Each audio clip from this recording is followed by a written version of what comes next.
Welcome to the new Chess24 playing experience. Play in light mode or dark mode.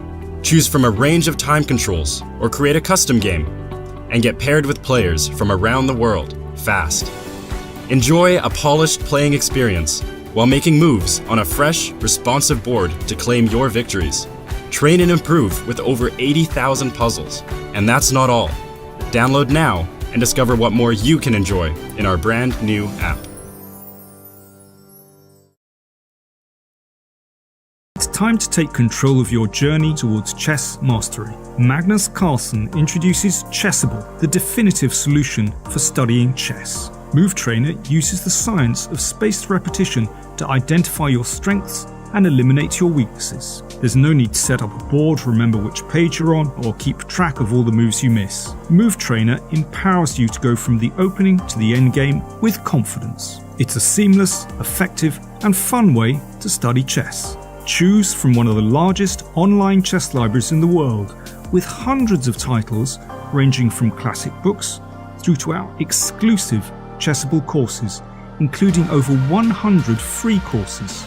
Get expert insights from International Master John Bartholomew, Grandmaster Sam Shankland, International Master Christoph Sulecki, Grandmaster Simon Williams, World Champion Magnus Carlsen, and hundreds of other instructors. Get started now and join our growing community of over 100,000 chess enthusiasts at chessable.com. Chessable, take control of your journey towards chess mastery. This is John. John loves to study chess. This is David. David loves to study chess as well, but efficiently. John spends more time setting up the board and figuring out what's on the page of his book than he gets to study. David likes to take it easy and use his time wisely.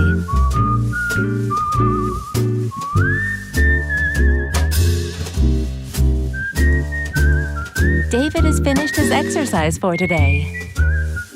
John should try the same.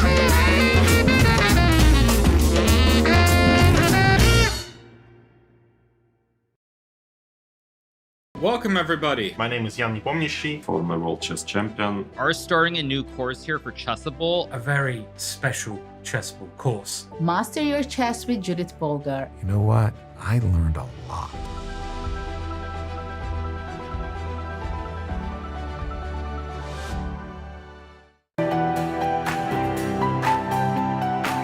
Okay, so let's send a challenge. Here is challenging. Nice graphics, easy to see. Oh, what are you thinking about? You're looking how it can be the most painful? Exactly. Okay, fine. So that I give up a phone. He wants to be even rude.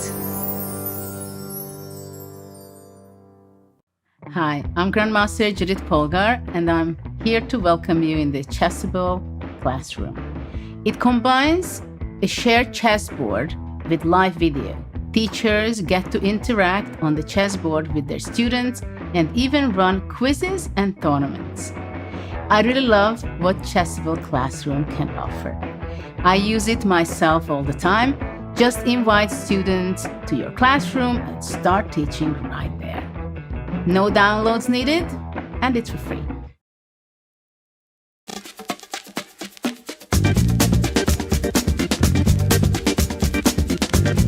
E5, it's E5 Patzers. A complete repertoire against 1 E4 based on 1 E5, now available to study with Chessable's unique Move Trainer technology. The backbone is the Marshall Gambit against the Spanish, with 3 Knight F6 against the Italian. Jan Gustafsson has revisited all these lines he has played for 20 years and worked on as a second for Peter Lecco and Magnus Carlsen, amongst others, with the help of the most powerful engines out there, Leela 0 and Stockfish 10. This has led to many new discoveries and a repertoire ready to master on Chessable that can serve the student for a long chess career.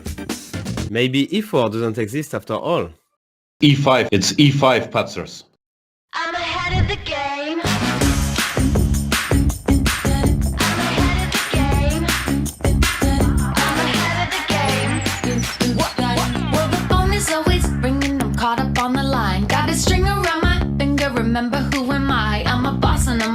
be off my rocker, but follow me, I'm ahead of the game. I'm ahead of the game. I'm only ever slinging, I'm working overtime. Got a song and I'm the singer, the melody, the vibe. I'm a prodigy, logically, I'm impossibly wanted. And they'll remember my name. They'll remember my name.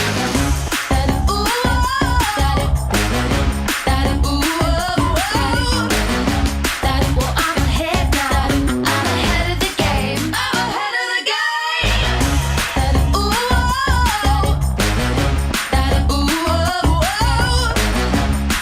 I'm ahead now. I'm ahead of the game. I'm ahead of the game. Well, I'm ahead now. Well, I'm ahead now. I'm ahead of the game. I'm ahead of the game.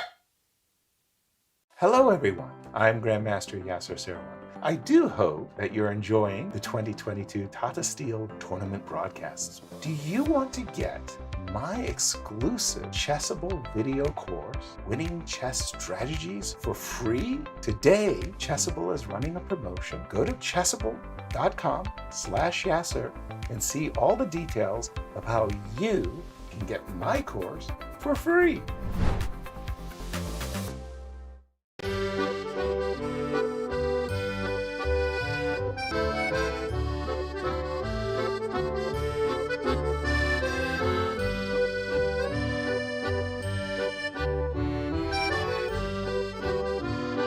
When I saw her for the first time, it was love at first sight.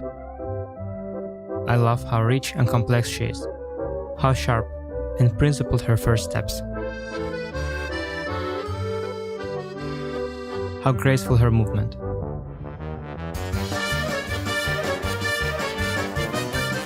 Paris is a city of love.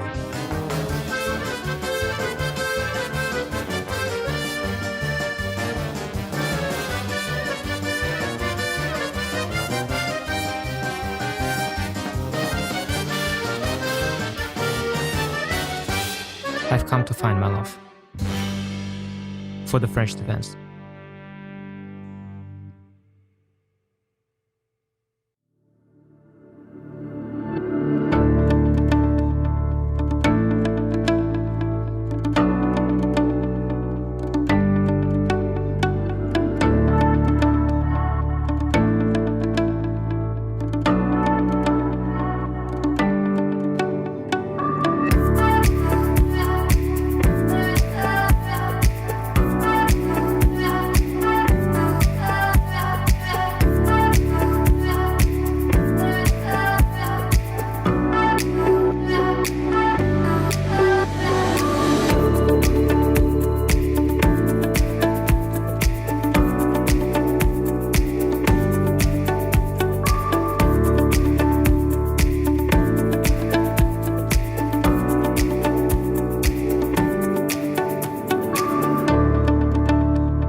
Hello, everybody, and a very warm welcome to the Tata Steel Masters resuming.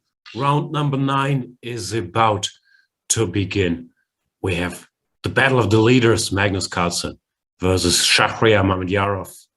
Here we see the pairings, but first, let us address the 8-time Russian champion, the wonderful chess player, pundit, analyst, Peter Svidler. How are you feeling today? Feeling better. Fantastic. What games do we have to look forward to? Shall we go through them? Probably, yeah. Anish Giri against Sam Shankland. Anish Giri with a great comeback here after being on -1. He's now on +2. One of these wins came at the expense of Daniel Dubov not partaking, but Anish Giri, nonetheless, back in the race, now with the white pieces against the 2018 US champion, Sam Shankland. Wonderful player in his own right. What do you think will happen? I honestly, if Anish just continues crushing all of a sudden, it will provide for a very exciting and uplifting life story. So let's take 1-0 in this game, just pick a contrarian to start with. I don't know how contrarian that is. How's that contrarian? It's the well, you've described Sam as a wonderful player, and I mean, how can a wonderful player lose a game? Sometimes happens. Especially it feels like this, where everyone's a wonderful, amazing, unstoppable player. I did check with Peter Leko. Those are facts. So someone sometimes has to lose. Yeah. I believe in Sam, though. I believe it's going to be a draw. We'll see. We'll see. Sam is, I think this tournament has sort of reconfirmed him as one of the perhaps somewhat underrated foremost theoreticians of the age. I think there's been a large number of games where he was still blitzing by move 25 or thereabouts. He and Team Sam have been working diligently preparing for this tournament, and I think it shows. But do you think they will finish chess soon if they keep working at this pace? There is some danger, but I think maybe entropy and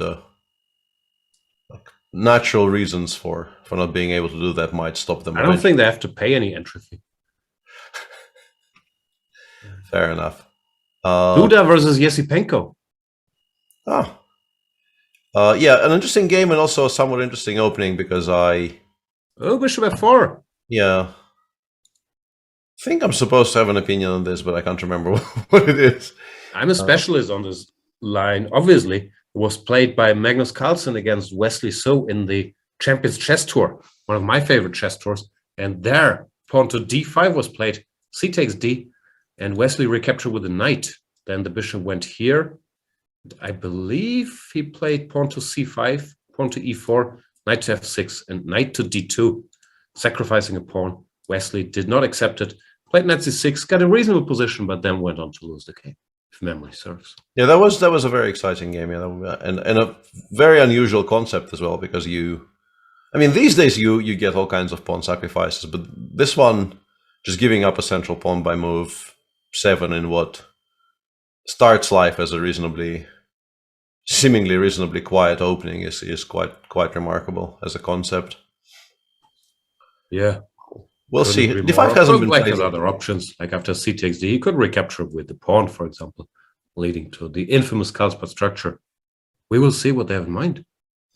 Yeah, will be interesting to watch. There is I'm just looking through the openings. There is a number of positions which are very, very familiar to both of us, I think, and also London, which is always a bit of a party pooper. Sadly, we can't really start banning people. I've been threatening to let Boris Johnson here. Yeah, that probably is the correct reference for today. Whenever the word party gets mentioned, party and London. Yeah, I was just trying to keep the show upbeat and not mention, the upsetting topics of the day. But I guess I shouldn't have mention any of those two things if that was my goal. Oh no, I apologize. I didn't mean to bring the mood down. Sorry for that. Let's have a look at the Carlsen Mamedyarov position. Pawn to c4 has been played. Mamedyarov goes e6, which I guess is the most common choice amongst top players these days. Mamedyarov has been a big Grunfeld player for many years as well, of course. Here he goes for e6, and Carlsen sticks to the Catalan, his new weapon of choice, it looks like. Yeah, appears to just be solidly his number one choice.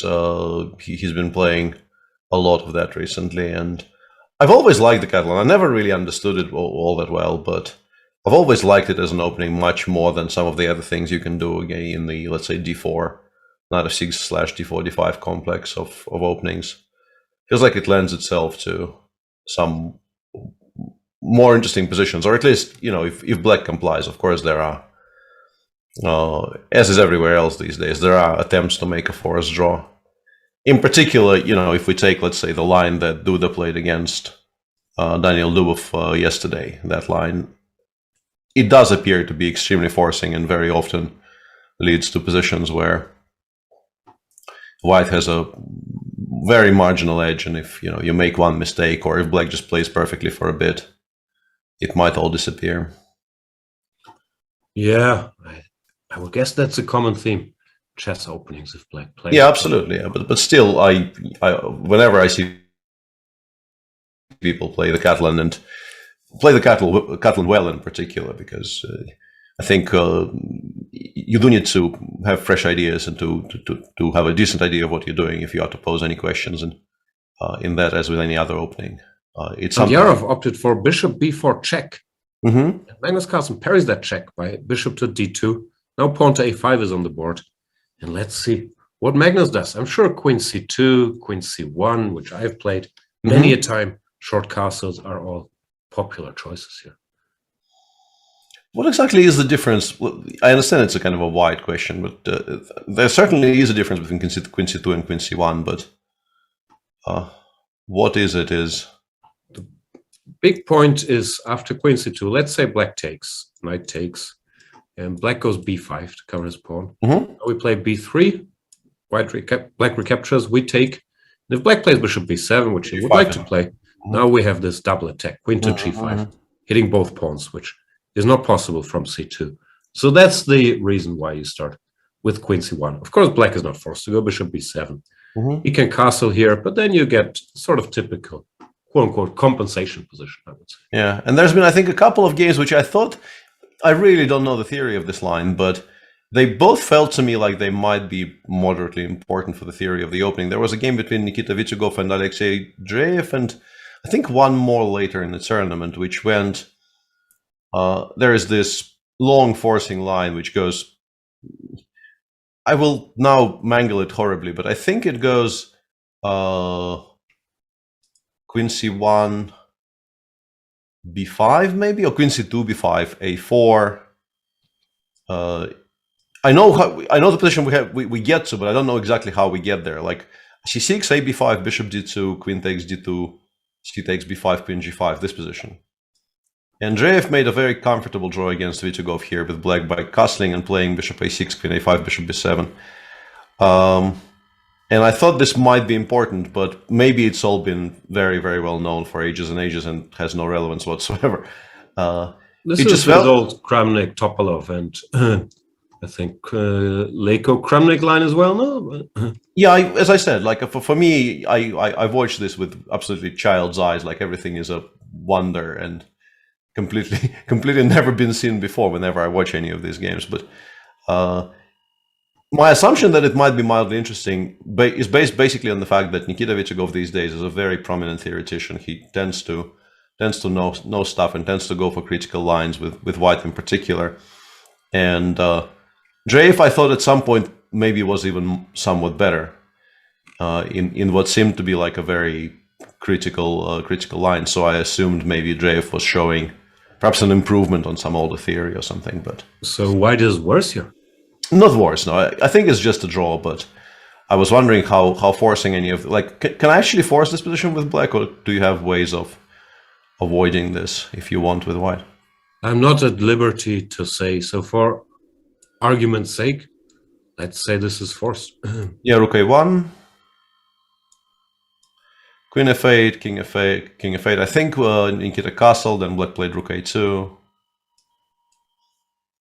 And at least in their game, black held, I thought, very, very comfortably. But yeah, maybe the problem is Nikita played knight c3 here, and he should have tried knight to e5.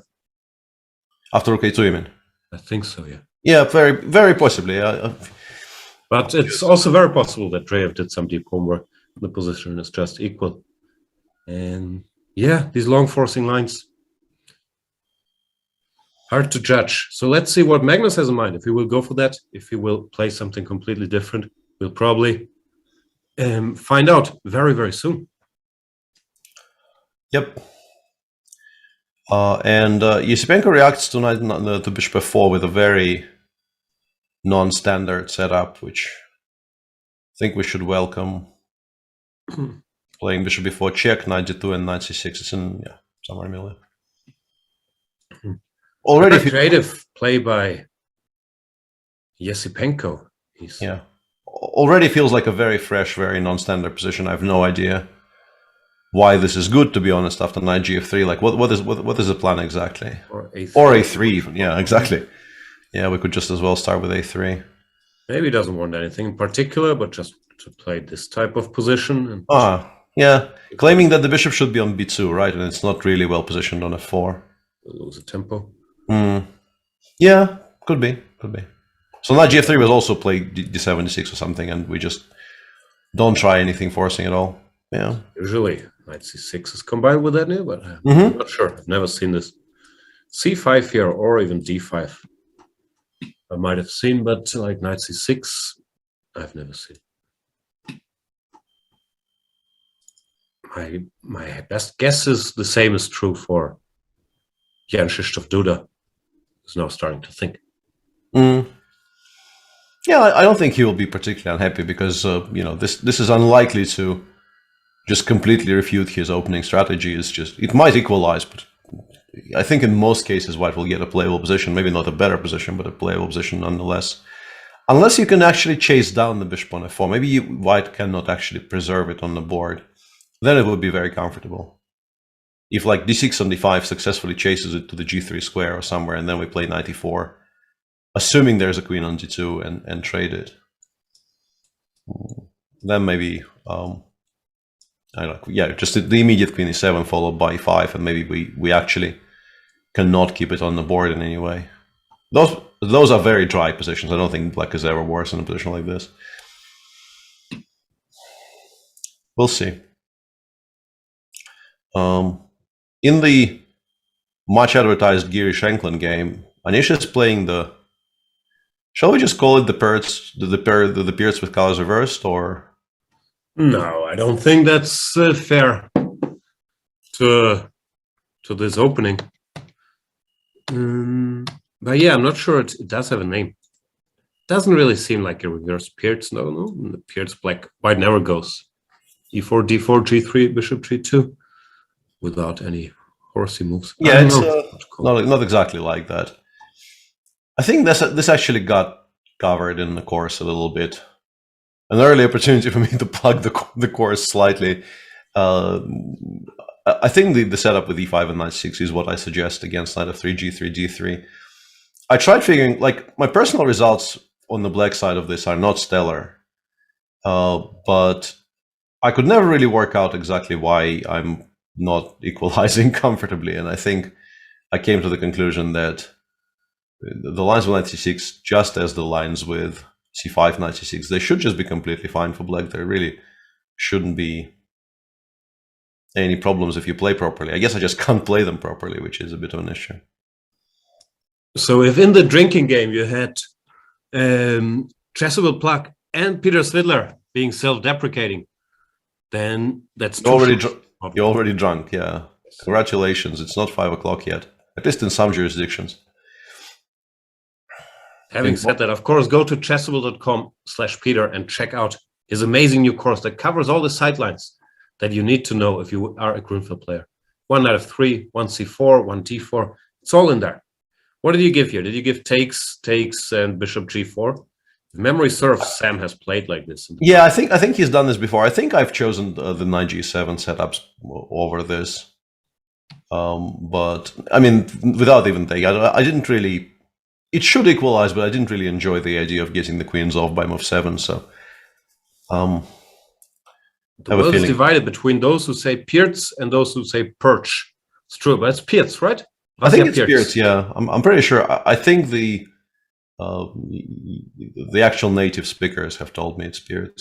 It definitely is Pirc in all the Russian transcriptions, but that doesn't really tell you very much, because the Russian transcriptions of names are famously, will be correct on some things and horribly incorrect on others. Specifically, names starting with an H, that would be completely mangled in every single case. Yeah. Queen e4, d takes e4, queen takes e1, rook takes e1, bishop g4. I believe this is Rapport Shankland, where I can't recall if Sam won, but Rapport did something very odd. He played some early c4. That was a really strange game. Outrageously looking. I can't recall. Maybe it was a draw in the end, but yeah, it was a very weird game. That's why I remember it.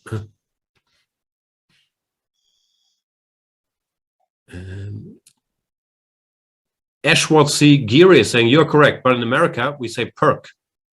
It's one of the perks. Yeah, and I've been trying to. I know that I've been trying to wean myself off of that pronunciation for years, because I think it upsets the people who know better. Harry Geary says, "Hello, peeps. Hello, Chess24 chat. Hope we get some exciting chess today." Absolutely. Where shall we go? Maybe Niels Grandelius against Fabiano Caruana? This is a very, very strange advanced French.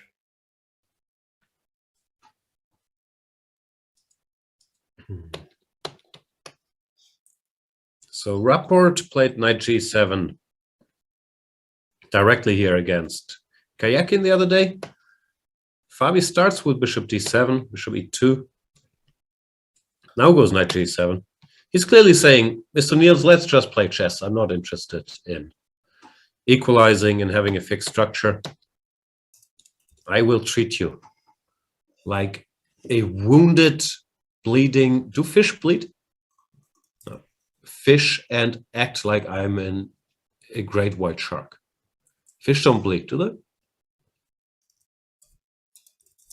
Peter's not I don't think they bleed. Also, I did not mean to call Niels a fish, obviously, because he's a fantastic player. What I'm trying to say is Niels had a rough tournament. I think he's currently in the last spot. And then sometimes the top players in the world, they will start taking certain liberties in the opening. They will not play whatever the main opening is, like the Petrov, maybe in Fabi's case.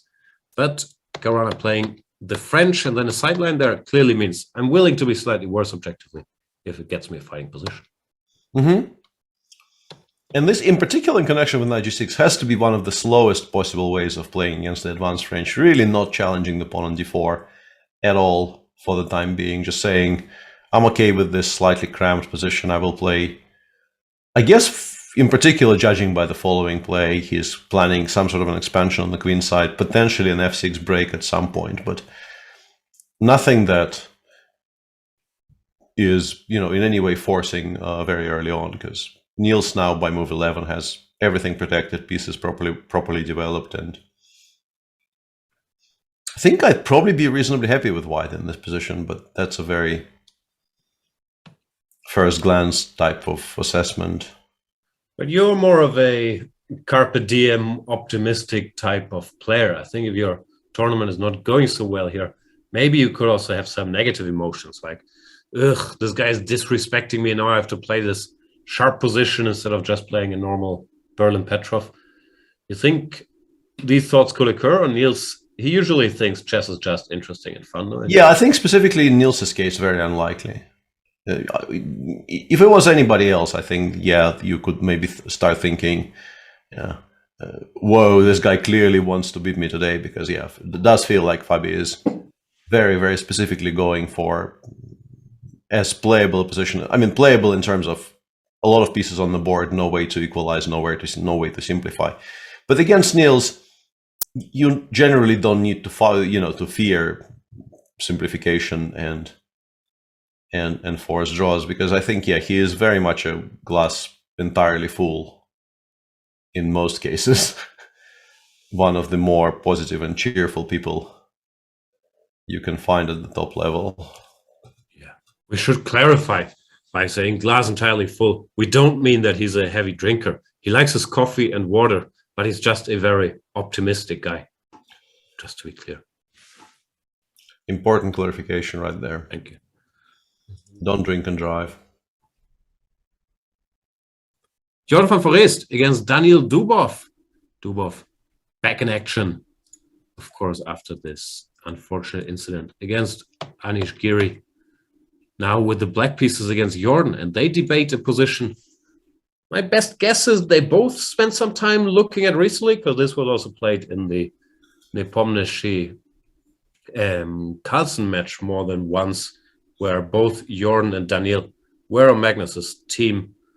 I'm not sure they actually did anything on this, but my best guess is they did.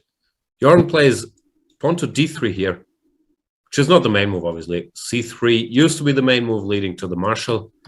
a4 is maybe the main move in modern debates, when, we've seen plenty of all kinds of moves here recently. h3 exists, was played by Nepomniachtchi in the first game. d3 always had the reputation that it's sort of a somewhat worse version than, let's say, h3, bishop b7, d3, because the bishop didn't have to commit to b7 yet, and black can just play d6, and then if c3. Conventional wisdom was you go for this knight a5, c5, get a good position that way. But things have happened here. First of all, this move became a thing, trying to stop knight a5.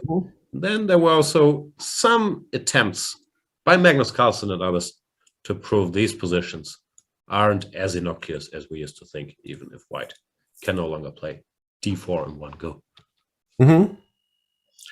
And one final, I don't know, thought on the whole h3/d3 topic. Against Dubov in particular, how much of that decision do you think is influenced by the existence of h3 knight a5?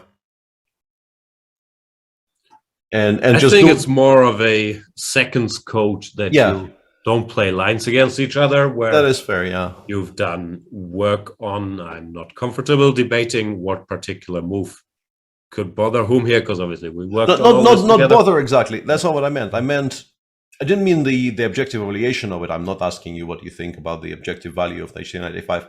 It's just that kind of denying Dubov a chance to give up a pawn by move 8 is like striking a blow to his morale, because he will be forced to play positions with equal material, which is clearly suboptimal. Could be, although the new and improved solider Dubov, I don't think he minds having equal pieces, equal material with black every now and then. I'm not sure. Like h3 knight a5 we've seen in the match game, and some long forced line. I'm not sure if we just go by this line. How does it go now? You go here, I guess. Can you have one here?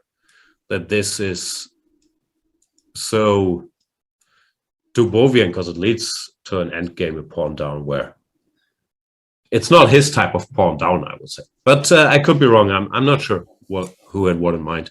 But as mentioned, since everyone worked on this together, it's more common between seconds to play some less heavy battleground, which I guess why Jordan plays 8d3. He might also just like it. Yeah. d6, c3, knight a5, as mentioned. This is supposed to be the answer. And the position they have on the board, Peter keeps breaking up for me. I'm not sure if it's my connection. I think it's on my end. I don't know. What's happening? I don't know if you can hear me now, but it's definitely on my end. All right. So, apologies if I interrupt more than usual. Knight bd2, knight c6, pawn to h3, rook e8. This is a fairly common position. I'm not sure if a4 is the very main move here. Like, I think these lines have been around quite a bit, and now black chooses between bishop f8 or bishop e6. a4, I'm sure, has been seen, but I'm a bit curious what his point is. If after bishop e6 you go knight g5, or what he has in mind. Let's see how Daniel reacts first of all. Yeah, this really isn't supposed to be very much. Hope my sound, the quality of the connection improves. I could do something about it, but then we will be in, doggo peril. I've been doing all of these things on Wi-Fi, because if I provide him with a really long cable to chew, he might not be able to resist. But if it continues breaking up, I will have to run that risk. Would you say that specifically because of bishop e6 to knight g5 existing, maybe starting with h6 was kind of a slightly cleaner move order? I was wondering about that. Usually you don't go h6 until you're ready to play bishop f8 and you want to stop bishop g5. So I'm fairly sure rook e8 is the move that is in all the files. I'm not sure if there is a line we can think of where you don't go h6 at all. So I'm not sure. I was thinking the same thing, but I'm fairly sure I've always started with rook e8 automatically as well. Yeah, I think yeah, by hand you start with rook e8 and then you consider whether you need h6, because h6 of the three moves you want to make here, if you argue that all three are needed, h6 is generally the last one and one you only make when you're absolutely forced to. But yeah, a4 does kind of raise the question, because normally you don't want to give up the a file by playing rook b8. Bishop d7 looks, I mean, fine, but meh. You're not entirely happy placing it there. And bishop e6 does at least force you to calculate knight g5. I don't know if it's dangerous or anything, but let's say knight g5, bishop d7, bishop b3, rook f8. Yeah. Very unclear if white achieved anything at all. Maybe not. So yeah, then probably it's just not very relevant. And yeah, we'll see what happens. There's a debate in the Twitch chat about the greatest player to never become world champion. Currently, the names being mentioned are Peter Leko, Peter Svidler, Korchnoi, and Caruana.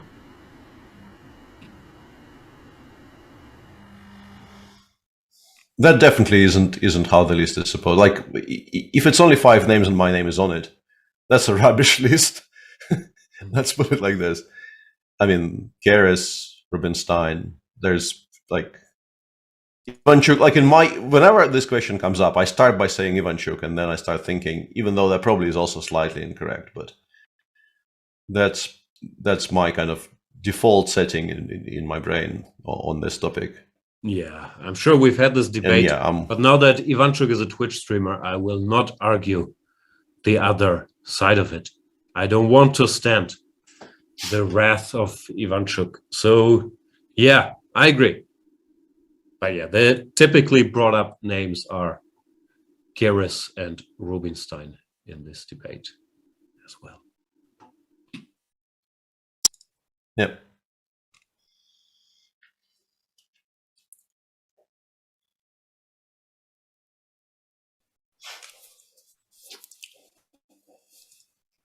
We haven't talked the about London this game floor yet. changes.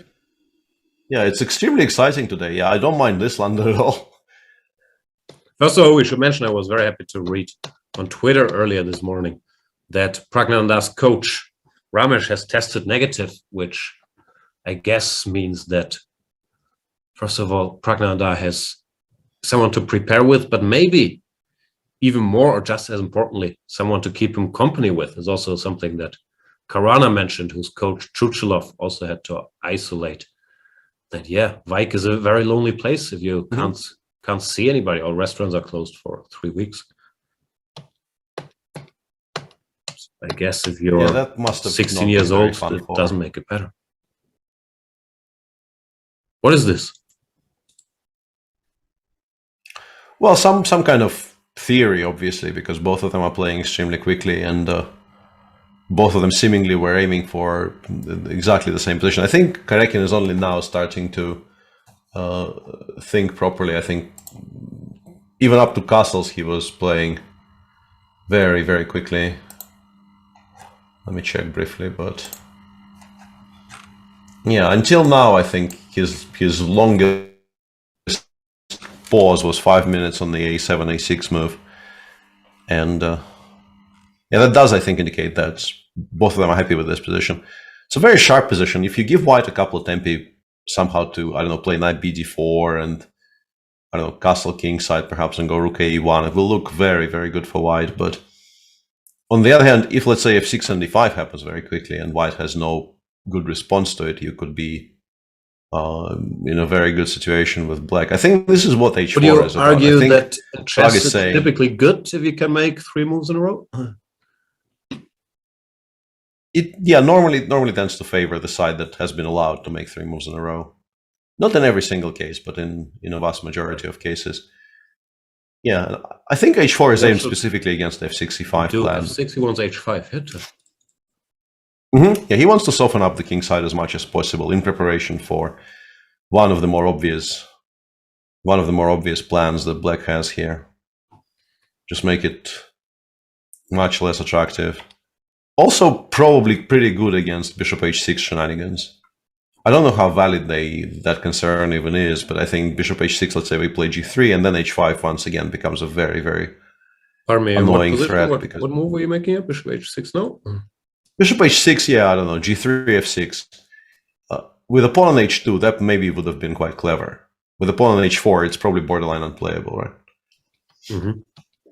So it's I think it's just a very nice prophylactic move. It's not an attacking move as such. I don't think White has realistic expectations of going for any kind of a mating attack along the h-file.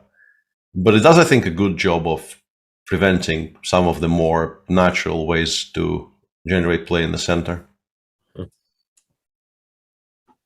If I go bishop here, because I'm scared, then you jump here. Yeah, I've been trying to think about that. I still don't know what the answer is. Probably knight bd4. Yeah, I can't do this stuff. I'm not sure. Or yeah, some clever move. I'm very scared. Maybe actually f5, yeah. But then bishop takes f5. How bad is that? Yeah, I was wondering. I understand it leads. This is what you want. I don't know. Queen d7. Queen d7, queen f4 or something. But no, if those pawns at some points become mobile, your position just gets completely overrun. Yeah, queen f4, queen d3, whatever. You do have to stop e5, otherwise I think you're kind of lost immediately. It just makes me nervous to stand. Yeah, it's a very weird position. I don't know how to assess it properly. Yeah, bishop g4 is clearly the most obvious move in the current position there, but there must be others.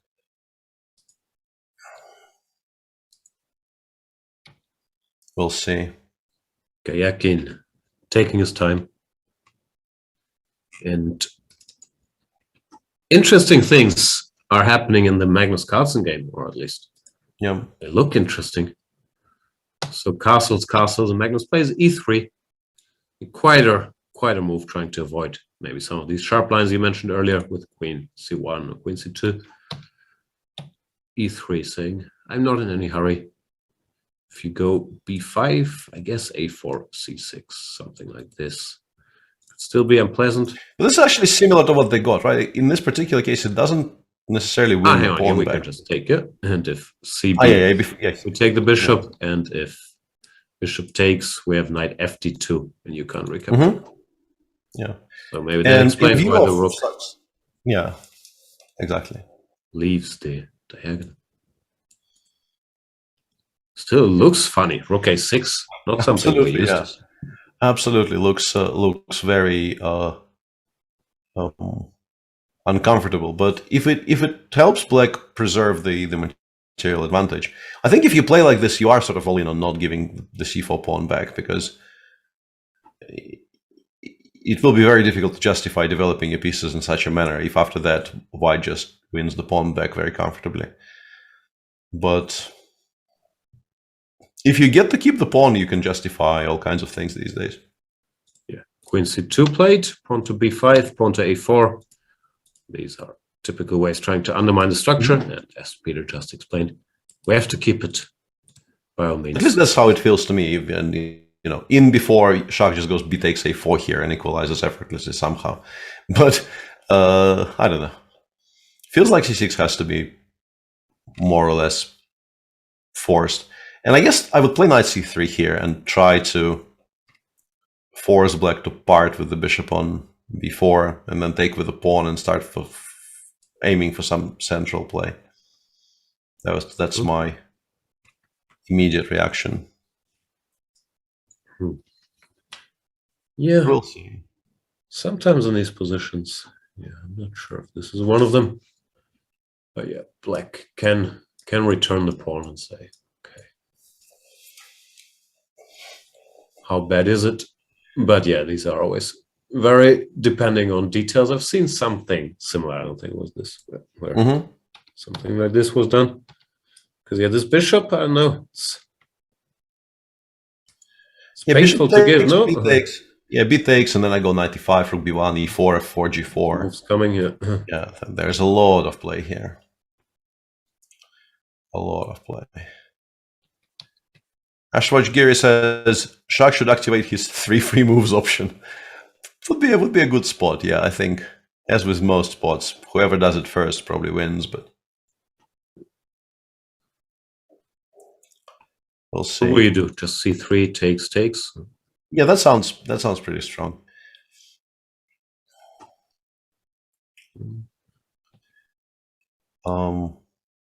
Three moves are a lot. Somebody mentioned in chat that the game between Rapport and Vidit, which we I think haven't covered at all so far, is still following a game I played against Boris Gelfand from 2007, which I don't remember at all. Like, not a thing. It's amazing. Where from? Which tournament? What was the result? Like, no idea. Absolutely no idea whatsoever. Yeah, these d4 and then going g3, bishop g2, or g3, knight f3 without c4. It's also something Magnus tried in the match ones, although he, I think, did it with knight f3, knight f6, and then g3. Conventional wisdom is usually that, yeah, black should go for a quick c5 against those. That's what Vidit, fantastic theoretician, does here. Rapport goes pawn to c4. C takes d. And now knight to f3. Ain't worried about nothing. Interestingly, this is not a legal move, which it would have been in the other move order. If you go here, I might or might not have looked at this. And here, d takes c3 is a legal move. But not via Richard's move order. So let's see how this proceeds. Vidit doesn't want any shenanigans, just takes on c4. I guess is also logical. Knight c6, knight takes d4 would be a good sort of reverse Grunfeld. And queen takes d4 plate. Vidit taking time. I wonder if he got outwitted here by Richard a little bit, because I genuinely seem to recall that I was looking at this position and I thought it's important that black can go d takes c3. Yeah, and apparently, I played it. Maybe Khrushchev said it's from a Wijk tournament in 2007. It's actually from a Monaco tournament. I went knight c6 and knight takes d8 here. I don't think I entirely equalized, but did manage to draw that game against Boris. It's great. Yeah, interesting stuff. And I like the new Rapport, playing central openings, but not quite mainline openings. There's always a bit of weird, but nowhere near, yeah, his even more experimental phase. And it seems like here he's tricked an amazing theoretician like Vidit early on and is seriously better after 5 moves. So you think it's that bad, right? I think I know, because as I said, I did study this very position. No, I mean, I understand that d takes c3 is an important move and it's the best move in the position by far. The question is, how bad is this? It looks very, very Computer lingo, it's like 0.80, I would say. Whoa, okay. Yeah, and I'm wondering if after knight c6, queen, the very Maybe simple that's queen stronger. takes c4 is not and so on. Yeah. Stockfish stronger says than queen +1, takes. says Chet. Yeah. Okay, yeah. Yeah. I'm not liking this at all. I was just wondering just how bad we're talking. And of course, That's he takes c3 surprising. will. You could do this to Vidit in 5 moves. Yeah, very unusual. Maybe he also looked at the position with knight on f3 instead of bishop on g2. Because here after, either you don't play dc4, obviously there are other lines here, e6 is theory, g6, knight c6 and whatnot, or maybe in this position you can consider taking here. Also, now you would meet knight f3 with knight c6 and you would have a much better version of whatever this is. But even after cd4 knight f3, I would argue that maybe in that position you're supposed to play knight c6, knight d4, e5. Isn't that what they at some point started doing? The kind of a really weird full tempo down Grunfeld, which was still somehow holding? Yeah, I would argue that's not the best option here, but it's probably better than d takes c4 like there. Yeah. No, I'm talking already about this specific position, not the move earlier. The move earlier, I definitely prefer d takes c4, just as you said. Yeah, no, I also talked about this specific. Yeah. Yeah, this, I don't know. I don't think it fully equalizes, but it's not as dumb as I remember. I think Paco played this against game, which is somewhat better for white. No, takes. How does this go? Castle. Bishop c5. I think they play. Yeah. c5. And I think the machine says knight a4 is slightly better, but yeah, it's not unplayable. And yeah, I remember. I think Paco did this against me in some kind of a team tournament, and I was just sitting there thinking, "What the hell is this?" Like, I get this position with black, one tempo down, and I still think it's fine. And here, you're doing this to me with colors reversed. I must be better, but yeah, over the board, just couldn't prove it. It was very shocking that you can do things like that. Yeah, Vidit can't be thrilled here. And yeah, kudos to Rapport, as mentioned, who completely tricked Vidit, who's one of the world's foremost theoreticians. Not an easy thing to do. Usually, if you trick someone, it's into an unfamiliar playable position, but just to be much better after 6 moves. Whoa. Yeah. Clearly a very good outcome. Yeah. This is, on the other hand, a very strange outcome to my eyes by Anish, because I mean, maybe white is marginally better, but of all the things he could have done with the white pieces today, this seems like one of the least ambitious. And I've always counted him as one of the more ambitious players with the white pieces, always trying to pose actual problems as opposed to get a playable position you can try to outplay your opponent in. You don't think he's trying to pose actual problems here? Not really. What do you do?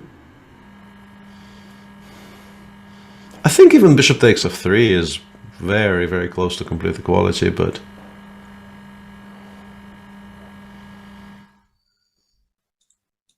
yeah, this is a very stupid piece. Yeah, I understand, but in some way, I want to play 98, 96, and I want to claim that it can't possibly be that bad.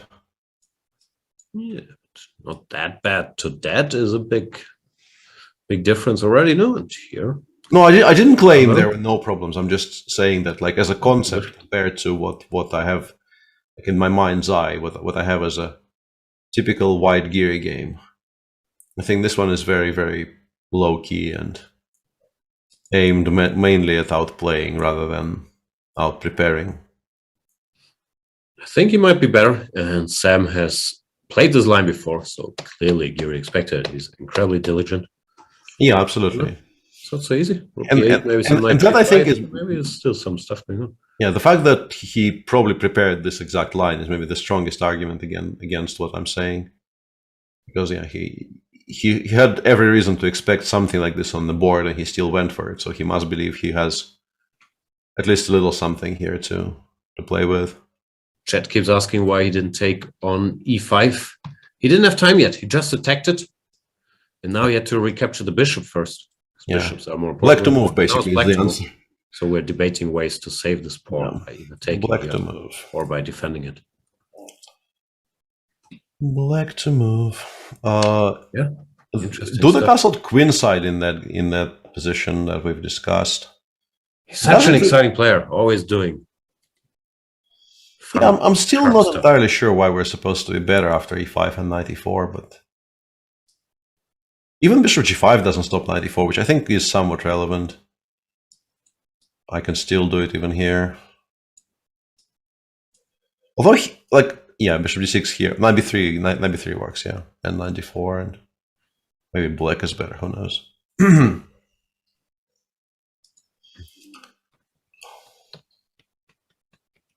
Not very much.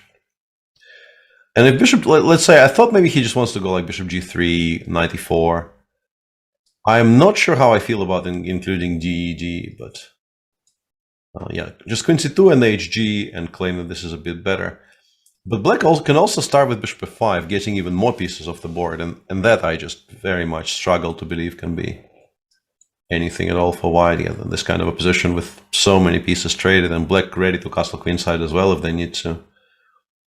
You know, just doesn't look at all bad for black to my eyes. Yeah, to play devil's advocate again. Maybe pawn is still hanging. Knight e2, knight c3. Knight can come here quickly. Mm-hmm. Still make some moves. And once again, yeah, actually the same speech about the knight on c6 being very stupid seems to be a constant theme. With a knight on d7, I think you probably would be quite happy here with black, right? We just go knight f6 and we castle either side. Probably still long, but maybe even neither side. But it's not on d7. Yeah, we'll see how Andre reacts to all of this. Yeah, certainly. Both young, very creative players don't need long old theoretical lines. They're going for, I'm pretty sure, a position we've never seen after 7 moves. I definitely haven't, yeah. Let's have a look, but I'd be shocked actually if it wasn't a database. See, no games found for this position. There you go. And Pragnant after bishop g4 blitzes out h5. Okay. Okay. If bishop takes, he's going to take. Or is he going to move his knight away and then say, your bishop knight h2 maybe, but it's so weird. Knight fg4 or somewhere. Yeah, I have no idea. h5 is a very confusing move to me. Mr. Prague. It's a very consistent move.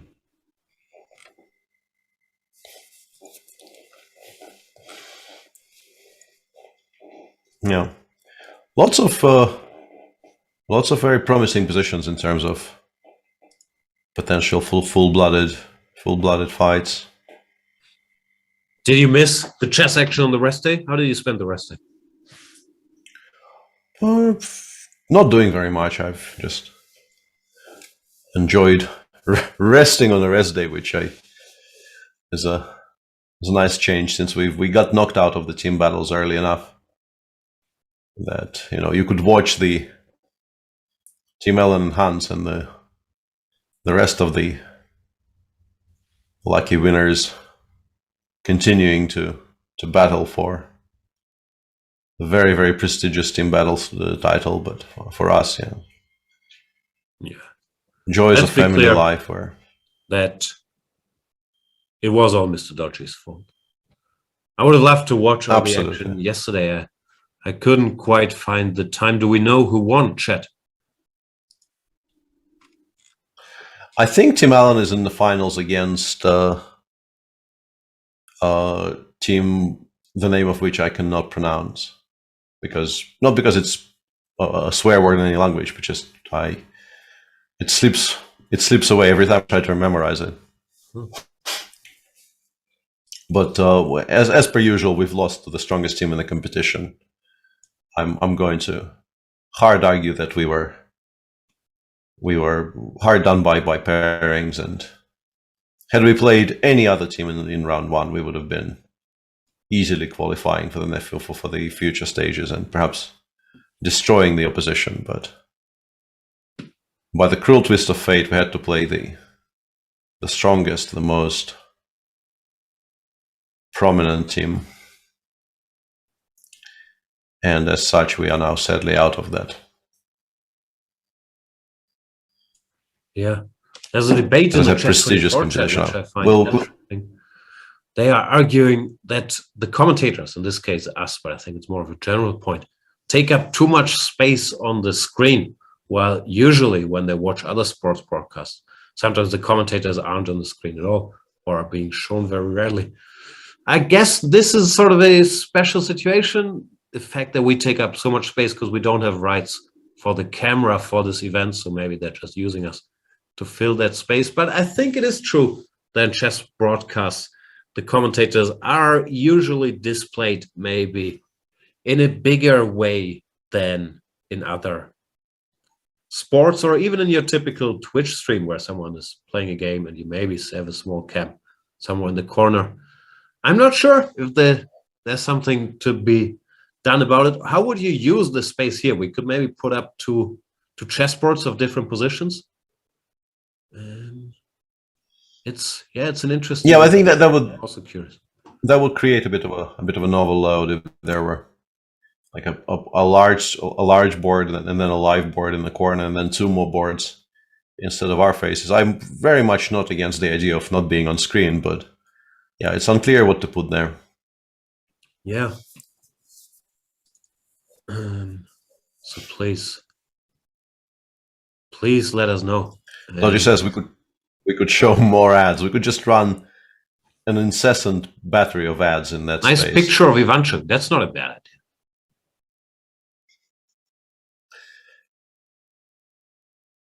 idea. That is never a bad Positions idea. everywhere. Yeah, we have this on Chess24. I think there's this multi-board view. I don't know if it's working. I guess it is, where you can watch all the running games at once, or pick the ones you want to see. And Chesscast is saying, but in other sports, most commentators are also not as prominent as you. That's very flattering, although I guess it mainly goes to Peter. But I would disagree. Like in sports I'm watching, you often have very big name commentators. Like in basketball, Jeff Van Gundy, he's famous. I don't know. I'm not sure if it's a chess thing because of the commentators or because, frankly, there's less movement, action going on screen, or if it just happened over time and it's something we should change. Curious to hear your opinions. Thanks for bringing it up. And Sam Shankland did exactly what you advised. He took on f3, and now he brought the knight back to e8. Yeah, honestly, I'm by this point I'm not in love with this idea either. But maybe it's not that horrible. Yeah, like check king b8 rook cd1 was bugging me a little bit, but maybe you can actually just play 96 anyway, accept that structure change, which I think is good for white, but it also allows us to trade a few pieces with black. So maybe it's not horrible. And honestly, I think maybe you make these moves just because everything else looks more awkward. I don't think there was a cleaner solution. I didn't really like rook he8 because I think knight g5 was very annoying potentially. So yeah, couldn't really find a move that I liked properly. And seems like Sam also failed to find anything better to do.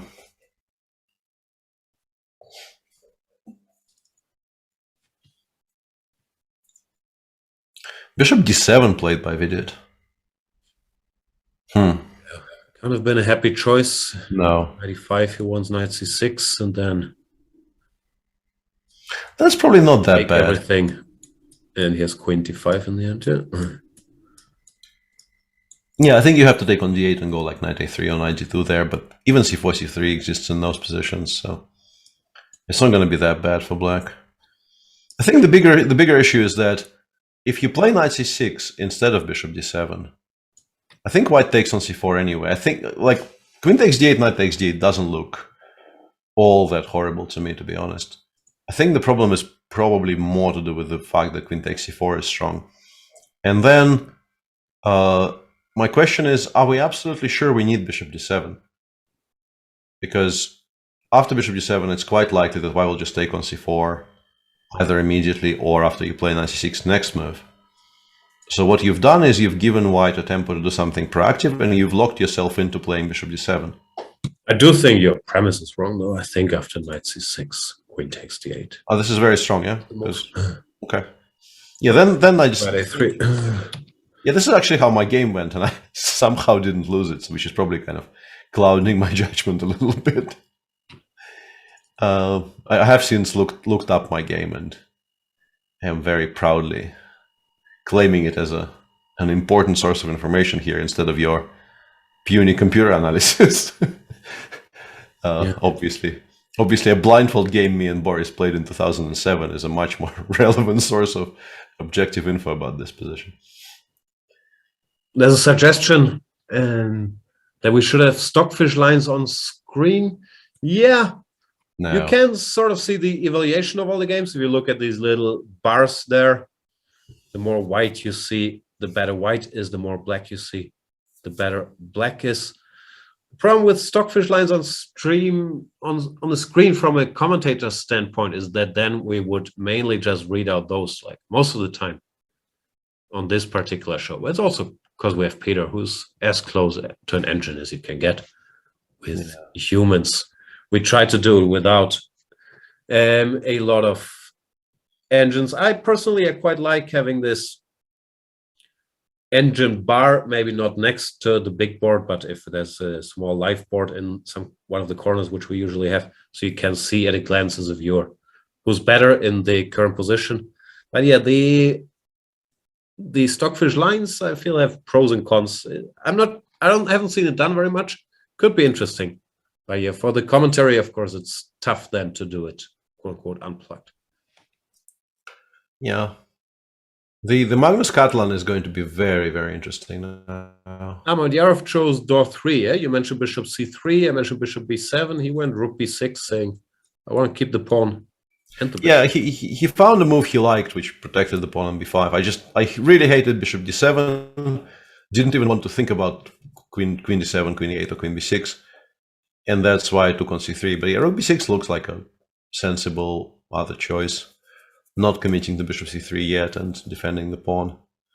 Currently, I think e5, knight g5 is like a semi-winning threat, right? So you have to do something about it.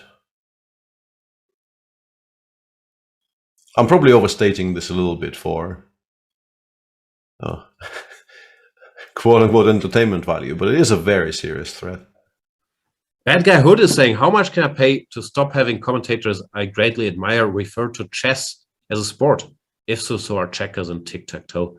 Yeah, that's a valid point. I didn't mean to trigger anybody there. I don't have very strong feelings as to what chess gets qualified as. I think the debate we were having was this show why we on screen are displayed much more bigly than in, let's say, sports broadcasts, not other sports broadcasts.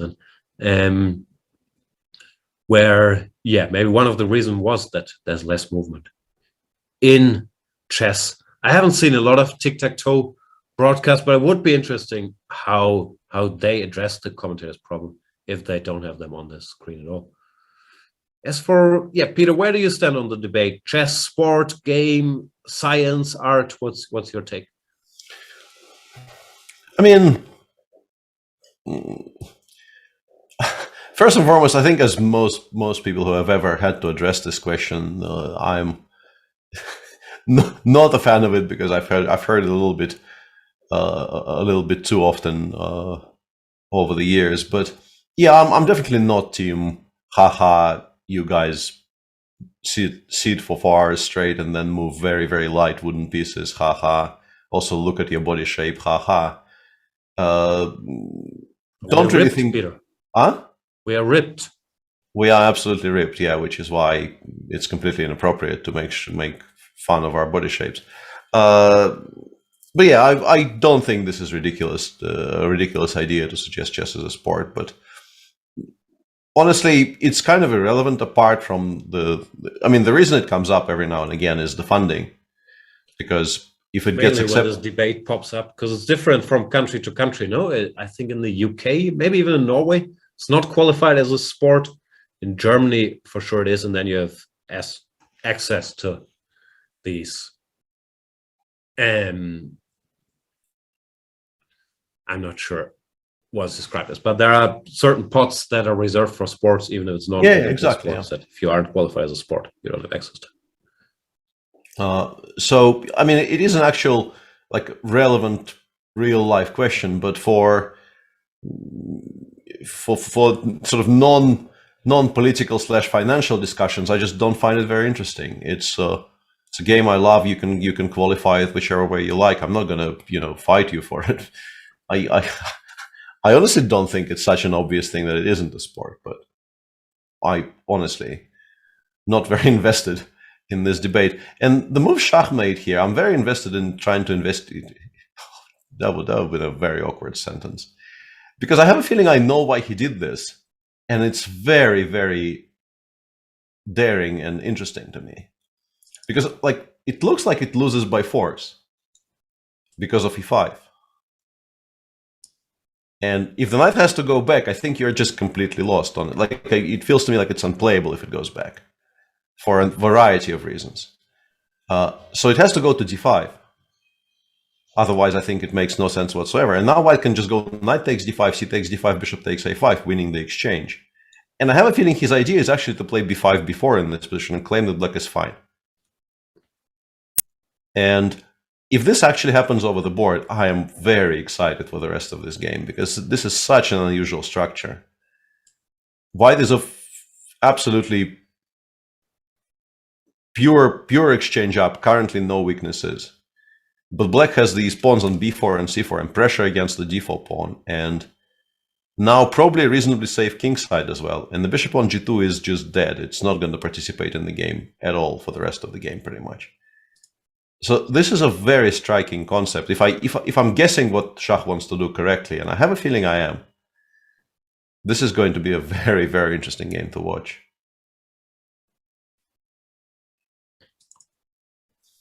And the question is, will Magnus like that position, or will he look for something? I am not sure. I am not sure, because it changes the, not only does it change like the material balance and things of that nature, it also changes the, like, who is attacking and who is defending. Because White will very much have to try to keep control of what's going on and try to defend against the immediate pressure on the queen side for quite some time yet. And I don't think Magnus enjoys that as much as he enjoys attacking. Yeah, it's not.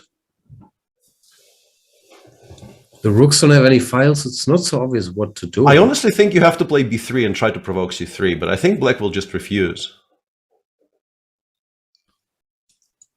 Because if you force c3, then the bishop from g2 can at least be transferred over to d3 and do something. But I think b3 black just goes bishop a6, rook c8, knight c6, and says no, not giving your bishop any squares. We'll play c3 even when it's great, but not until then. This is legit a very unusual and a very, very playable position for black, I think. I don't know what your feeling is. I'd be very uncomfortable with white. Yeah. Probably start with bishop a6, but yeah, knight c6 may be also playable. Yeah, I think I'd be worried, honestly, despite being an exchange up here. It's a very cute idea. Never seen this. Probably because you don't often see the rook on b6 in Catalans. Yeah. We should also mention that in the current position, White can just go a, b, c, b and take on a5, but I guess black has some tactical ways of meeting that.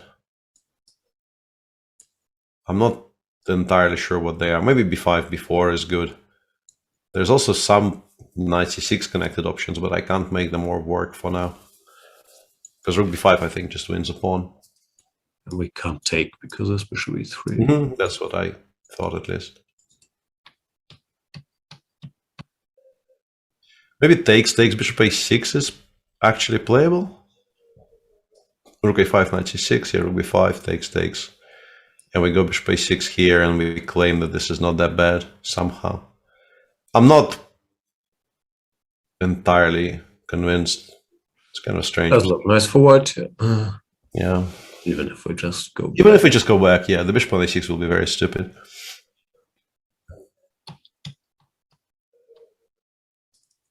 The world champion with the white pieces taking his time. This is the battle between the two tournament leaders, both on +3 after 8 games. Yeah, after 8, both on 5.5 out of 8, followed by Vidit and Giri on 5 out of 8. So whoever wins this game, of course, would take a big step towards tournament victory. And yeah, what a complicated position. What could white do instead of e5? If you wait, knight a6, knight a6, knight b4 becomes very much a problem you have to address. Yeah, I don't know. Maybe bishop e3 is a move you could try, kind of hinting that d4, d5 is a threat, but feels you fearlessly just exchange that exchange. Yeah, but that's a different structure. But I think, yeah, we can continue trying to give it up. Yeah, d4, d5, knight b4, bishop b6, queen b6, and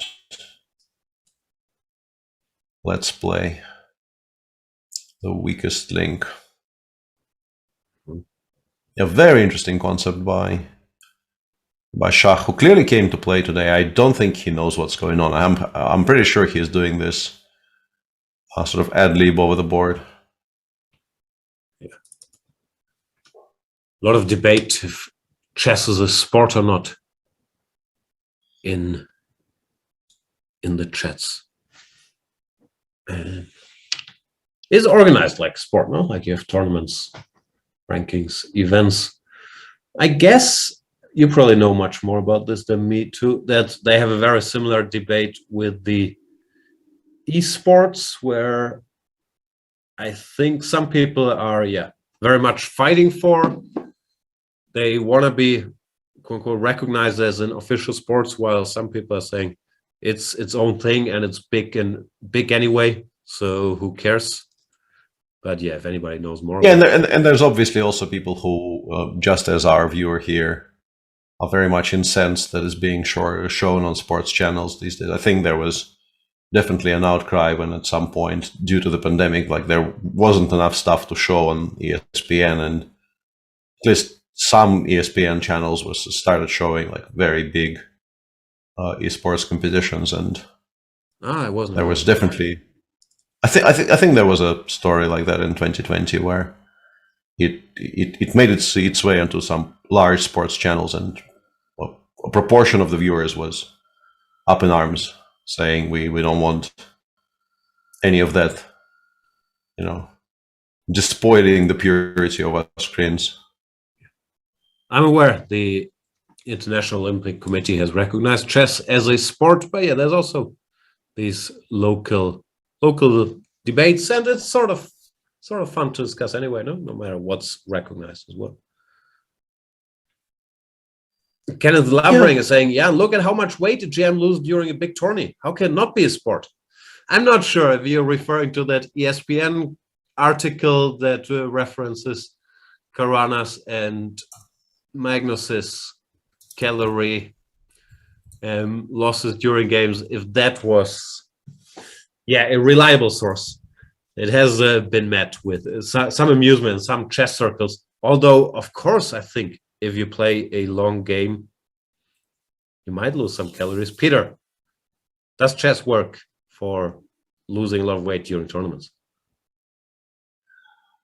A lot, no, but it definitely, like in my particular case, I tend to arrive home slightly leaner than I've left home when I go to tournaments, because it's mainly because I, despite playing chess professionally for the last 30 years, I still get kind of nervous before every single game. So that does wonders for the metabolism, apparently. Also, you can't eat that much during these 6 hours, no? Like it's that as well, yeah. And in my case, you also like walk for 6 kilometers during the game or whatever.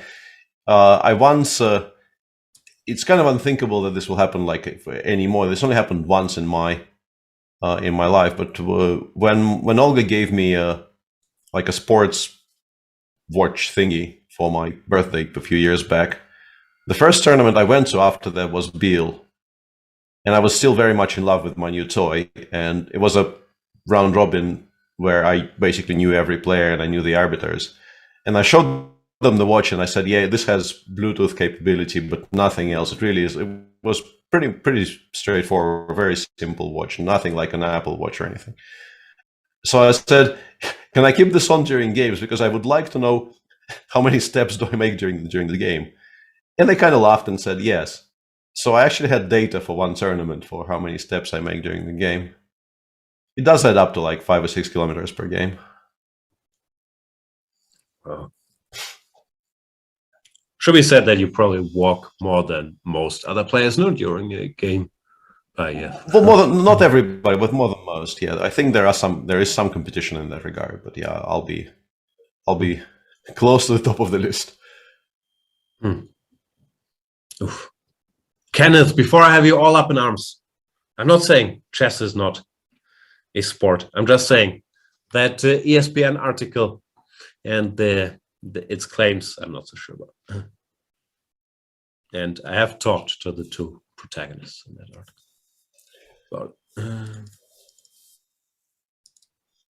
So, Rapport against Vidit.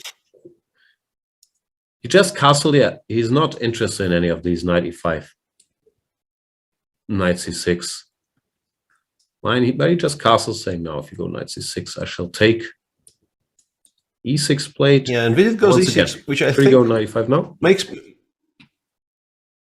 Now I think it looks much more interesting. Yeah, I'm wondering if Vidit wants to play bishop c6 after queen takes c4. Like, why are we postponing knight c6 so much?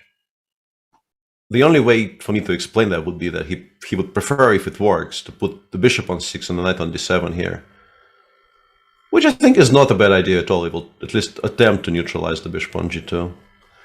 But yeah, with the inclusion of castles in e6, I'm very interested in knight e5 now. Sorry, Noxeratum was asking, how can we mute Jan? And only hear Peter's commentary, which is fair, and I apologize to those people that get annoyed by me, but I had to mute Noxeratum there, just for my own mental health. But yeah, apologies. I'll try to do better, or to get other people next to Peter who can do his greatness justice. Not happening. Not doing this alone, not doing it with other people. That's very kind, but I'm sure we can try. Knight to e8 plate and knight to e3. Is that the way for Gear to play? Yeah, I think black generally, like the ideal setup I would like with black here is knight d6, knight d7. And then if I get that, and then I don't know, f6, c6, knight c7, king c7, I mean, I think that's, by that point, I feel like I've equalized. But probably White should be able to not allow that ideal setup somehow. Maybe 97, even 95. What do you think about 97, 95 in this particular position? Like 93, 97, 95. Takes, I have to spend a tempo on f6. It feels wrong when you you're start saying pushing you the just c. get Yeah. a lot of space. Yeah, if I could play c3, c5 here, I would be extremely happy. But yeah, it does allow black to go knight d6, knight f5, I guess, which is not that Thanks, bad. Twitch chat. It's much appreciated. I wasn't fishing for that, but yeah, thank you. I don't know. Could you make a case for giving a check, or is it just losing time? King b8 and then definitely. No, I mean, definitely. That's what I kind of didn't like about knight e8, was specifically check and rook cd1. But maybe you can take and go back to f6 even and claim that any simplification is good simplification. Yeah. But you're stuck with the same problem, right? Then none of your knights are really moving anywhere. White still has no threats, but it's just an awkward setup with none of our pieces really having squares.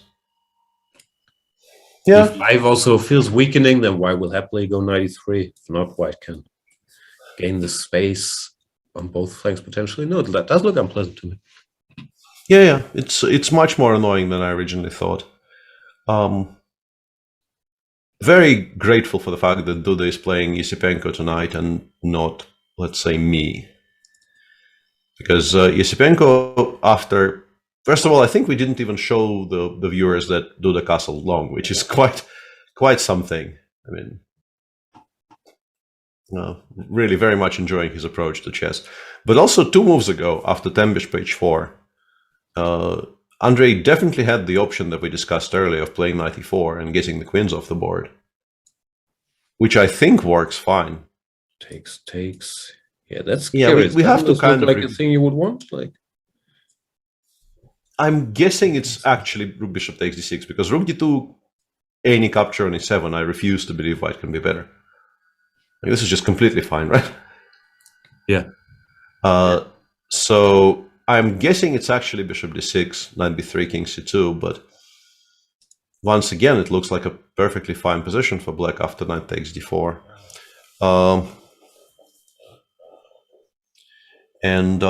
Instead of that, Andrei went for g5 and knight e4, which is much, I think, probably riskier, but also keeps the queens on and keeps the position much less balanced. So, as an observer, I think it's a good thing that he is playing this game because it could have been much drier by this point. Yeah, he's very much looking for action as well. Mm-hmm. What's their situation in the tournament with Duda? We've talked about him, leaving some points on the table. He's -1, he's 3.5 out of 8. He's not doing great, Yesipenko has he's in 50%, 50%. He was in trouble in some games, but then held quite some dubious positions, but he lost the last one to Anish. Yeah, he was. I mean, +1 after 7 rounds, I think, was a very good result, considering exactly as you said that there were some positions which he probably could have lost. At least I don't know about should have lost, but definitely could have lost. And that last game, I think he will feel was a bit of a self-inflicted wound because, to a degree, even you can make an argument that his own naked ambition played a trick on him because once he encountered that idea by Anish, I don't think very many people would have blamed him for taking one of the many immediate draws on offer. But he continued playing for a win and eventually lost that endgame. Not sure which. After the perpetuals early on, you mean? Yeah, after 95. If you haven't actually analyzed this with white, I don't think you get very harshly criticized for just taking on e5 and allowing queen h3, queen g3 and saying, okay, 2 rest days. I ran into preparation I'm not entirely happy with. Fine, let's go. But that's just not how he approaches chess. He wanted to play a game of chess, and that ended up on that one occasion misfiring. But I think it's a sort of the right way to approach playing in a strong tournament for the first time in his life. Well, maybe not the first time, but. All right, we have plenty of action on all the boards. A takes b5 played by Magnus against Mamedyarov. Yeah, he clearly didn't like that position we were discussing. I think it's very obvious that he was not a fan. We could still get something. Yeah, there's also knight b4, right? But knight b4 might be a relevant inclusion. There is this Zwischenzug now. I have no idea if it's any good, but it definitely is something that at least needs to be mentioned. If Schach takes c takes b, it's kind of the same position, but now with the a file open. That probably plays to white's favor, question mark.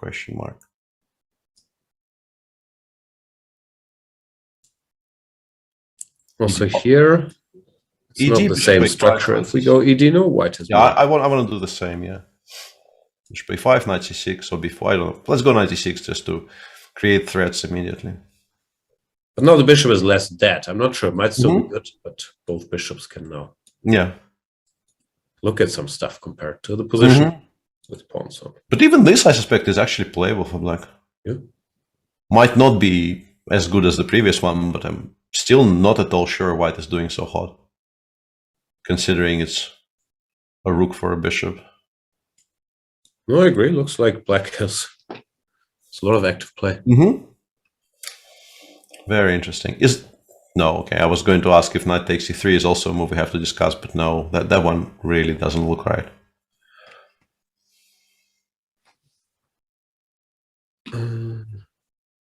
Sorry, a takes b, knight takes c3. No. Let's not even put it on the board. It's too ugly to discuss. No. This can't Then be. bc, you want rook b5. Just no. Yeah, Just not a move. Oof, very, very complex. Magnus now giving Mamedyarov a choice between, I guess, mainly this and this. Material sacrifice with cb5. And I'm reading that Niels is beating Caruana, maybe a bit too early.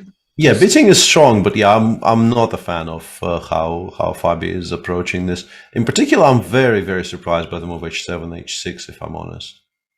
Because with a pawn h6, how are we supposed to play f6? And if we're not supposed to play f6, how are we not getting mated on the king side with h4 and h5? This is all very confusing.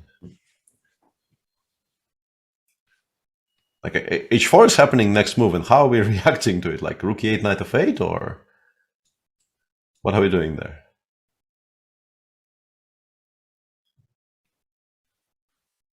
Does look terrible. Like, looks like one of those French positions that you get taught in old textbooks where you did everything you shouldn't do. No, like there's no pressure against d4. Knight is badly misplaced on g6. f6 is not happening because he already played h6. So yeah, he's Fabi, and he will find a way to make this tough, but it does look like a horribly gone wrong French. Or well, I mean, he's achieved something on the other side of the board. He has like b4 options or knight a5 c4 options, but they seem slow. Compared to what will start happening to him on the king side, they seem very, very slow. Yeah, I don't know how much freedom you can actually give an attacking player like Nielsen in this position, just trying to, tempt him into indiscretions. The good thing for black is there's no direct checkmate anywhere. No, if you play whatever queen somewhere. Yeah, I guess he does something like this. He just goes rook fc8, h5, knight f8 or something. Now, at least we're covering this square. Probably to give checkmate, white has to go for some g4, g5. I don't know, break, knight h2. You want to bring the queen, yeah? Yeah, I want the queen on g4, and then I will start considering again. I mean, g4, g5 is also extremely strong, but I'm wondering if I can actually create significant threats even without including any kind of a pawn march. Queen g4, king h8, yeah. Checkmate. Knight df3 for now. And then I'm going to claim that I'm threatening bishop h6, queen f4. Like if you make a move on the queen side here, I don't know, just to put the maybe even here actually. Let's go bishop h6. Gh, queen f4. Is this mate or not? King g7, knight g4. Would very easily be mate, right? Pretty scary. Yeah. Kind of reminds me of that Karekin-Shankland game in which Sergei actually did need to open the G file, but here it seems like I'm somewhat managing it without, right?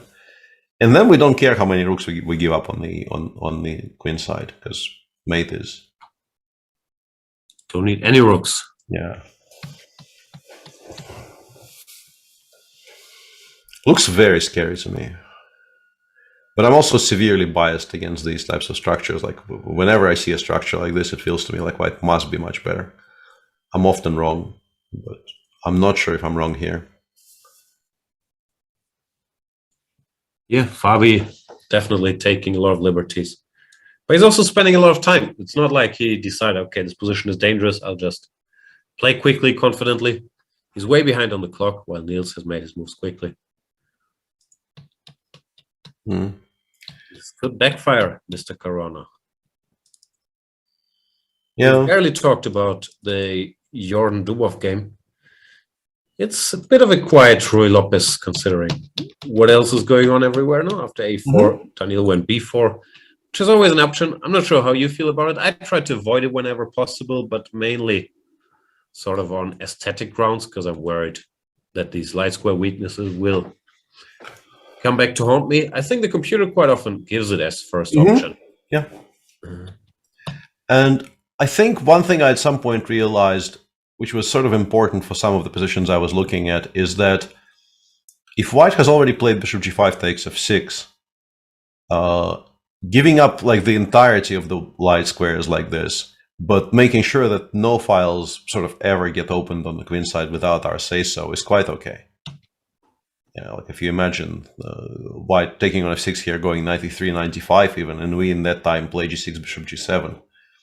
It looks like white is controlling the entirety of the light squares on the board, but with the pawns on a5, b4, and c5, no pawn breaks are available on the queen side, no files for the rooks. Our weaknesses are reasonably well covered. And it turns out that those positions, I think, are very playable for black. But with the dark square bishop still on the board, I think it's less clear to me how to assess them. And Jordan is doing an interesting thing here, because he brought the knight over to d5, and now he is not trading it for anything, just keeping it there as a source of major annoyance. Even after bishop f8, he's saying bishop d5, knight e7. Does not concern me much. He's preparing queen f3 maybe as a way to keep that pawn. Yeah. Very well be right. And Daniel says, yeah, I'm not touching it. I'm playing around it, goes knight d7. That looks a little... I'm beginning to like this for white. Yeah, you could either bring the knight, queen h5, g6. We're not getting anywhere yet, are we? Yeah, I kind of like it on f3 anyway. I don't know. Also, knight b6, bishop b5 might be very awkward. So I'm not sure where this is. I thought his plan is to play knight b6, but that only seems to increase the awkwardness of meeting bishop b5. Knight g4 is also very, very logical. Yeah. I like having those knight f6 tactics available to us. I don't know if they're working, but I very much like having them as a backup. This looks potentially incredibly dangerous for black.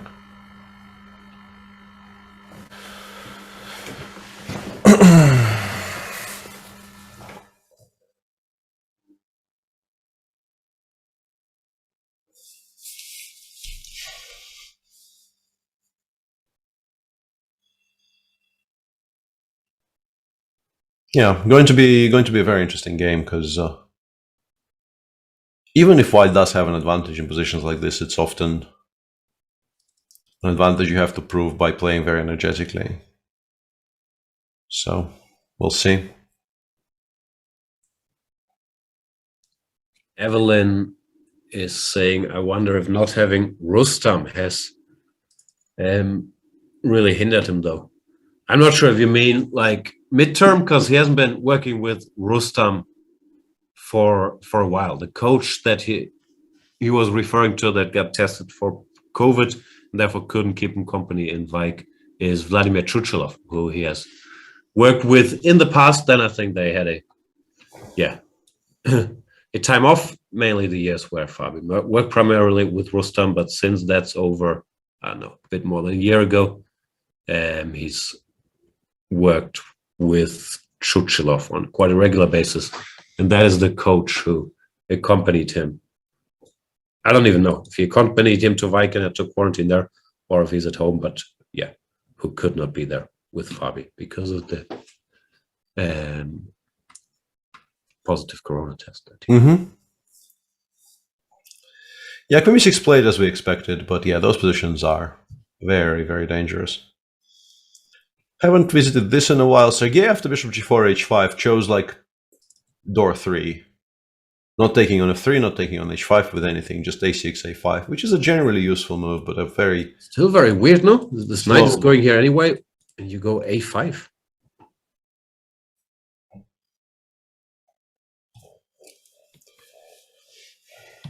So he must have disliked...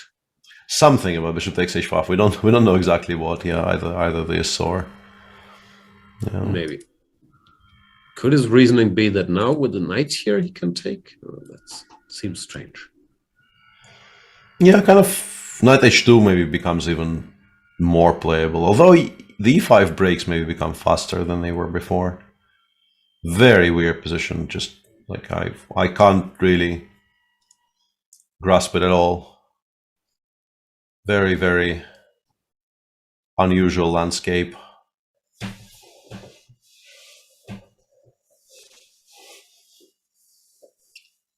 Yeah. Pragnanda has also started taking time, but it looked like he was blitzing. H4, bishop g4, h5. Just to show that nowadays, if they play the London system, they're not exactly looking for a quiet life and play c3, h3, knight b2, bishop e2, short castles, bishop h2 without thinking. It's become something very different. Yeah.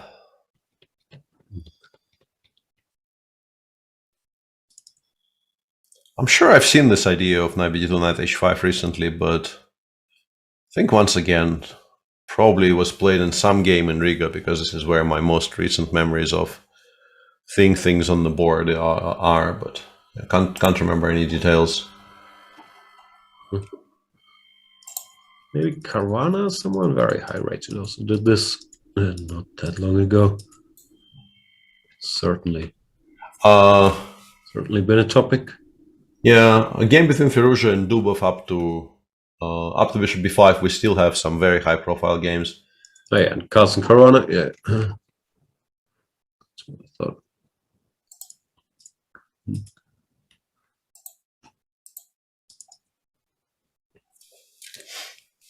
Yep.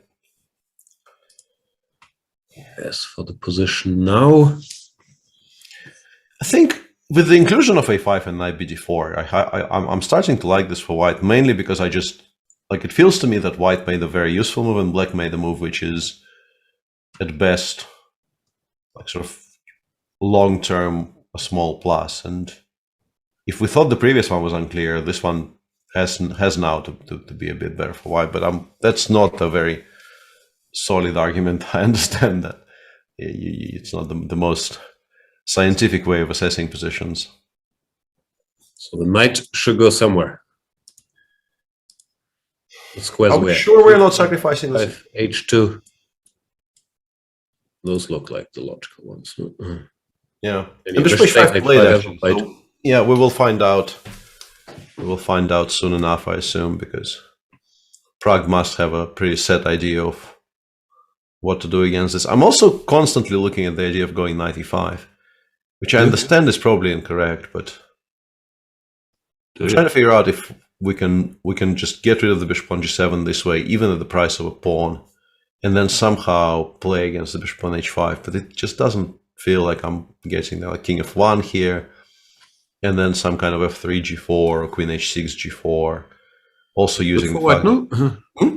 Looks good for white, doesn't it? Queen f6 bugs me a great deal. We're planning just to play e5 as early as possible, but maybe we can play queen h6 now and stop e5 because rook takes h5 is a threat. Such a weird position. I just don't know what to think about it.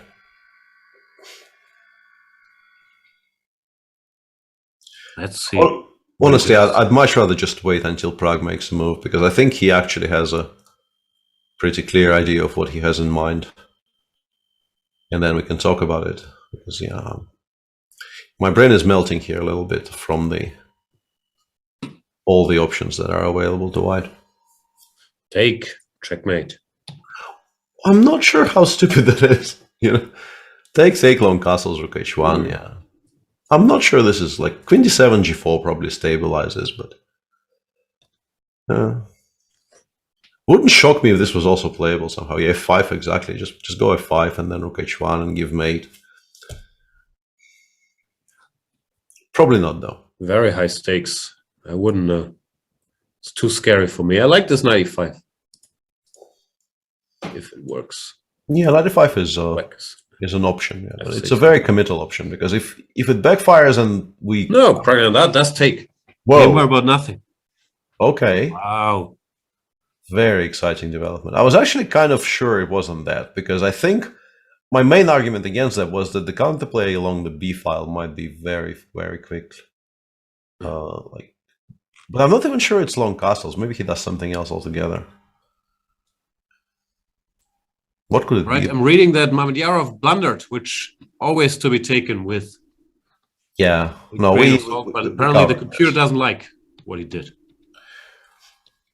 He did insist on this exchange sacrifice. Mm-hmm. Now knight c6. This is position we looked at. Doesn't look like a blunder. No, definitely not a blunder. But yeah, maybe this particular version of the positional exchange sacrifices. I'm sort of saying Maryar played well, I guess, no blunder. Yeah, it certainly didn't look like, but probably the computer feels it's good for White. Yeah. Machine disliking it I can very much buy, but yeah, this was not an oversight. So what can we do? If we defend the pawn, then bishop g4 just looks very annoying. Yeah, I think if we defend it, we maybe defend it with queen d2 so that we can maybe bring some pieces over to, I don't know. We go active, just try to... And then, yeah, I don't think I'd take. I think giving up the pawn on d5 like this, I don't like very much. I would like to, before we cash in, do something else. h6. Oh, bishop some. Yeah, I kind of want to take on f8 with the bishop, so... Yeah, rook f8 is good though. Yeah. Such a strange position. b4 maybe. Get this pawn to b3 and then reevaluate. I have no idea what's going on. Yeah. Play h3 at some point to take this out, or queen d2. Is there something active to do? Oh, I can very starting to get tempting to just take and give mate, yeah, or something, but like it's probably not mate yet. It actually looks kind of matey because we can't stop e6, right? In this particular position, it looks very no, it does look tempting. ahoy matey. Okay, we made a bunch of random moves, but it's a weird position to even accept. We should probably take some of them back, yeah, but I'm pretty sure knight 6 does get played because it's difficult for me to believe that any other developing move could be more logical than knight c6 here. In chat, Maryar did not overlook any of the simple combination, quote unquote, by Magnus. He very much planned for this to happen. Peter mentioned the idea a while ago.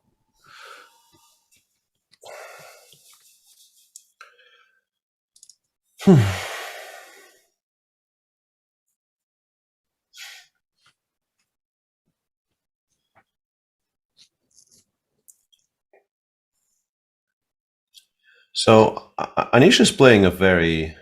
McSqueagy is saying, suggests, I guess, the engine is after rook a8 to play bishop e6 instead of b4. And then... So makes sense. I thought it helped us to get rid of some rooks, and here maybe this. And then actually goes g6 and says, I don't care about knight takes e6. Yeah, that's a very machine thing to do. Just do this to your own structure, but knight takes d4. Yeah, knight takes d4 solidifies everything. Yeah, I could believe that. I believe that for sure. No, this will certainly get interesting, or keep being interesting. We can't accuse the players of playing it safe with the tournament lead. It's just violence. Yep.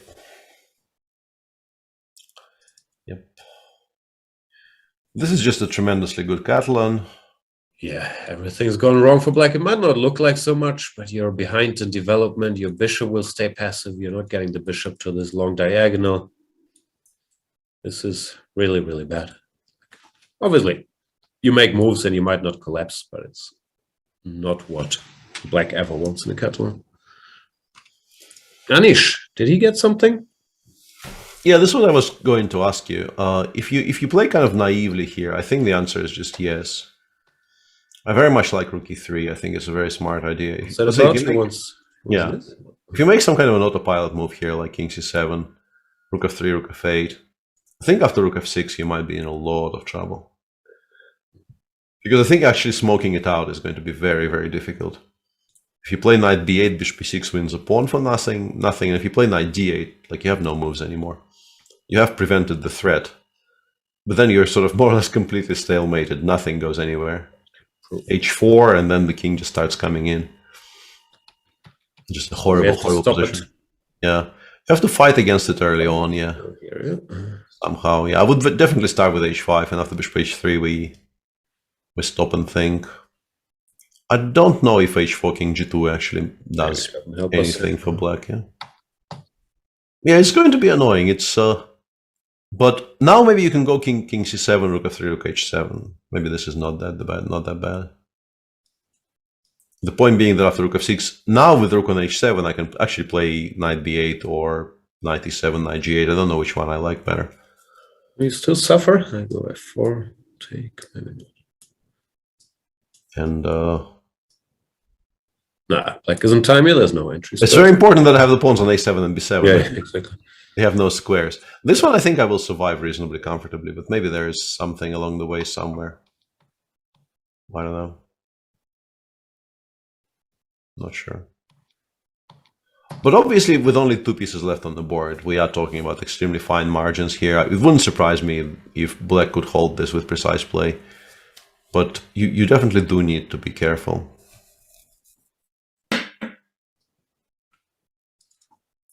Yeah. What say you about a shortish break? Let's do it. I don't have any hot beverages yet. I'll get a cocoa. Thanks everybody for watching. In the meantime, of course, check out Peter Svidler's new course, chessable.com/Peter, combined with his first course, gives you a complete repertoire against 1d4. So yeah, head over there, have a look, and we'll be back here with you in a couple minutes.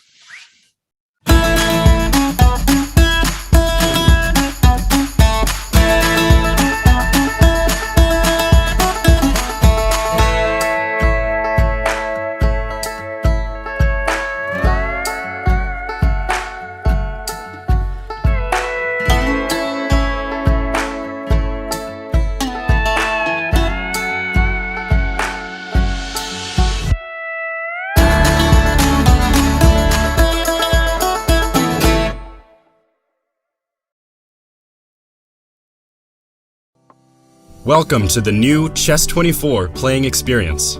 Play in light mode or dark mode. Choose from a range of time controls or create a custom game and get paired with players from around the world fast. Enjoy a polished playing experience while making moves on a fresh, responsive board to claim your victories. Train and improve with over 80,000 puzzles. And that's not all. Download now and discover what more you can enjoy in our brand new app. It's time to take control of your journey towards chess mastery. Magnus Carlsen introduces Chessable, the definitive solution for studying chess. Move Trainer uses the science of spaced repetition to identify your strengths and eliminate your weaknesses. There's no need to set up a board, remember which page you're on, or keep track of all the moves you miss. Move Trainer empowers you to go from the opening to the end game with confidence. It's a seamless, effective, and fun way to study chess. Choose from one of the largest online chess libraries in the world, with hundreds of titles ranging from classic books through to our exclusive Chessable courses, including over 100 free courses. Get expert insights from International Master John Bartholomew, Grandmaster Sam Shankland, International Master Christoph Sulecki, Grandmaster Simon Williams, World Champion Magnus Carlsen, and hundreds of other instructors. Get started now and join our growing community of over 100,000 chess enthusiasts at chessable.com. Chessable, take control of your journey towards chess mastery. This is John. John loves to study chess. This is David. David loves to study chess as well, but efficiently. John spends more time setting up the board and figuring out what's on the page of his book than he gets to study. David likes to take it easy and use his time wisely.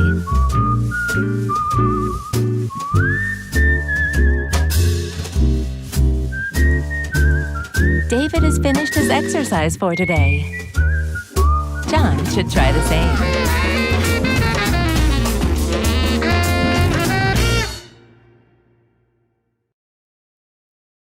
Welcome everybody! My name is Jan Pomnishi, former world chess champion. Are starting a new course here for Chessable. A very special Chessable course. Master your chess with Judith Polgar. You know what? I learned a lot.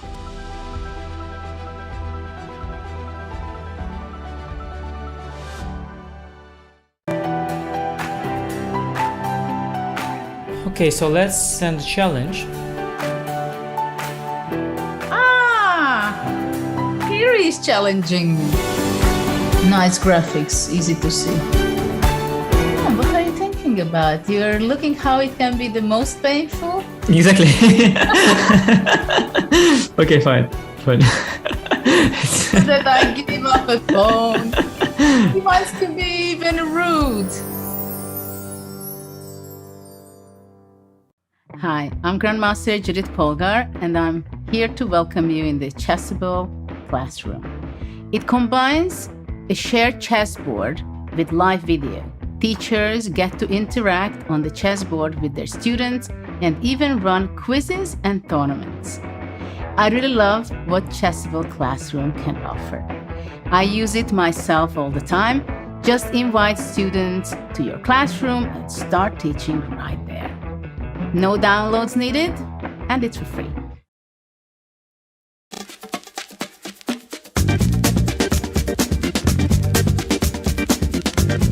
E5, it's E5 Patzers. A complete repertoire against 1 E4 based on 1 E5, now available to study with Chessable's unique Move Trainer technology. The backbone is the Marshall Gambit against the Spanish, with 3 Knight F6 against the Italian. Jan Gustafsson has revisited all these lines he has played for 20 years and worked on as a second for Peter Lecco and Magnus Carlsen, amongst others, with the help of the most powerful engines out there, Leela 0 and Stockfish 10. This has led to many new discoveries and a repertoire ready to master on Chessable that can serve the student for a long chess career. Maybe E4 doesn't exist after all. E5, it's E5 Patzers. I'm ahead of the game.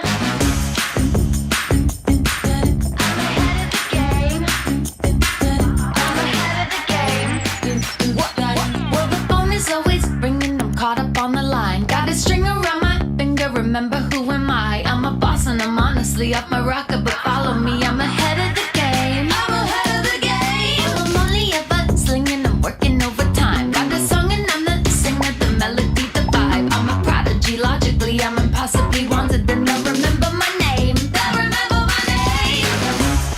Ooh,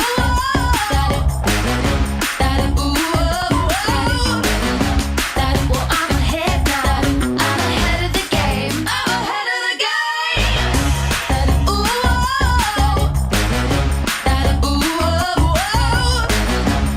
well, I'm ahead now. I'm ahead of the game. I'm ahead of the game. Well, I'm ahead now. Well, I'm ahead now. I'm ahead of the game. I'm ahead of the game. Hello, everyone. I'm Grandmaster Yasser Serwan. I do hope that you're enjoying the 2022 Tata Steel tournament broadcasts. Do you want to get my exclusive Chessable video course, Winning Chess Strategies, for free? Today, Chessable is running a promotion. Go to chessable.com/Yasser and see all the details of how you can get my course for free.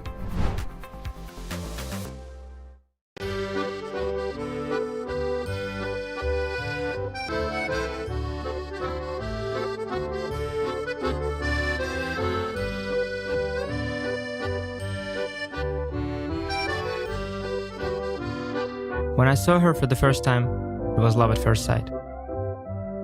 I love how rich and complex she is, how sharp and principled her first steps,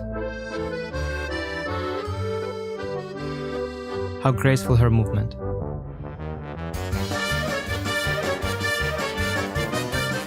Paris is the city of love.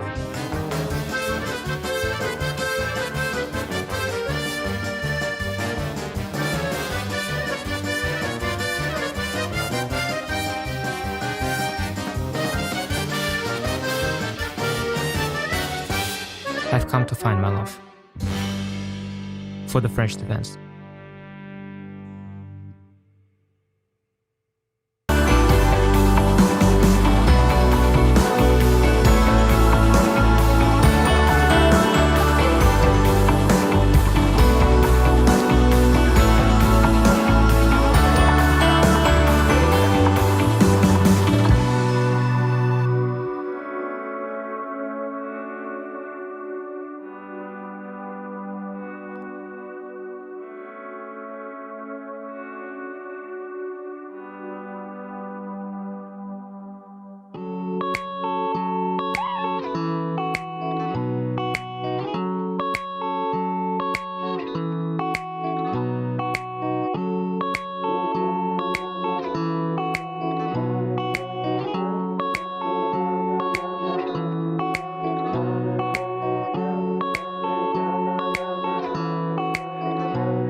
Welcome back, and I'll solo cast for a bit. There was briefly some hope for our others. I've lost all of my English, but basically there was some very exciting children-related sounds coming from the from Jan's machine, but seems like neither he nor Nelly are currently willing to grace us with their presence, which is very sad, but what can you do? This game is also a little bit sad because after the impassioned speech I gave about Andrei Yesipenko not willing to trade the queens, he has proceeded to take on d4 and on g3, very heavily indicating that he is, after all, planning to get the queens off the board here, probably by virtue of taking and playing king f8, which honestly looks completely fine for black. I don't really think black has any problems here whatsoever with the bishop coming out to f5, king g7. The rook might come to e8. It looks a perfectly serviceable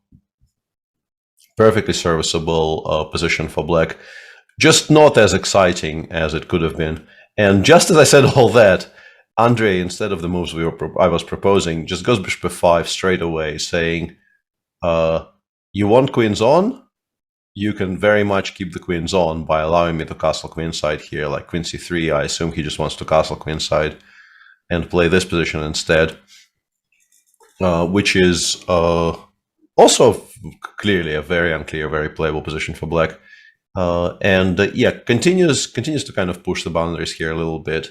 I wonder if he is planning to castle queenside even after, let's say, knight f3, because it definitely is an option. It's a little bit surprising to me because honestly, I felt that the king really is quite well placed on g7. So taking and bringing it over to g7 like this did feel very logical to me, but I don't dislike bishop f5. It's just not the move that I expected. In the meantime, in the game of our two leaders, rook a8 has been met by h6, a move which we were also, I think, proposing before we just went on a break. And as I these days do quite often, in the break I sort of cheat on the stream with the engine a little bit,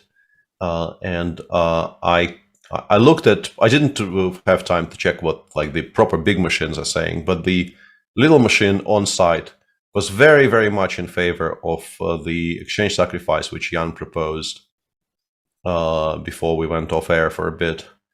Specifically rook c8, queen f5, with the idea of, very importantly, the knight on c6 does not really have any good squares to... I mean, you can play knight a7 here, which does protect the rook on c8 and stops e5, e6. But knight a7 in itself is such an ugly move to make that I don't think it's a very attractive option. So what ends up happening is black probably plays something like rook f8 and white goes e6. And this looks very, very dangerous for black. But apparently even the position they have on the board right now is also pretty good, even though those tactics are no longer in play. And as usual, I will just trust people who quote the Sese assessments. The Sese assessment in chat, so I assume it's very, very good for Magnus. It honestly doesn't look like a plus 242 position to me. It looks like a position which I can very readily believe is good for white, but it doesn't, remotely resemble like a clearly winning position that I normally associate with like above +2 positions. But yeah, I can believe this being very promising. Certainly, interesting how this will transpire, because I think if you misplay it hard enough with white, you can maybe even long-term start running some risks. If you, let's say, if you take on f8 here, and then switch to some sort of passive defense, I don't know, queen d2 before you make some non sequitur moves like, I don't know, h4 b3, and then some other moves, and black, I don't know, has time to play bishop f5, bishop c2, for instance. I think these types of positions can very, very easily become quite unclear. But it's also very difficult to argue against, the wisdom of the machines. And if the machines really are saying that white is much, much better here, I think it's very stupid to argue with them. A brief roundup of things happening on other boards. Sam did not meet the rook e3 with h5, which I thought was, if not strictly required, at least definitely best play. So he went king c7, rook f3, and knight d8. I think it's important to not play rook f8, so I quite like that he didn't play rook f8, but I still feel that including h5 earlier than he will have the option now, because now the pawn is already on h4. Including h5 in a position where the white pawn would have to stay on h2 was a much better option. I'm still not entirely sure just how much better Anish is here, but I'm starting to kind of fear for Black's position. Jan will be back, and just as I was saying that, there he is. He will appear on your screen as if by magic in a next couple of moments. What I miss? The entire line that we've discussed almost appeared on the board in the Carlsen Mamedjarov. In fact, your rook c8 exchange sacrifice was pretty good, at least on a previous move. And apparently now Magnus, we're being told by computer experts, is maybe just winning, even though it still doesn't really look that way. It looks like he might be better, but it doesn't look like he's winning. So was rook fa1, bishop e6 played, yeah, this new position? Yeah, apparently bishop e6 is not the way to go, and b5 before was stronger, and now white is very much ahead. But yeah, not sure I can explain why. Apart from the very simple, rook better than bishop, we have more rooks, therefore we must win. That makes sense. So we take? I don't know. Nobody actually provided us with a Sese first line. I don't have Sese open, but they did give us the Sese evaluation in chat, which is quite high. Apparently we don't take it. We play some move. Queen d1 is winning. Is it? We have more pieces. Yeah, I think Queen d1 is exactly the move that it's very much the type of I have more rooks, I will eventually win type of move. Yeah, which is believable now, no? With this a file, this line you gave earlier. Mm-hmm. There, Black looked very, very comfortable because the rooks weren't going anywhere. Here, what was it? This position? This position, I like in practical play, I take Black. Yeah. But the one we have now, even in practical play, I'm not sure how winning it is, but it feels believable you would take white, no? Like the rooks. Absolutely, yeah. You would. And he does play Queen d1, and Chad is very much wondering why this is the only move that gives a very, very large advantage, and everything else was immediately bringing it back into probably better than Queen d2. Your point is here you want to go some b3, c3, and some move, yeah? I have no idea. I can believe not having to trade. Like, I think the idea that we preserve the option of maybe keeping both rooks on the a file in some positions and just generally annoying Black for a while yet by keeping the rooks on and having them calculate exactly when we will trade for every single move is the right way to play. But why is white still winning why is white winning period is very unclear to me. And whoa, interesting developments in what was maybe arguably the quietest game of the round, the Geary Shanklin game. Sam apparently dislikes his position enough to go d6, d5 here. It's just strong. In Sam we trust. Sam didn't play h5 though on move 19, which I think may have been a mistake, but I sort of endorse playing d5 there.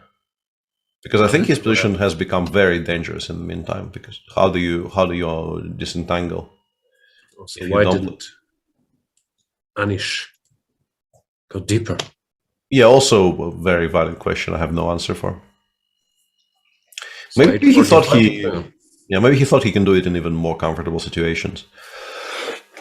Sorry. This looks decent, no? ED f5. Yeah. If we have to go back, I don't know if takes is a valid option. Probably not, no. Yeah, I mean, it will be sort of positional compensation because I don't think the d5 pawn falls. I think we're just playing for purely positional compensation for it. I don't know if we want to include e5, e4 if we play something like knight f7 here. But since White probably plays c3, c4 in every single position where it's legal, forcing the rook to go to e3 seems like a decent idea. Because otherwise it might go to a3 and attack some of our stuff if you give it more squares. Black is pretty untouchable in the center on the king side now, so it's... Yeah. I mean, e4 does give White f3. Yeah. So I'm wondering. It's double-edged, yeah. It's very much double-edged. Also, I want to say that, kind of shockingly, I'm not sure e takes d5 is forced. What else is there? I think you can definitely make an argument for like rook f6 here, d king f1. Something like this, I don't know. And just very quietly come up and take it with the king. Once again claiming that black has no moves currently and will not have moves anytime soon. It's a cool concept. Yeah. Don't know if good, but definitely a concept that exists here. Just playing for kind of a stalemate, which is...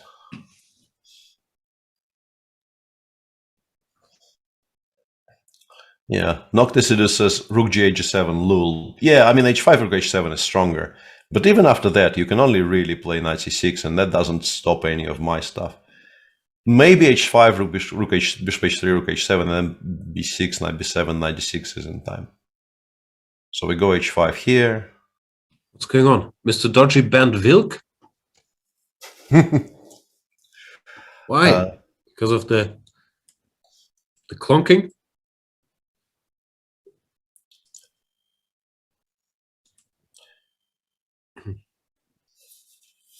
It's a shocking development. Yeah. Mainly because, you know, Wilk has not been banned on whatever it was, Sunday, despite my very vocal disagreement with the whole concept. But now, yeah, you seem strongly against it. In fairness, yeah, and that didn't lead to any kind of a ban. And now Dodgy just randomly does it on his own. Yeah, for people just tuning in, we should mention that Wilk is mixing vodka with milk, which I've done plenty in my younger years. Sometimes it leads to very strange consistency of the milk, but I still think if executed properly, it's a great idea. Mr. Dodgy is saying someone brought it up again. Yeah, it was you by banning Wilk, and now here we are again. That is pretty much a White Russian. I guess White Russian has more ingredients, but basically the concept is the same. Although, yeah, for me it was less classy having my bottle of Smirnoff or vodka Gorbachev and then mixing it with a liter of milk. Like I didn't get White Russians out of this. Ah, Kahlua and cream is what you need, not milk. Who knew? Anyway, moving on. Apologies. Just had to revisit the Wilking. Rapport's still much better. Magnus, good at chess, played queen d1. Apparently much better now, although the eye test we're not sure yet. What's happening in Pragnanada's game? He just took on h5. Yeah, I checked out briefly what the kind of a somewhat pedestrian engines were saying. This is now unclear. Weirdly, after bishop takes h5,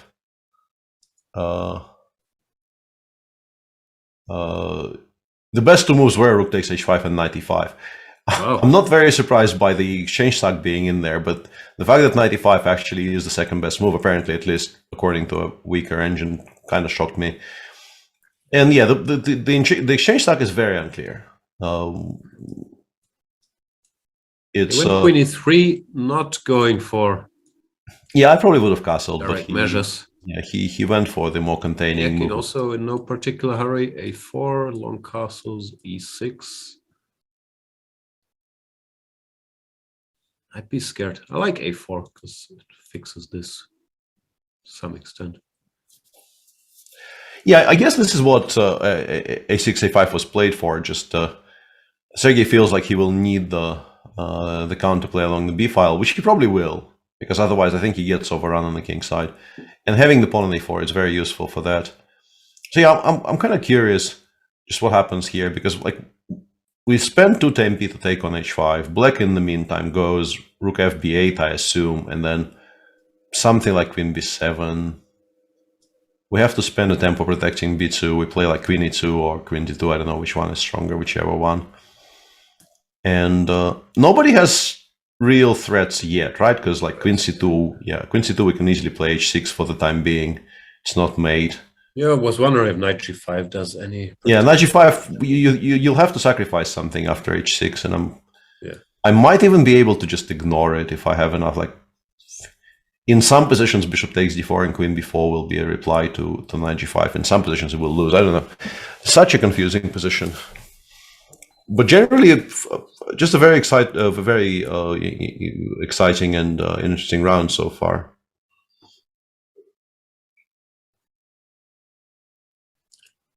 The Twitch is accusing Mr. Dodgy of being power hungry. That's hard to believe. Like, how much power can you eat? At some point, there can't be any hunger left, right? Yeah. Yeah. Of all the things happening in chat, the little mod message of Nizahe banning Tom Waits is the one that bothers me the most, because I'm trying to figure out if he's just done this so that I could see it and get very annoyed, or if there was actually a user called Tom Waits who has done something ban-worthy. Or possibly both, yeah. I think both is always going to be very high on the list there. Queen c2, knight e5, knight g4 looks scary, says Noctis. It is, yeah. But black will also not be entirely passing. Like queen h6. Let's make some random move in this project. Yeah, rook a5 definitely high on the list. Yeah, h6. Knight e5, we can go rook takes c5.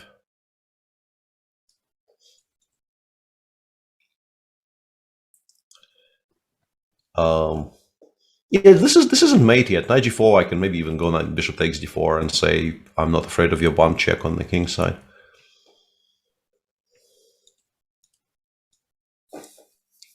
Sorry, what was it? Knight g4? Yeah, the suggestion was knight e5, knight g4, but yeah, I think we can just take the bishop, take the knight, and we just run now. Not worry about too many things. Yeah. Yeah, I'm sort of eagerly awaiting developments in this game because it is very sharp and also very unusual. I don't think I've seen this structure before. No, it might be the rook bias. I take black for sure. The white king is also weak now. This bishop looks like it's doing a good job keeping the king safe. I like black's position.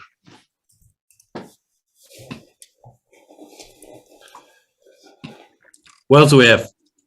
Niels. Is Niels still much better? We actually had this position on the board, and when we had this position on the board and we were discussing how easily you can mate even without playing g4, g5, Niels had an hour and 20 minutes on the clock and was very easily in control, seemingly both over the board and on the clock. And he now apparently spent 50 minutes on playing h4. That is a weakness, or a thing he does at least. He likes to take a lot of time. He does tend to end up in time trouble. Yeah. I'm pretty sure in the meantime, he like legit made one move. And is 50 minutes to the bed. It's also the move he would blitz out in any game. 100% of the time you play h4 here.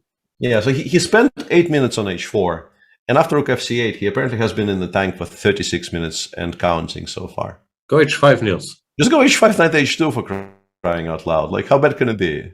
Sometimes it feels like he's not even watching the show. Knight takes d4, queen g4. I think this just loses, right? I think this is end of game. Break this. At the very least, does this. Yeah. Feels like end of game. It's just very confusing. And he goes knight df1 first. He's finally actually settled on a move. I think it's difficult to spoil his position to the extent that we will stop liking it. But I definitely like it less knowing that he's not also half an hour ahead on the clock. Also, why exactly knight df1? Like this h5, knight h2, and then either queen g4 or g4? It's not obvious at all. We need the knight on. I don't know. Yeah. f1 for any of these plans. Maybe it's these old Fischer patterns, but it's a really different position here, so not a fan. Yeah. And the definitely Fischer not patterns a are fan in of this King's Indian attack that Fischer liked to play quite often.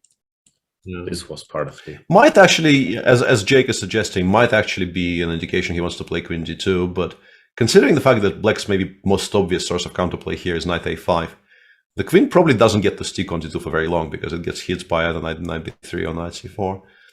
Yeah, it feels like he is trying to be a little bit too subtle here when he could have tried brute forcing it much more. Oh, and just saying Sam blundered. I never know what blundered means. But apparently he's in trouble now. King D6. Do we like King D6? Might be overcommitting. No, C4 is coming anyway. Yeah, I don't think this is... C4, B6. No, he's trying to get the setup with Knight on B7. I'm not... Yeah.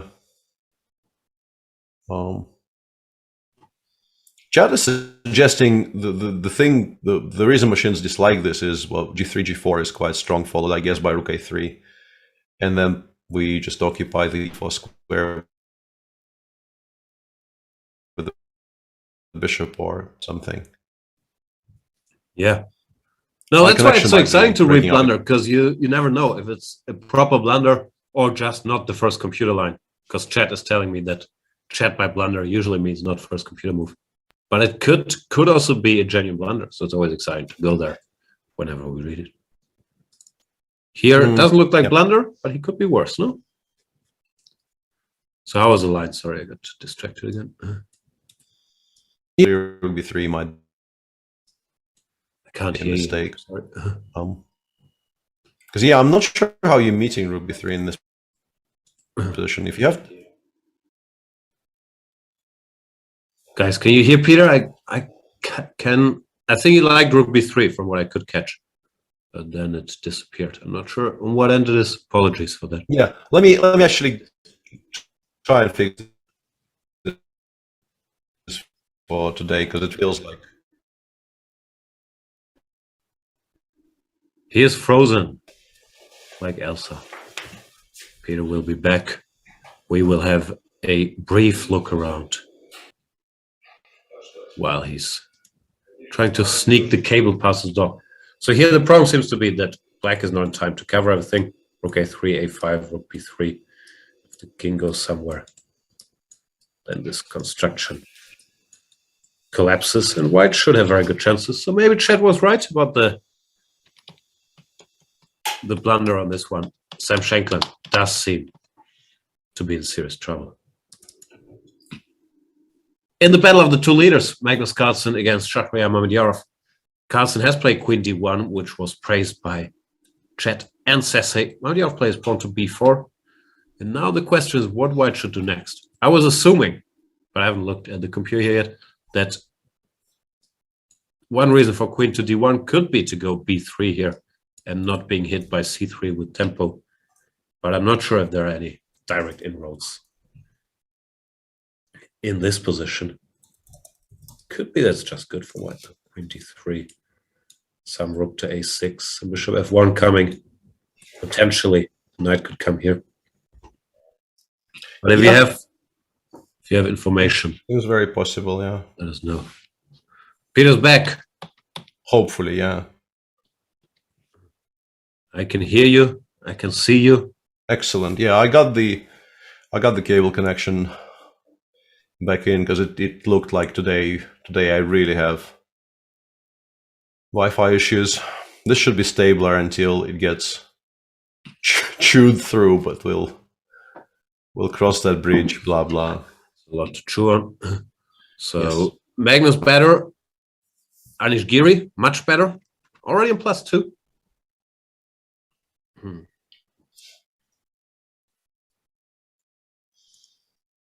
Knight to B5.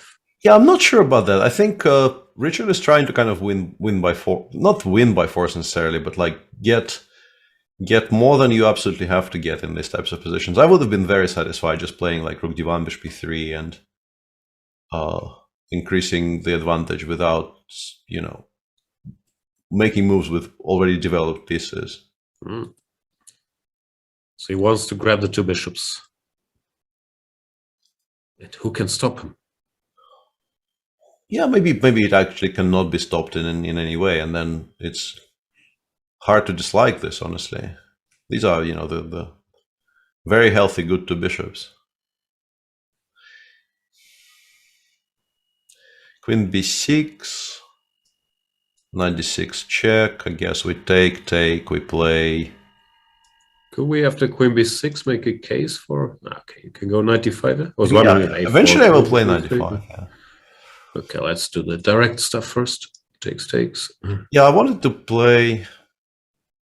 Yeah, but they are very, very unpleasant positions. I wanted to play queen b4 and argue that it maybe isn't so bad. But even if you just take and go 95, it's kind of horrible, honestly. Oof, yeah. Really is not great at all. I'm one move away from being almost stable, right? If I get to play bishop c6, if you make some kind of waiting move and I get to play bishop c6 and actually stop 95 from happening, maybe it's kind of manageable, but I don't get that tempo. Yeah, and these are, like, I'm very tempted to say technically lost, which is an overstatement, but I don't think it's actually that much of a stretch. It'll be fun. Yeah. 94 instead of queen b4 doesn't work now because... Yeah, I can't figure out where it's going after queen f4. I think that maybe just back here or something and just claim that the queen on f4 is not that great, but I don't think it's a very convincing claim. Yeah, unless there's some weirdness here, but now it looks like too much. Yeah. The rapport's still better. Yeah, absolutely. Anish found what chat was suggesting was the strongest move, and now it feels like Sam is in a lot of pain. He doesn't even go for. Yeah, it's much stronger after the inclusion of g4 and f4, I think. Yeah, this is just horrible looking now for Sam. The Geary comeback continues apace. Yeah, the hype train keeps rolling there. He started with -1 after 5 rounds, and since then he scored 3 wins in a row. Looks like 4th win in a row. Might be coming today. Yeah, could very easily be 4 in a row now. Yeah, obviously including the asterisk that one of them was the type over. Yeah. If we want to create more chess drama there, I don't have info on this, but I have a question.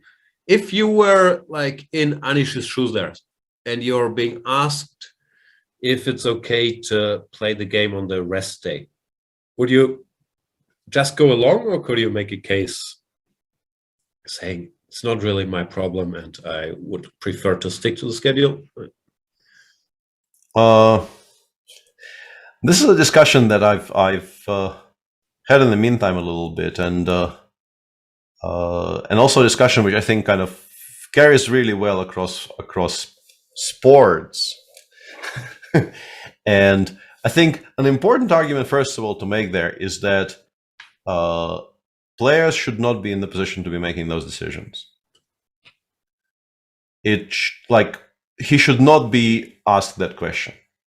In general, arbiters and like organizers, officials, whatever you want to name them, should not be putting people in the position to show sportsmanship.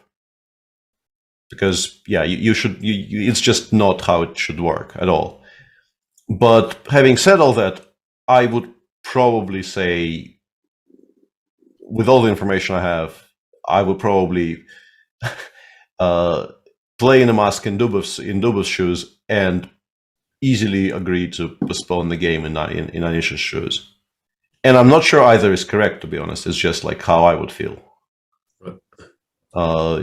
I have a feeling that both what Daniel did and what Anish did is perfectly reasonable. But yeah, doing the exact opposite would have been okay, in my opinion. Yeah, I'm with you. There was also some debate, or at least in my chat groups, if the organizers should have anticipated this and should have a rule for it. very, very easy to say with hindsight. Obviously, the scenario was going to happen. I don't know, because things are changing, at least across Europe, with regulations all the time. Now I heard in the Netherlands, I'm not sure, Chet will know better than me, that recently was reintroduced that you have to wear masks inside, for example, in government buildings and so on, and that something changed on January 14th. I don't know. It's very, very hard to say. Of course, it's tempting to say, and maybe right, that the organizers should just have a clause in the contract saying, whatever, if you're in touch with someone who tests positive and can't get a negative PCR test in time, we will have that game played on the next rest day, or B, players are supposed to wear masks during that game, whatever it is, to not leave it up to the players. But I think it's so hard to anticipate everything in COVID times and with local rules changing all the time. Yeah, I mean, we've seen organizers all over the world not being capable of actually like writing clear-cut tiebreak rules. How are we expecting them? That is on them though. That can't be that hard. Players with the same number of points are all in the tiebreak. Yeah, like equipped with what we know about organizers in general, and I actually think that Tata organizers are among the more competent in the world. This is not kind of me trying to throw any specific shade, but there's always going to be something that it has not been covered by the contract, the overall position that nobody should be put on a spot where there's a unclear situation and they are being asked to show goodwill or sportsmanship. That's the absolute worst outcome. Even if it's not in the contract, the organizers should come to a decision, announce the decision, and expect the players to stick to it. And I think they have highly paid appeals committees for stuff. Yeah, or that. Yeah, obviously that's the way to go. Alternatively, you can just fly in, I don't know, Zurab and two other people. Fly in Jan Nepomniachtchi for moral support. Or that, yeah. That was actually a very good quote from... He had a very good take, I forgot what it was exactly, but he said something like, there's 22 people playing chess, but in the end, it's always talk about Dubov. And he also said something very reasonable, like he didn't know the details of the contract, so hard to judge, but Dubov stood up for his principles, and that's correct. Or something along these lines. But I enjoyed the quote. Yeah, the original sort of take on the Lineker quote was very good. Yeah. And also kind of fair, because it does seem like these days, whenever something is happening in chess world, it's to do with what Daniel said or did or didn't say or didn't do. It was a bit strange. Like, I'm sure Magnus gets enough attention, but he had just won the World Championship match fairly convincingly, and all chess talk is dominated. Like, should Dubov have been on the team? Is he a traitor? Like, it was kind of funny. Strange. It was kind of funny. I have this beeping I have every day in my house at a certain hour, so I'll take care of that and be back. Sure. Very, very quick. Apologies. Let me get the wheel. So I think Sam is now realizing just how much trouble he's in, but I don't think he has any particular way out, because, I mean, you obviously cannot just leave the pawn on f5 unattended. You could maybe make an argument for something like knight b7, gf, rook f8. I mean, it loses to a number of things, but I just want to point out that the cutest thing it loses to is this. And this is just a queen. So you have to choose pretty much between playing f4 or e4, and both of those things feels like lose very, very convincingly to rook a3, rook b3. And I think the reason why we are including g4 and f4 is specifically this line: king c7, d6 check, king c6.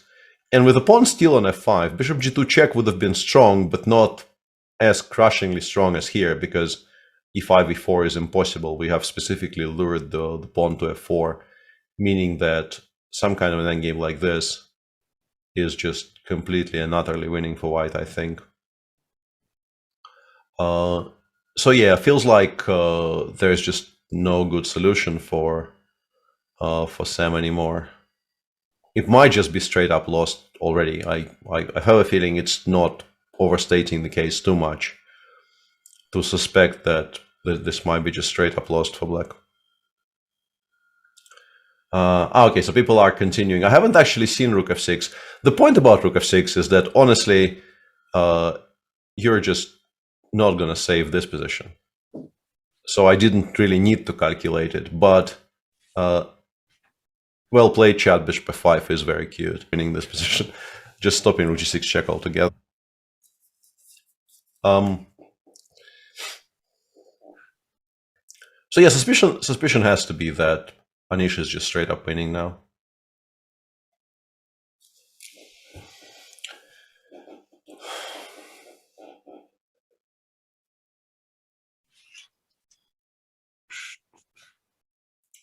Yeah, Anish. 4 out of 4 in a row. Has he ever done this? Like with wins? Pretty sure he has now. I mean, I will say 100% probable, but don't know when the most recent example is. And I'm sure he won even more in a row in some junior tournaments. Yeah, no, I meant in a super tournament.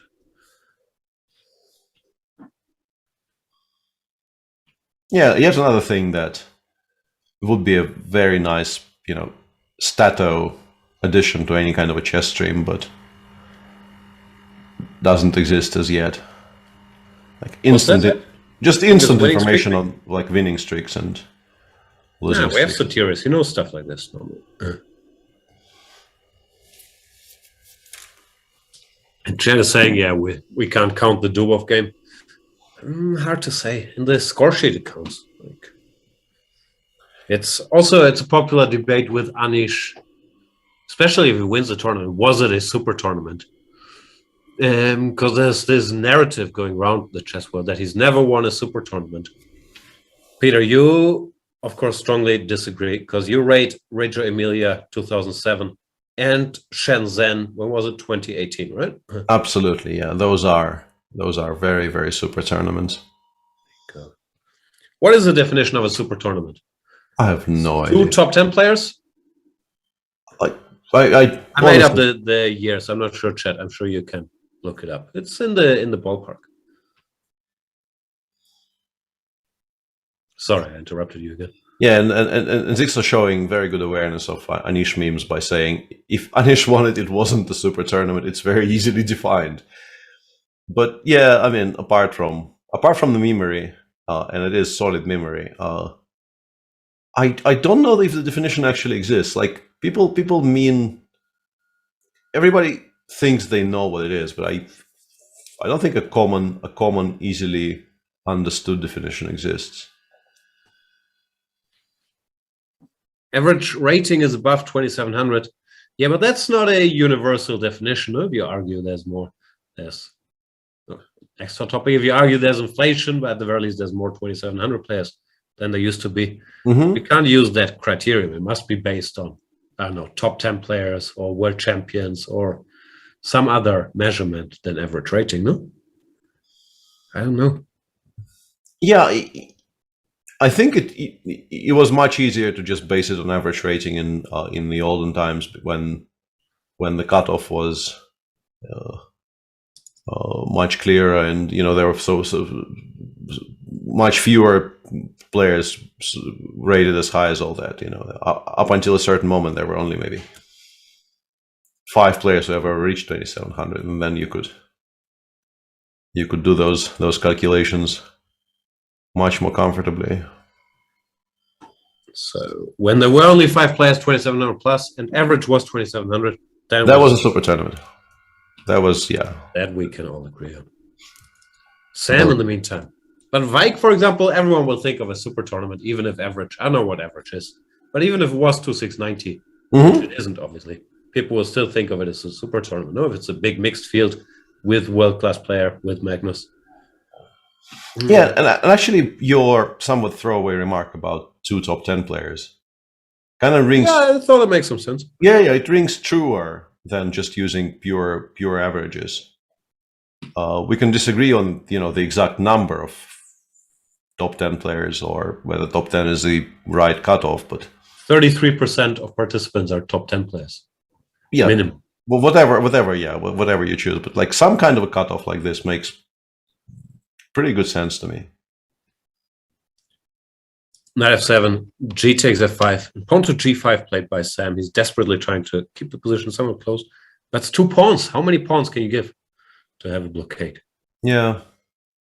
I very much like rook g3. Like, I would like to play rook g3 here, but annoyingly, I cannot find a forced win after gh, rook g7, king e7. Which feels very unfair. Sorry. This is a good rook g3. Buy. Yeah, I wanted to go rook g3 and gh. Yeah. 7, king e7, yeah. Yeah, and just neither d6 nor f6 do enough here, because king f6 is just a very good reply. And then there is still some drawing chances here.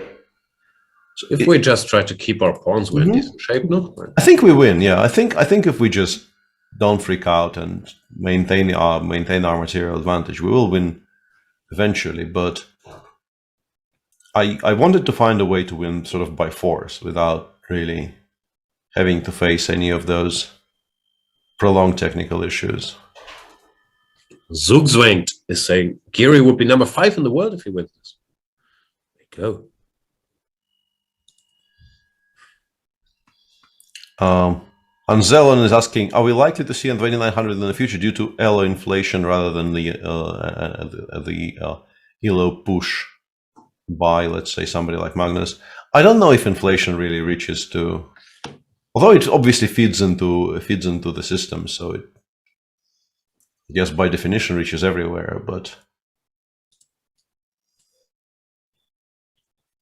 yeah. Was that a yes or no? I think it's a no, simply because I think it's just a very, very difficult target to hit. I'm sort of answering no to the general idea of somebody hitting 2900, not to the idea that it's easier or harder with inflation. I think it's just, whichever way you're planning to get there, I think you're not a favorite to get there. All right. Chaz saying inflation has slowed down considerably. I don't have numbers. It doesn't look like in the top 10 much is changing rating wise in the last time now. 10 years, no, like usually there's a 2800 number that people not called Magnus Carlsen sometimes cross, and then they stick around there, but it's not like there's consistently more people than Magnus above 2800. Fabi was for a while, now Alireza might be there for a while, but it feels like could easily be verified. If we took the rating, the top 10 from 10 years ago, they wouldn't be significantly lower rated than nowadays. Yeah, that's how it feels to me as well. In fact, I think there were definitely periods when there were more 2800 players than there is right now. I think you can find lists when there were maybe like 4 people above 2800 at the same time. Yeah, probably 5 for very brief periods, but it's like Sasha was 2800. This we should be able to figure out. Sasha got Karana, Mamedyarov, Wesley, Aronian. Wesley was a question mark. I don't know, but I would guess so in 2016, 2017. Wesley? No, yeah. Wesley got very high. Yeah, Wesley definitely. Yeah, I think Sasha hit like 2820 at some point. Sasha for sure, yeah. That's yeah. Obviously Vishy, Vlad, and Kramnik. Yeah, I think that the total number is 10, and we haven't gotten to 10 yet. But I'm not quite sure who we're missing out. Palov. Yeah. I think we've already gotten very close to. Did Maxim get there? Hikaru as well? I don't know. Hikaru, I think, was above 2800 at some point for sure. Yeah, Maxim. Morozevich, was he 2800? I think Morozevich got to with 2799 or something. Yeah, I think he was maybe above 2800 in a live list once, but I think his actual listing was 98 or something. He got very, very close, but not above the number. Wesley 2824.5 live. Wow, that's very high. Levon, of course, was extremely high as clear. Well, number 2, he was a stable 2830-ish for a while. Yeah. He held 2834 for a bit, yeah. Rajabov, I thought, never got there. He got insanely close, but I don't think he got there. Yeah, I think we've named them all. Ding, Aronian, Vichy, we've named Kramnik, of course. Giri, I don't think got there officially. He also got incredibly close. Mm-hmm.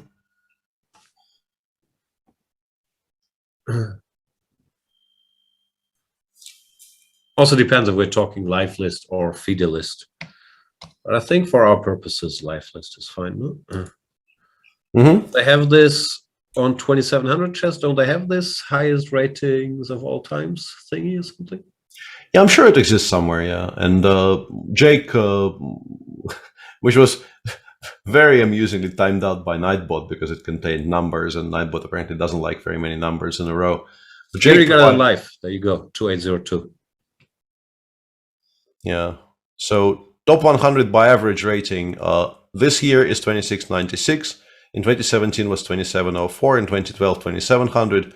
In 2007, 2666. And in 2002, 2645. So there was clearly quite steep incline for a bit, and now it leveled off, and you could maybe even argue we're now in decline as a community because it's gone down in the last 5 years, apparently. I've managed to stay very stable, number 120 in the world, staring at the top 100, hoping that it goes down enough that I can make an appearance there by just sitting out for some more time. 2648, Adiban, 5 points. It's never happened. Just the 5 points. Okay, this kind of a nerding out has got to stop. Let's move something. Apologies, especially to Morkenstein, who fell asleep. Sorry. Jake Lone's asking, is Bangkok Open a super tournament? Usually is. It tends to feature Nigel Short, vice world champion.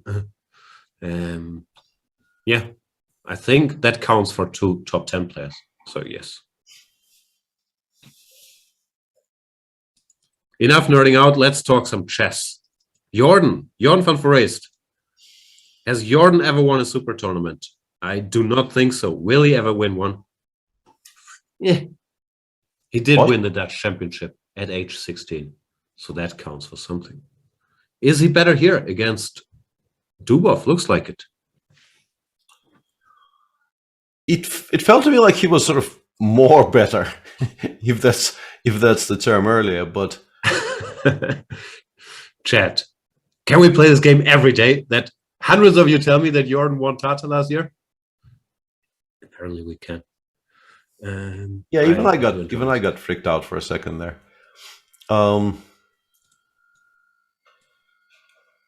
It's kind of a weird one because the bishop on b5 looks very beautiful, but also if we're not actually winning the c4 pawn, it stops our own play along the b file a little bit. I think he wants to play bishop e1 more than he wants to play bishop e3, but I'm not sure about that either. More than anything else, I think he just wants to win the pawn on c4 and stop thinking about it. Very strange position. Very, very strange position. It looks like this knight is an idiot. Yeah, it's be better. That's my scientific take. Yeah. On the other hand, like if you imagine black playing, let's say queen e6 here, and we spend the tempo on something which is not bishop takes c4, which would be very stupid because I think bishop takes c4 absolutely has to be played there. Let's say you play bishop e6, I play bishop e1 here, and you play rook c8. This construction might be extremely stable for black. So it has to be broken up immediately. All right. But yeah, I think looking at our live boards, this might be the quietest one we have, so we should probably maybe do a brief tour because we have very exciting positions elsewhere.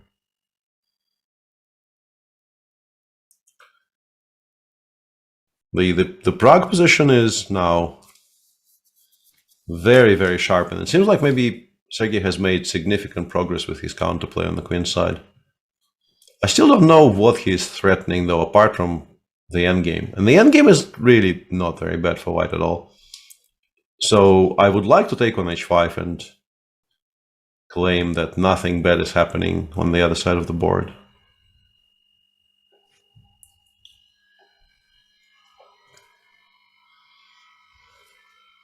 I don't think queen a2 is a threat. I don't think rook takes b2 works. So yeah, that would be my choice here. Such a weak position.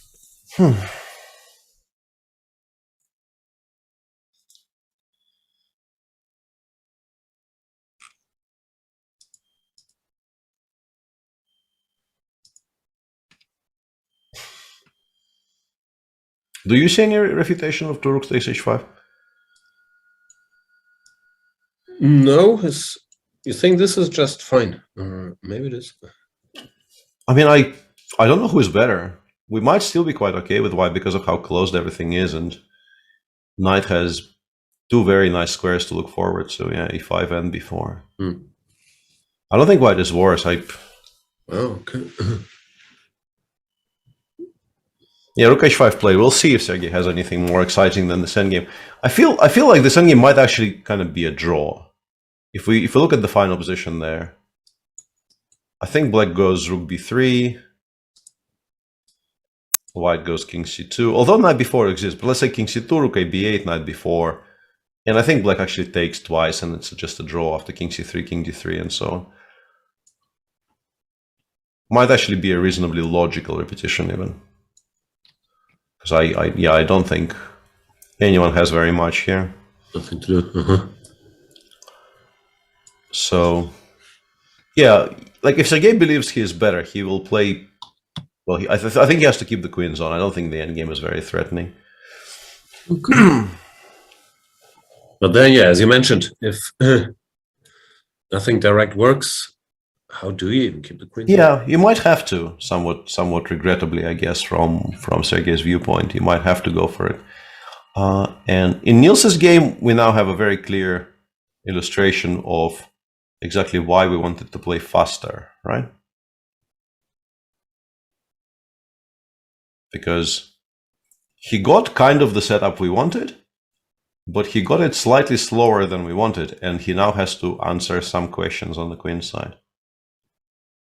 I think he was already threatening bishop takes h6 and queen e3, exactly the type of tactic that we were trying to organize, but black actually managed to do something on the queen side, so now he has to spend tempi solving the issue of the queen on b2. I have a feeling he's still better though. Like we go queen d1 here.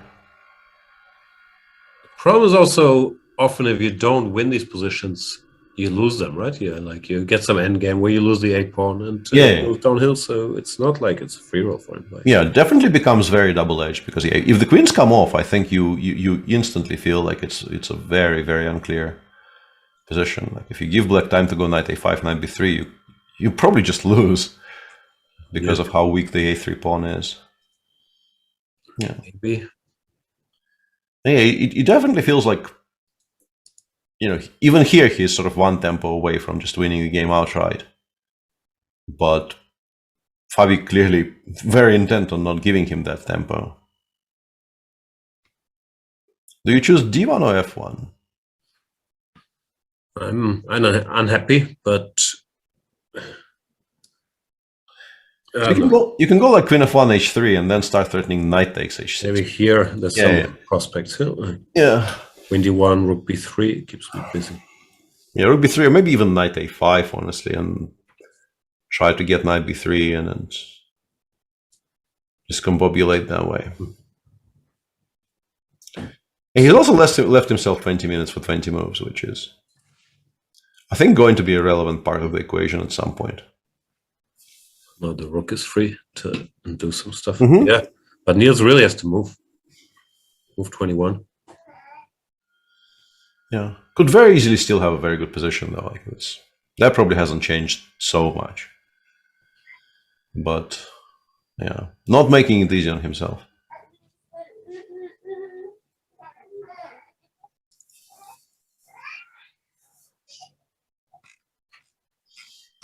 Some intruders in the studio here. Apologies. What do you mean apologize? There's one thing I learned from you, Peter. If in doubt, apologize. Fair enough. Knight g5 played. King G2, Anish. Anish has cruising, no? Many an extra pawn here, yeah. He's what, how many up? 2 only? That's actually fewer than I thought, but it's still very, very convincingly winning, I would suspect. Like Rook G7, and then once you start shaking away this setup, it just should fall apart. Yeah, I'd be surprised if he doesn't win this. Very surprised. Yeah. What's Magnus been up to? He did he was praised, I believe, yeah, also for this B3, C3. And now he's done something very clever, yeah. I think very clever at least. He went Rook A6, got the queen away from the B6 square, and is now planning to just put the knight on C2, and that completely frees up the bishop for useful things.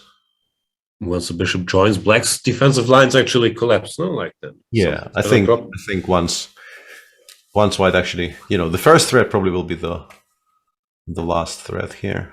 And yeah, keeping both rooks on the A file alive is just so annoying for black, because you just can't really create any proper pressure. I think some sort of bishop f5 needs to be organized very quickly. Like I think you need to play rook d8 here to at least be able to play knight c2, bishop f5.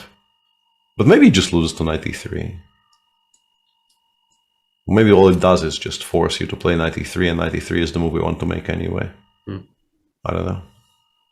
Yeah, it feels like Schach is in a lot of trouble. Yeah, we have f3 if this doesn't win. But... yeah.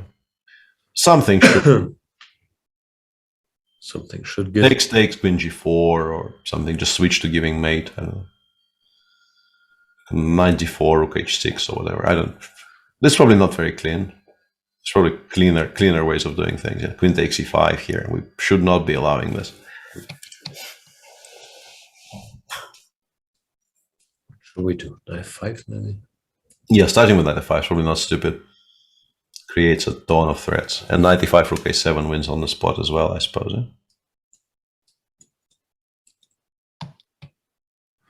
Yeah, knight f5 seems like a solid solution. So Magnus on the verge of victory. I thought he had an overwhelming personal score against Mamedyarov. I looked it up before the round. It's not that much, actually. He has 6 wins, 2 losses, with 18 draws in classical games.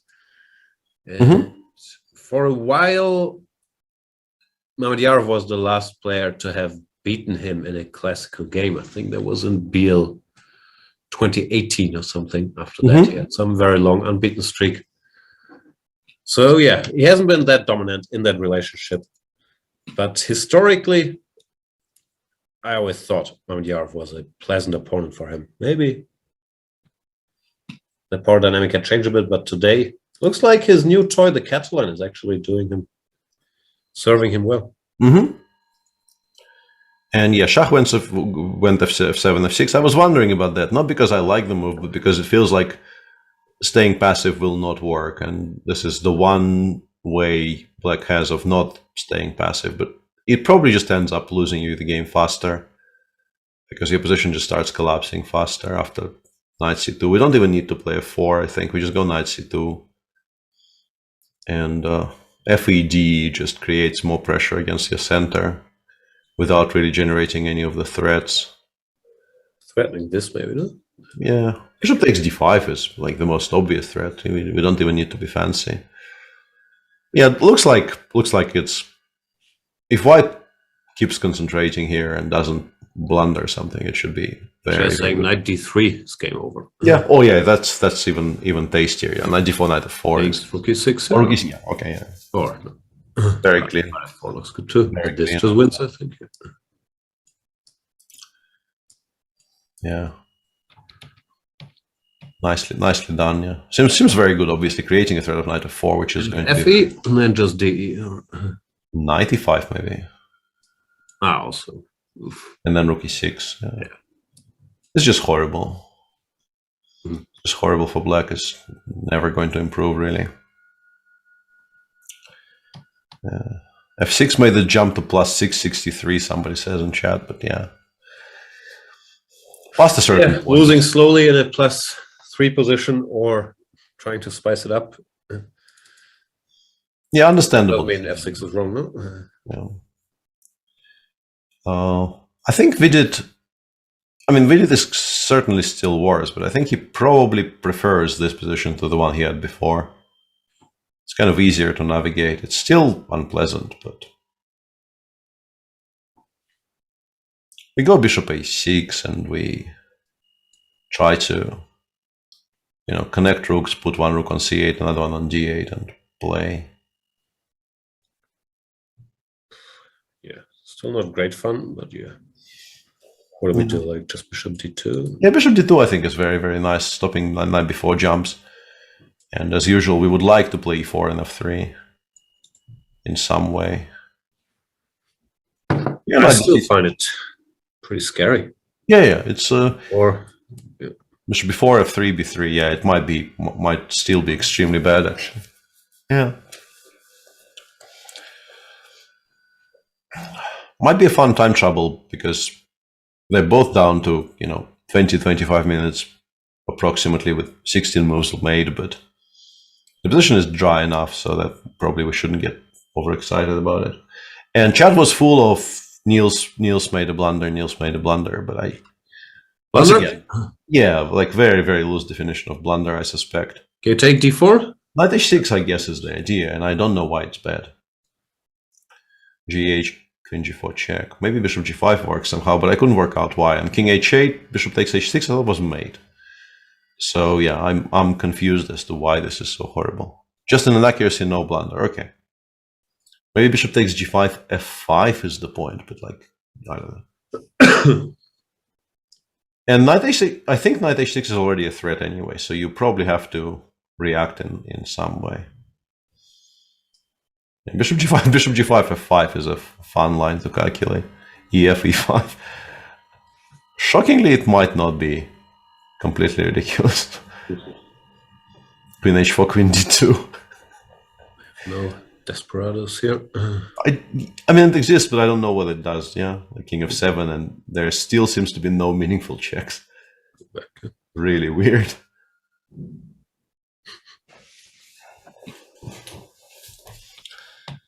Yeah.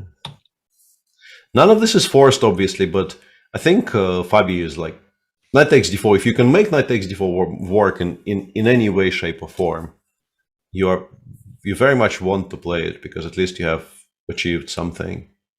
Otherwise, you might just be getting mated without really ever having created any counterplay.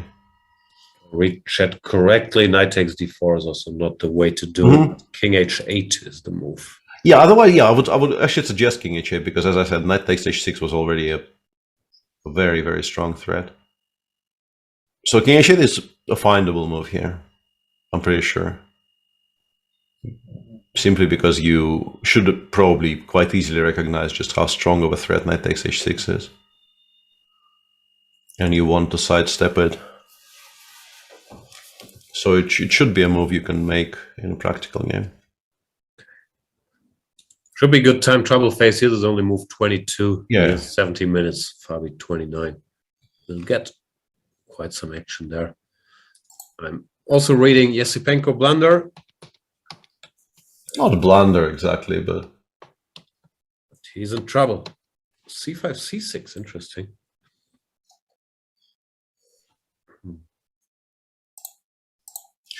Yeah, and I was wondering if we actually need to react to this. I was trying to figure out what I think about, let's say, playing queen f6 here. And saying, if you want to force me to play b6, I will play b6, because I do have bishop c8 as a kind of a fallback position for later.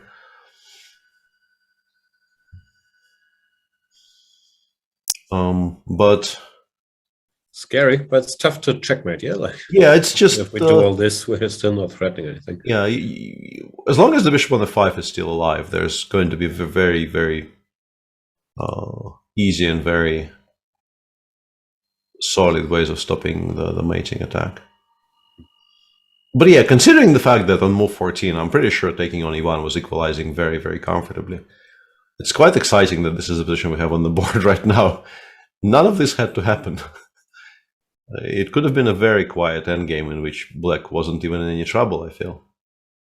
And he chose to play this instead.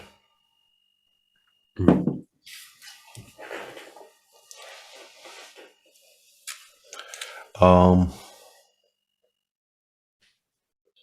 94 played. Yeah, this is a kind of a scary position now. I'm not really that much of a fan.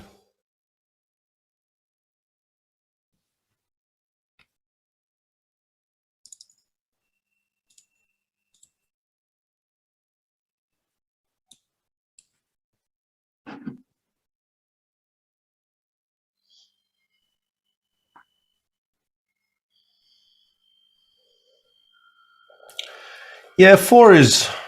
It's not a winning threat, but I think moving it away to g6 should be very, very good for white, just because it no longer participates in the defense.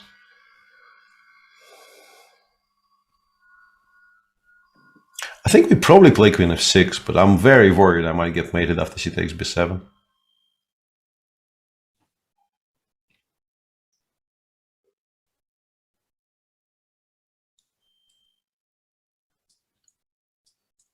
Maybe not. Maybe bishop takes b7 and then king a8, and we're not actually doing that poorly. Wait yet, is it? Queen b4, king a8, knight b5. I don't know. It's definitely still scary, but maybe it's just not that bad. Like rook c8, and then. But I'm very scared. Like rook c8, queen a5, a6, knight somewhere, c3, or probably yeah. This is very, very scary. Even if we do hold this, we're doing this by, as my esteemed older colleague says, by miracle.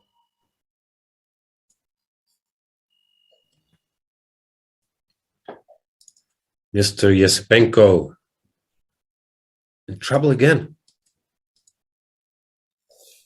And yeah, Duda on -1, Yesipenko on 50%. They would change their respective positions if Duda were to win this one. Yeah. 9 minutes also for Andre. Mm-hmm. Yeah, it really does feel like he sort of, I don't know about once again, I feel like maybe we've had some examples of it early in the tournament, but yeah, it's nice to see him be sort of so principled and so ambitious, but I don't know if today the position really could support that, and maybe playing in a slightly more restrained fashion earlier was better. Such a hater. Yeah. Magnus, in the meantime, found knight to d3, f takes e5, knight takes e5, and it's just over, no? Yeah, it looks over. Knight e5, rook e6 is completely over. I was wondering if maybe you can go knight d4 here, but it just doesn't do anything. Right, queen d4, bishop c5. But the issue is, like, everything wins now. I guess queen d3 is maybe the cleanest. Just queen d3, queen e5, rook e6, just the calmest and the cleanest reaction. And yeah, that's just one check. And if you have to play knight g8, you are probably losing slowly, but you're probably also losing by force to rook e6 in the current position.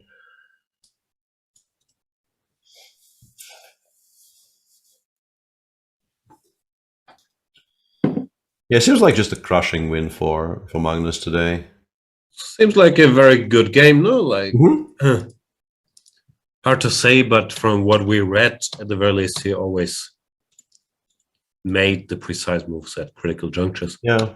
21. And honestly, I think it's just a good move from, weirdly, because it will look like a blowout. I think Shah also played an interesting game. It's just that his concept was so high risk that the moment he made like one slight inaccuracy somewhere, we're not even sure what the inaccuracy was.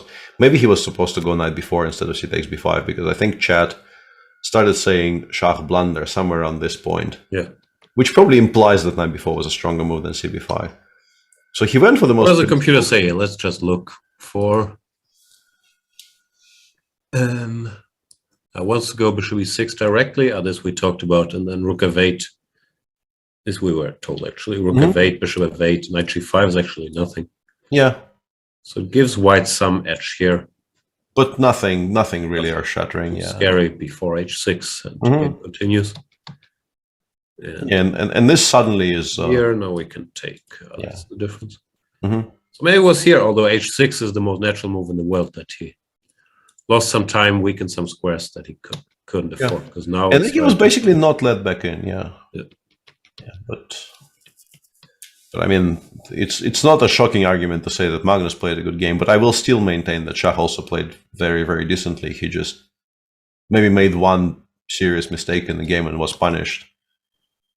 On a different day, or perhaps against a different opponent, he wouldn't have gotten as punished as he was today. Yep. Yeah, night before apparently completely playable.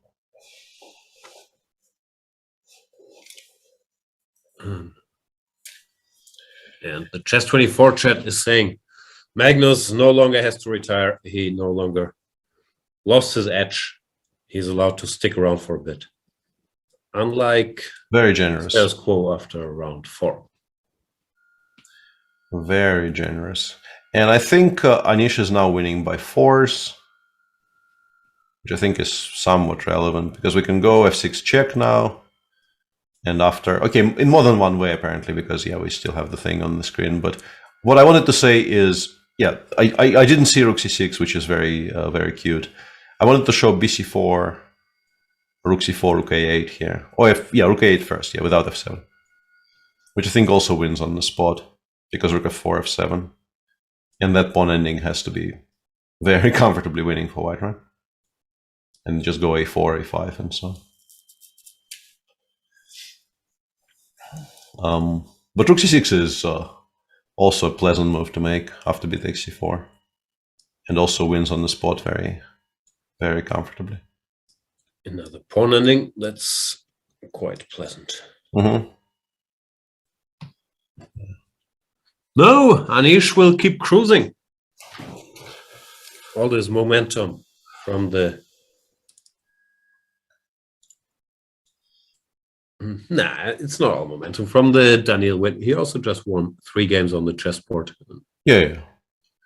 Also for you, it does cost some energy. You know, it sounds like it's nice to get a free point, but you don't know what's going on. There are probably some debates with the organizers before the game, during the game. You have to prepare and so on. Like, I'm sure he'll take it, but it's not like it's just a free day where you lie in your bed all day, which is what you do on free days. Yeah. This should be at least a little bit better for white. Which one? I mean, the one that you briefly showed on the board, the Ricci game. There's not very much going on there, but we kind of know that white is better, right? We should mention this ended peacefully after we praised Jordan's position a while back. It looks like he did not manage to break through. Maybe exchanging these bishops wasn't the way to go. I don't know. Rook e1, queen c7, bishop e3, and draw agreed. Slightly surprising, maybe. A little bit, but I think here I can sort of relate because Black's setup is very, very stable, and with the pieces remaining and the knight on b6 very well protected by the lifted rook on g6, Black is probably not suffering all that much. Jordan might have missed the moment. Yeah. For more. Let me once again just briefly consult Mr. Computer. Yeah, here it likes white's position quite a bit, saying bishop e1. Yeah, that's the argument I was making, that bishop e1 maybe is a stronger idea than bishop e3. But, yeah, not clear. And now you can take. But yeah, draw there between the two. Magnus Carlsen seconds, Daniel Dubov, former Rapid World Champion in 2018, I believe it was. Jon Favre still the defending champion here in Wijk. They had a very mixed event with 3 losses, 3 wins. Now things still slowed down a little bit with 2 draws in a row. Overall, I would guess I don't think he's happy because he feels he can do better, and rightly so. He's proved it in Wijk than a 50% score. But having exciting games and being in the middle of the pack in a world-class event is also hard to label as a disaster for Jordan, I would say. Yeah, I think you should be okay with how the tournament is progressing. Meanwhile, Anish has played one of the things we've looked at onto the board, and yeah, the game is just over. Sam can resign now with a fairly clear Yeah, conscience. very clear Keep conscience. the rook. This rook ending is not exactly fun. Or yeah, you can probably take some of them off the board, and the revelation will not change. Will probably change. Well, if I take a2 and f2 off the board, I think I'm still winning. No, White is winning, but it's no longer +7, right? Yeah, that's a very fair point. Yeah. Good And point. Sam did resign. Anish Giri, 4th with an asterisk. Very hard to say asterisk. With an asterisk. Win in a row, moves to +3. Assuming Magnus Carlsen also wins, that would put Anish in clear second, potentially. Yeah. Second place, because it doesn't look like Vidit is winning today. Yeah, looks like clear second to me. Yeah, Magnus probably is just completely winning now, and it's just a technical win. C2, he's gone Queen E1. I have a feeling almost any square is winning here, but yeah, 93 rook E7, C1. We take on C1, I guess, yeah. And then on D5 in the end there, and yeah, there's really no particular reason to continue with black here. 2 down, and the knight is also not really participating all that much in the proceedings here. D pawn queens, pretty much. Yeah, very clean game by Magnus. Currently, we haven't really looked at it in any kind of serious depth, but might be that Shah made 2 inaccuracies. C takes b5 was probably not best, and then not playing bishop b6 instead of h6. And that was enough to just lose the game. Yeah. Well, as you mentioned afterwards, can't really count f6 or whatever, because the position is beyond repair already. Yep. So, yeah, one of those days where you play Magnus and you really, really can't afford to sleep up at all. In this tournament, even there have definitely been days and other players who were, given more leeway in that respect. Like he clearly left some money on the table in earlier rounds, but he is firing much closer to on full cylinders. I think it looks. Should also be said that this is when things go well for him in Wijk. They usually go well for him. Yeah, like this. No, a slow-ish start, and then he wins a game, catches speed, and doesn't really let go. Because absolutely. With Magnus now, he's won 2 in a row before this. Then he drew Sam. If he wins this one today, which it looks like, he'll have a little 3.5 out of 4 spurt already. So yeah, absolutely. We've seen this movie before. Yeah, Sam did resign after rook c6, not unexpectedly, and Shah did resign after Magnus. So we suddenly have an influx of finished games and decisive finished games as well.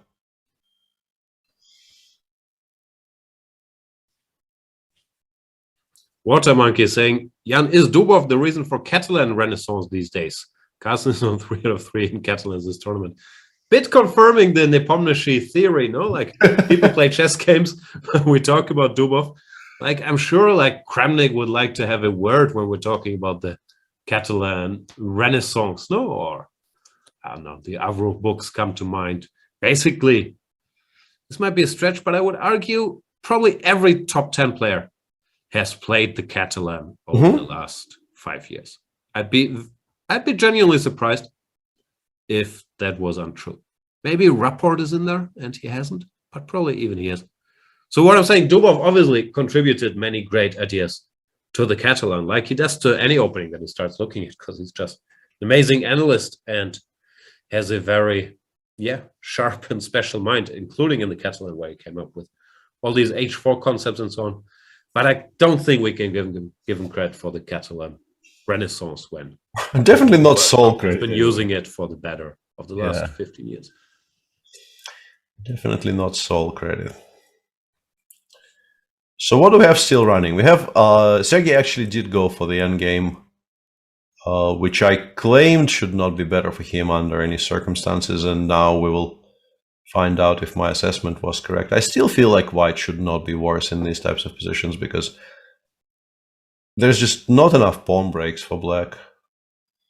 Even if, let's say, I don't know, I go rook h3, 3, g3, and just stay like that, I'm probably not in too much danger. But they're, yeah, and yeah, he's saying that he would like to be able to attack the pawn on e6, actually, not f6. So he's planning rook h6. Makes the structure a lot less compact, no? Like if the lands here.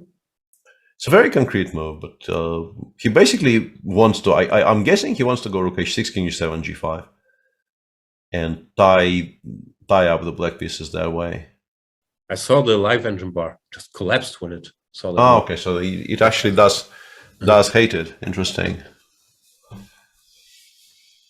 Yeah,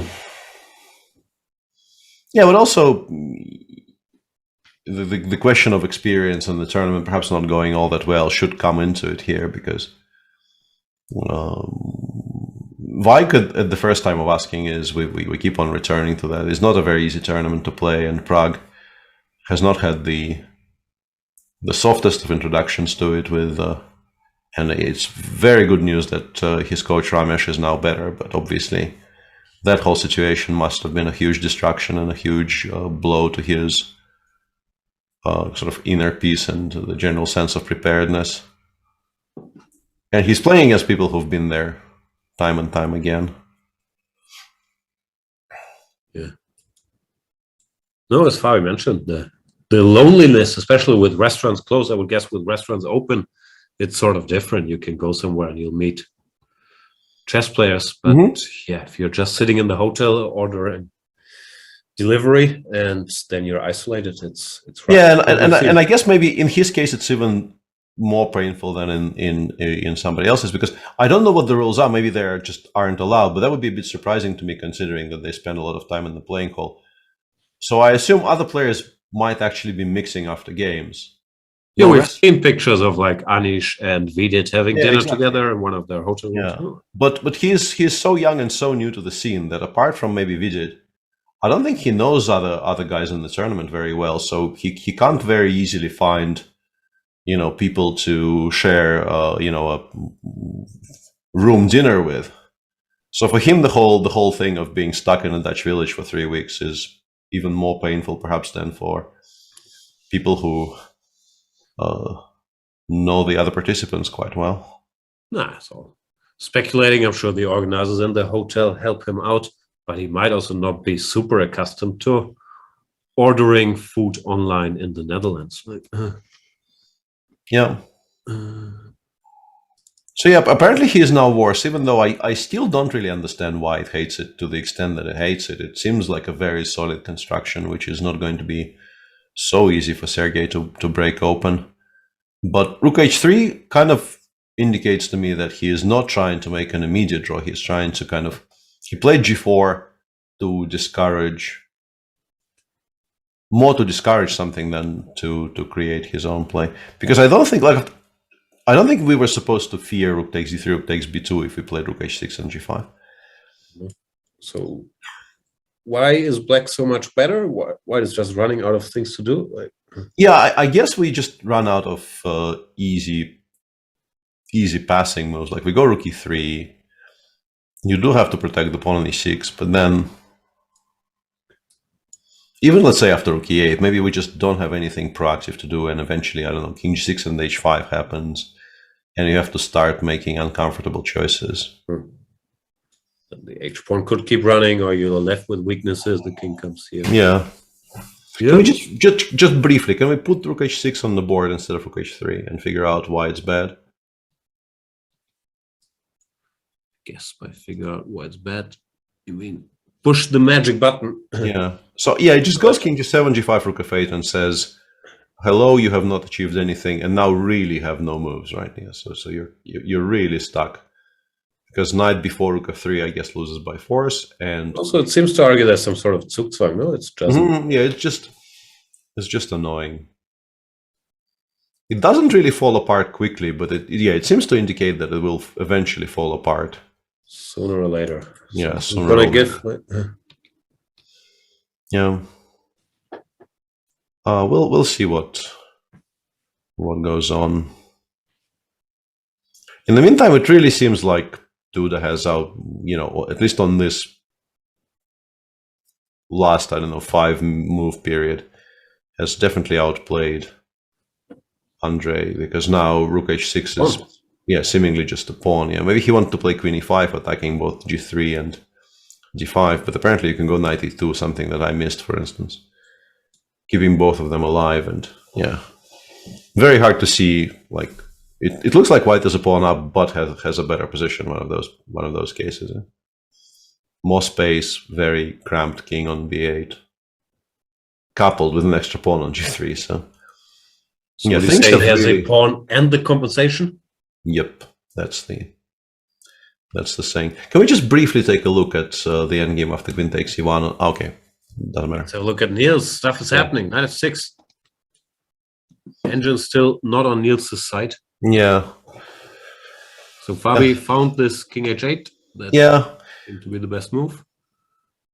And now we're a little bit stuck, and the fact that there's a Queen on B2 constantly creating counterplays is very much a thorn in our side. Like this old Dvoretsky rule, no? I'm sure other people also mentioned it. He was mainly saying it about if you grab an early pawn on B2 or B7 somewhere in the enemy's camp with the queen, many a time it makes sense to leave it there to at least create a distraction instead of losing time on organized retreat. Here, this is just a very good queen, apparently. Yeah, and the X-ray along the long diagonal here is what works for black, because you can take on D4, which looks scary because after Queen G4 it looks like you might get mated on the king side. But after Queen G4, you can play Knight C6, and after Bishop H6 it goes Bishop F6, Queen F6. So it's just a huge... Yeah, it's just like the main reason you are not resigning here is that you have that queen on B4. Sorry, on B2. I don't know how easy it is. Even this position doesn't look so clear, but it seems like everything's fine. Yeah. I would still feel like this is maybe playable for White in a practical game, because without random, if you give us time to play Knight F3 and H6, we might still be winning very easily with White. But yeah, the machines aren't that worried about the attack White is supposed to have here.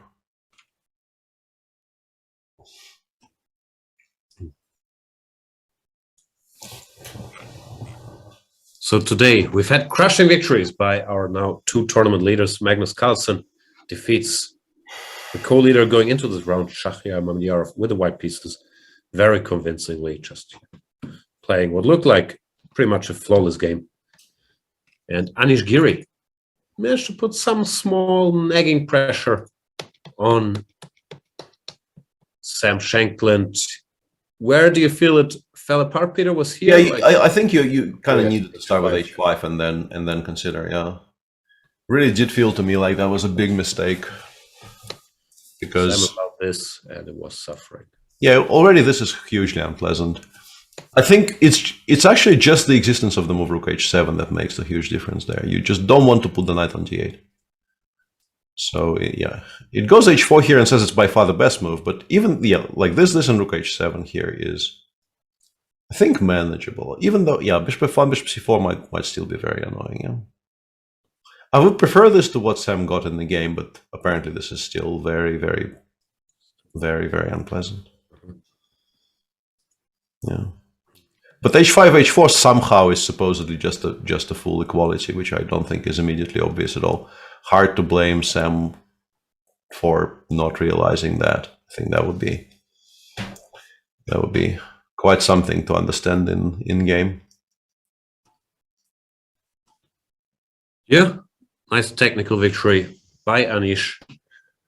In other news, Magnus Carlsen seconds Jorn van Foreest and Daniel Dubov drew their game. Jorn maybe had some chances along the way. So that leaves us with 4 games still running. Richard Rapport used to be much better against Vidit. Now, looking at the engine says Vidit is now completely fine to solve his problems. Even gives Black a small advantage. A tiny edge, yeah, which is quite remarkable. But yeah, something must have gone kind of badly wrong. I have a feeling it must have been better even maybe 2-3 moves before. Here was still a big advantage according to our silicone friends, as they say. Yeah, this is still fine. Knight b5 is just a bad move. Yeah. b4 or bishop e1 or quote unquote any move that keeps the position seems to have been very good. But even there, like if you why is this so that bad? already is completely fine, yeah. And bishop e1 happy, b6. Look here. Oh, it's E4. just this move e4 that seems kind of off, yeah. You could trend already seems to be somewhat on the side, but yeah. Computer-wise, e4 still small advantage. Knight g4, bishop c3. It really dislikes allowing knight c6. Saying here, if you play f4, it's still White calling the shots. We should normally stop reading out the first line, but it was interesting just to check because it seemed like an absolutely risk-free, like constant, never to be removed safe advantage for White, and it was gone in 5 moves. So we just wanted to check exactly how and why that happened, because I don't think it's something that I at least know very well. You have a serious advantage that seems like it can never go, but then you're unhappy about some small thing. Maybe you miss something somewhere, and it's not one move where you blunder it, but some inaccuracies that add up here. E4, knight g4, and all of a sudden you have to start worrying about equality, which is also weird if you've been much better the whole game. Yeah. Now knight g5. Knight g5, the most obvious move in the position, and yeah, Black completely consolidated, has control of one of the open files. Yeah, just no issues somehow, which is a very unusual situation to observe. Sort of 7 moves into an endgame, which we thought was safely and forever better for White. So maybe I spoke too soon when I said doesn't look like Vidit's going to win today, so Anish will be in sole second place. Who knows what's going to happen in this game? That's one. Duda with the white pieces did not take the pawn. Yeah, this is actually an improvement for Andre, obviously, because I mean the position is still cramped, but not being lost in every single endgame is definitely an unexpected upside, and you can now try pushing the h-pawn. I quite liked, once again, somewhat influenced by the engine running. I quite like the idea of h5, h4, but I think I would have liked it even without the engine. I think it's a very, very typical kind of a maneuver which safeguards your h-pawn and also arguably even creates a slightly unpleasant question for White to answer as to how you want to react to that. GH leaves you with a backward pawn on g2 for any kind of an endgame in the future. And if you meet the h4 with g4, Black has a very solid setup on the king side, suddenly no weaknesses. Arguably, once again, your pawn on g2 is the only weakness anyone has on the king side. The Twitch chat having a big debate about the greatest of all time and the rankings. Yeah, I did this video series with Peter Heine Nielsen where we also tried to attempt something like that. Obviously, all the disclaimers. Can't really compare errors and so on. And yeah, Lasker gets a mention. I was also very conflicted about Lasker. We had him very high on the list, which if you look at, yeah, obviously, I think 27 years of being world champion, number of matches won and all that, it's hard to argue with. But you can also make a case for him, yeah, finding ways not to play Capablanca for a long, long time and having some, I don't know how it played out exactly, but some opponents like Janowski in there, where he was a big favorite, that maybe he was also very smart choosing his spots. I guess it depends on your criteria. If you look at the numbers, it's very hard to get past all these debates. But also, I very much enjoy those discussions when they happen, in mediums such as Twitch chat, because like there's some little nuggets of wisdom, like this. Somebody in chat says, "What about Alechin?" and instantly somebody says, "Alechin no good." And And it's at those points that you realize that you've learned something today. Alekhine, no good. 1 star. Would not recommend.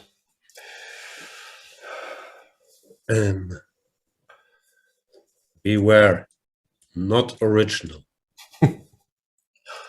A4 played. Have you seen that? I don't know. Like I don't actually know any of the music being spoken of, but that really weird flare up recently of somebody accusing Taylor Swift of not writing her own stuff. I don't know, but I watched the Taylor documentary on Netflix produced by Taylor Swift, and ever since I thought Taylor's great.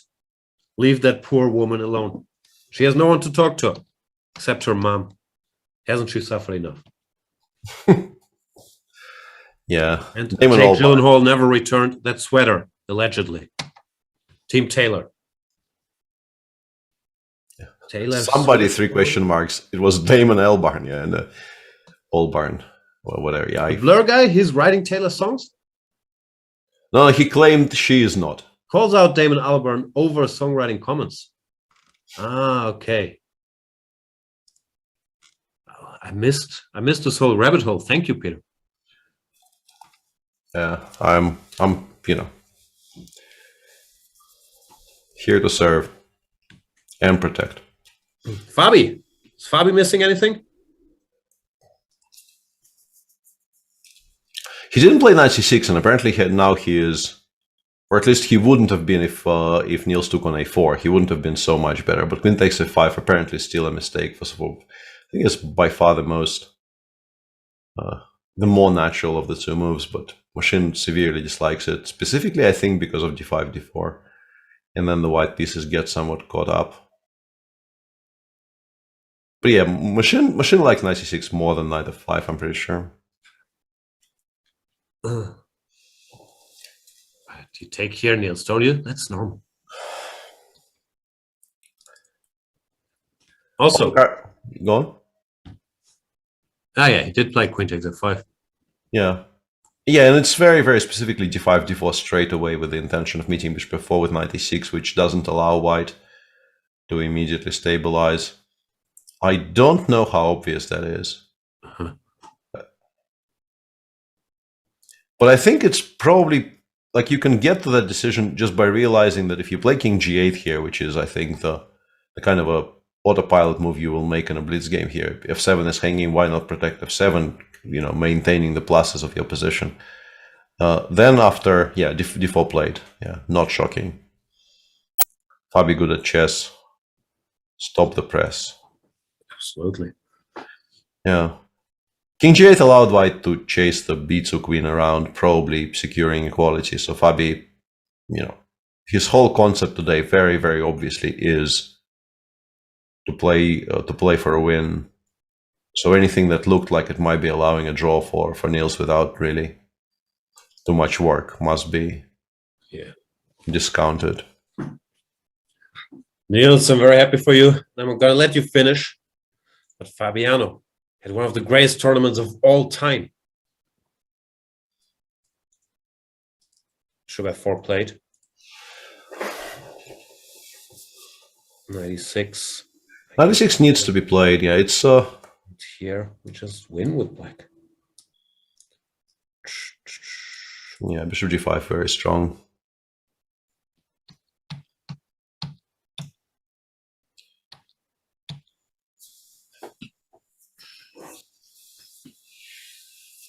All right. What else we got? We got this. Look at this, where apparently black is close to winning, although the eye test doesn't say that. But no, the eye test doesn't really say that at all. And I will also say that reading the first line for the last 10 seconds doesn't really say that, because it maintains the kind of a +1-ish evaluation without really moving anything anywhere. Move something. Okay, let's switch off. Okay. Yeah. And now some kind of really, really slow shuffling commences where black is much probably easier trying for white to do something wrong and then being out. out shuffled apparently. Mhm. But, yeah, not clear. Yeah. It's lost. So we could maybe, looking at the positions, maybe we could afford to take a brief look at what's happening in the How's challenger. Eric Geisy doing? Yeah. And I saw a very cute tweet by Srinath. Who that? Wait, what's he saying? Yeah, in this position, yeah. Apparently the position after move 13, sorry, King of 1, G1.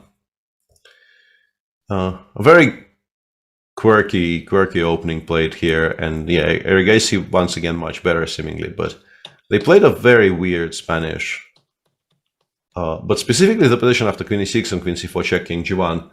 3 games have reached this position so far in the history of chess, or so I understood his tweet.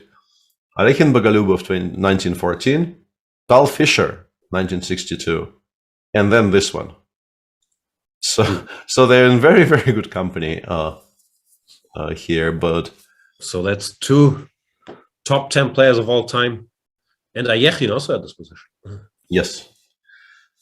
Alekhine no good, but he is striving to reach Arjun levels of excellence.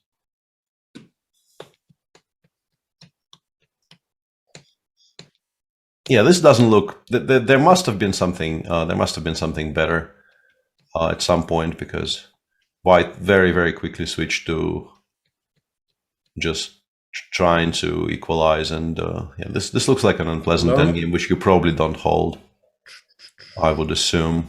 How does this line go? Rook d2, you go knight f4, and I'm guessing the idea is knight f4, but yeah, even the rook ending looks like it's probably. Although this is actually not that clear, right? They have to go rook b6. We're losing coordination somewhat. Yeah. So maybe we go h6 in the current position and just do it differently. Yeah, h6 bishop f7. Very tight. Knight d4 maybe annoys a little bit, but we will be able to come out of the corner eventually after rook d6. Definitely only black. I mean, Captain Obvious reporting for duty here. Only black is playing for a win in an endgame where black is a healthy pawn up. This is the outstanding insight Jan praises every show. Unavailable anywhere else. That's probably true. Very true. So what else is going on? I wanted to say who is the nearest pursuant of Arjun, but really nobody is. He's just running away with it completely.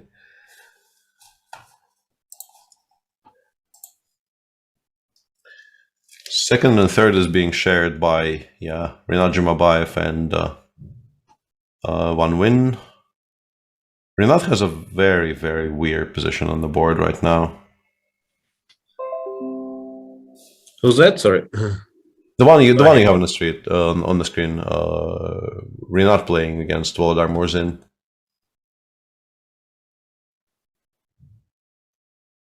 Didn't I mute that? Why was there a notification sound when I muted that? It's really weird.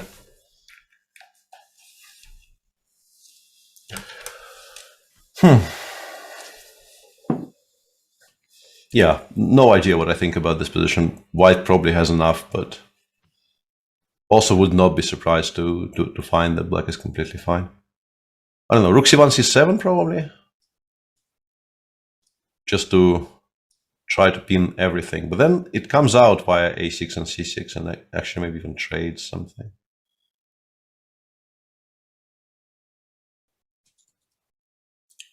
Probably no particular reason for us to get too obsessed about this, though. Let's do a brief... there's actually a mate on board in Lucas's game. Lucas is actually, I think, a connoisseur of getting mated, on allowing mates on board. I think he did it against Sergei Movsisyan in the Grand Swiss. And against somebody today... Marc-Andre gave mate in to very exciting development. Look at this. Oof. How did this happen? That seems suboptimal somehow. There's just no stopping knight f6 mate. Yeah, but like there was probably some stopping of it earlier. Like why do we have to do this to ourselves? That's the line. Some very sharp Queen's Gambit accepted. E4 nowadays is, yeah, legit one of the main lines.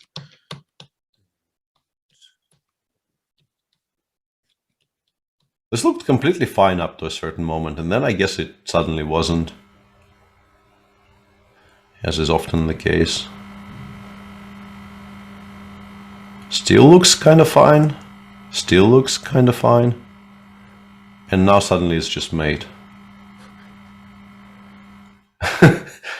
Very weird.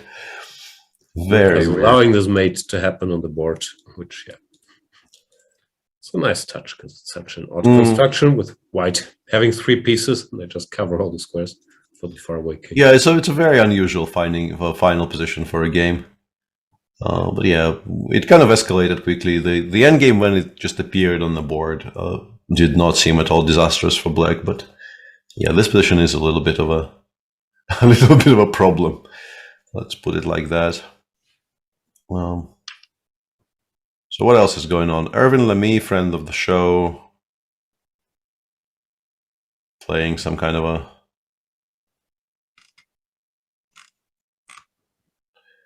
positional masterpiece from one side or another. I have no idea who is better in the current position. I also have no idea whether anyone is outplaying anybody, but Erwin is, I think, always on the verge of playing a positional masterpiece. He does have a very unique chess understanding. He thinks very much in structures and statically, and yeah, when a player works out, he can create some real beauties. Having seen the engine bar, it doesn't look like it's better today, but I'm a great fan of Erwin's approach to chess. Really likes chess too. Very unfair. But here, yeah, with this super horse on c4, hard to believe black can be in any trouble, no? Yeah. So, having said that, super horse moves. Wants to. Yeah, that's actually kind of awkward because king h3, knight f1 actually wins on the spot, which is. I mean, knight g5 check also wins, but this is cuter because we can. Could be another. We can catch the construction. It's not mate, but it's basically mate. It is basically mate, yeah. For all intents and purposes, it is mate. So white probably has to go bishop b2 after 92. And then I guess we try to play. I mean, can we go in with like queen a1, queen e1 or something? I don't know. We might lose though. It seems like a very high risk strategy because we're giving up on c6 and then on b5, and I don't know if we gain enough for sacrificing our beautiful pawn structure. Yeah, probably shouldn't get overexcited. But yeah, this is a fun construction. I'm happy to have seen it. In a very, very wild position, just to finish up the round, a very wild position in the game in the game between Björre and Bjerre, not Björre, right? Is it? I'm not sure myself. Björre and Surya Ganguly, which was, I wanted to say it was some kind of a this looks like a hedgehog gone wrong, right? But apparently it was a Meran of some. Well, I mean, not Meran, but like a intersection of Meran and Queen's Gambit declined and all those things. Accepted, maybe not declined. Whoa! People have really gone all out today for sharp stuff. I've seen this position for sure. I think there was a game, maybe Gelfand, Leko. But we've talked about Ganguly, former second, for Vishy Anand. He's just one of the best theoreticians out there. Usually you can't catch him in these very direct lines. And we were very surprised the other day when he ran into trouble against Jumabayev. Was it out of the opening? Yeah, I think it was against Jumabayev specifically. Yeah, he clearly has mixed something up on, like, he was borderline lost by move 10 and some reasonably well-known quiet opening, and Yeah, it's interesting. That borderline lost. Apparently, this doesn't work for black. Yeah, let's figure out why. Well, King H1, Knight G3. I guess just no threats. It's just this just does nothing because we go King G1 takes F1, and the king very easily runs away. And if you play Queen E5, let's say King H1, King E5.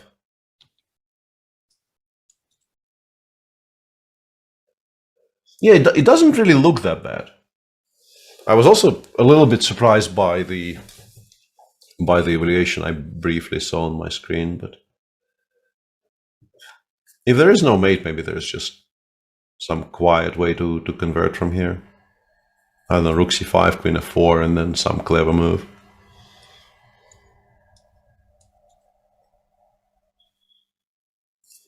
But yeah, Queen C2 maybe just pinning everything and claiming there are no threats. But if I had to play this position in practice, and in particular, over the board. Yeah, Bishop takes F3. Like, how do I know if I'm not losing? I have no idea. Let me just. I have no idea whatsoever. Once again, so Knight G3 doesn't work. Queen E5, Rook C5, Queen F4. I just Rook takes F5. Brute force works. What happens if Rook 5 King H2? We understand, and if Rook takes. Queen B6, Queen B7. Yeah, we did miss that. Yeah. Okay. This I can believe, actually. Yeah. And this probably concludes the roundup for now because there were still some things going in the Masters that we wanted to. Just one quick look at Eric Geisy. Does his campaign continue? They got this rook ending, apparently. Yeah, obviously this is better for black pawn up, but still some work. Yeah.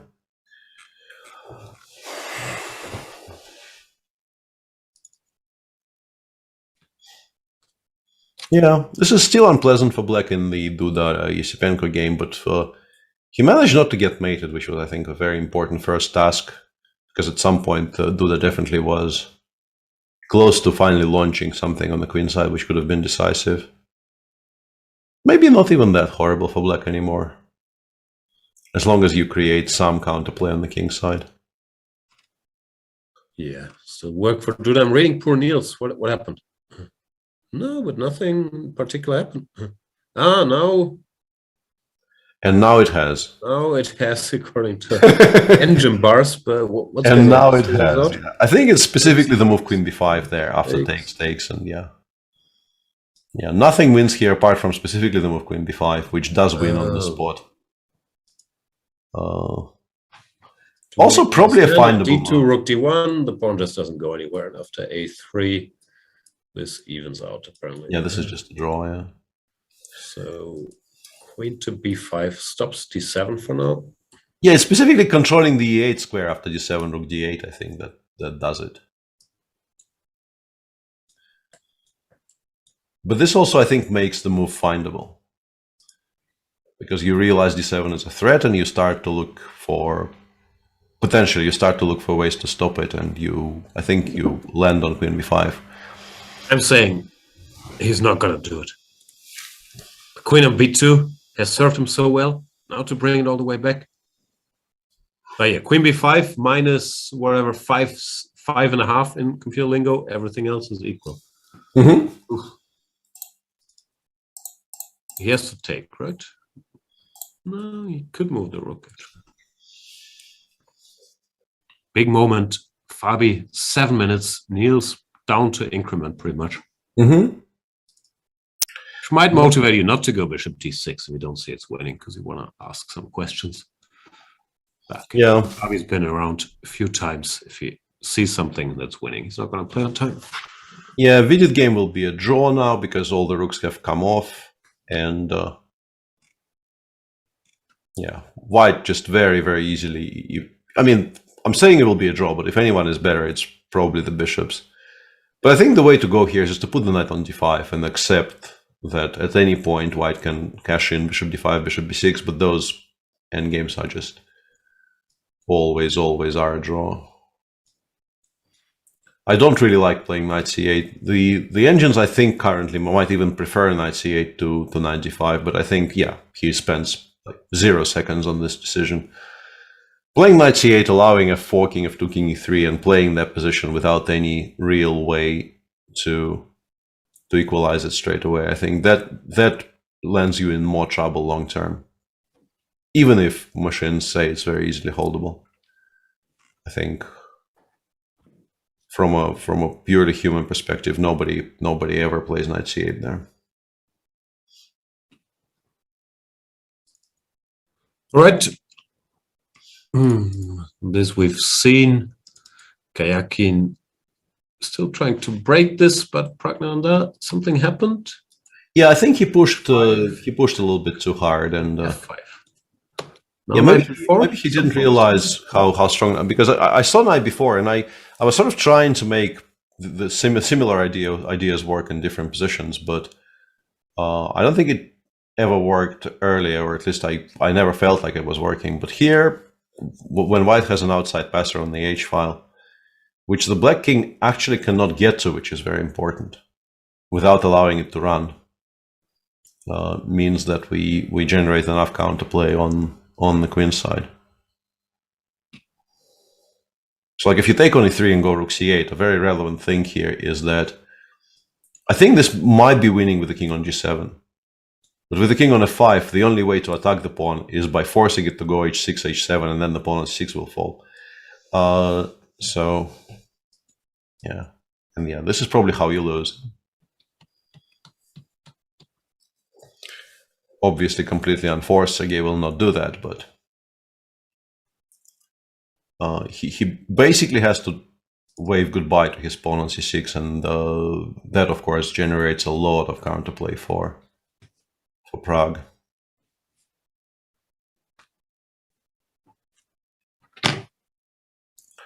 Yeah. Yeah, he's going in. King e4. Yeah, correct decision has been reached by Sergei, unsurprisingly, yeah.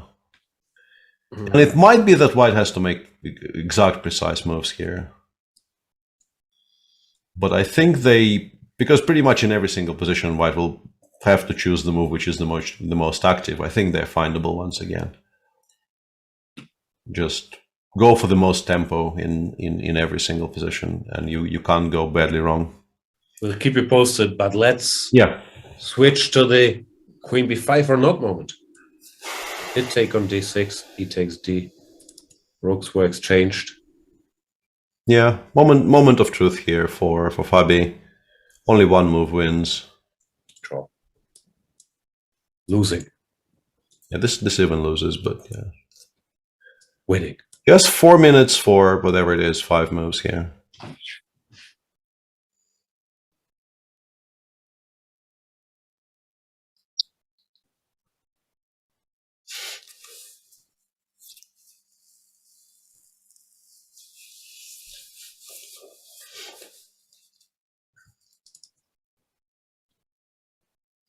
Briefly became interested in the move queen e2 here, but takes queen e4 kind of takes the fun out of it. Ruins it. Yeah, not the only thing that wins, but the one that wins the most convincingly.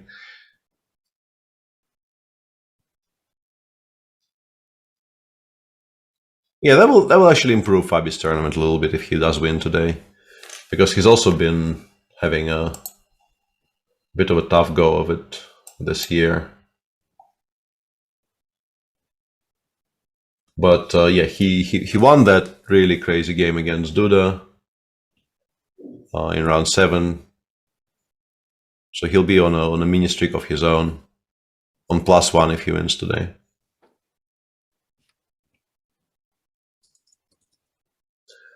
Yeah, not very favored to get there, Ipshi, I think, but I mean, if I had to assign probabilities, I wouldn't assign a very high one, but it's not 0. The hot take master is in the house. Hard task is hard, but not impossible, is my take here. And Fabi doesn't actually make the one winning move in the position, goes queen c3. Why does that not win? Specifically because of rook c1, okay. Queen b5 looked rough. Yeah, did not seem like an easy move. Seemed like a move that a player of Fabi's caliber finds occasionally and doesn't find on other occasions. More hot takes. 5 with Here, Peter. somewhat more controversial than usual today. Yes. I'm taking so many positions. Yeah. And here, I'm guessing this is also a draw. This is still slightly better for black because this pawn is either hanging with check or here. This is unpleasant. But instead of that, just going rook d1 rook back d1. is, yeah, it's just an immediate draw. Needs queens. Yeah. Still Niels down to seconds. He has to find these moves. Ale Niels. Yeah. Also, yeah, he's gone rook d1, which I think might be trouble, judging once again by the heartless figures on our screen. Yeah. Just not been a good event for him this year, and this continues the streak. So how does this lose? I like queen c2. I think you can play. I'm trying to figure out why queen d2 is. No, it's similar to this queen b5 move. It's always a queen. No, queen 6 is much easier because you create a threat of mate and 3. Right? Yeah, with this. This one, I think you do make very, very comfortably because of how strong the threats are.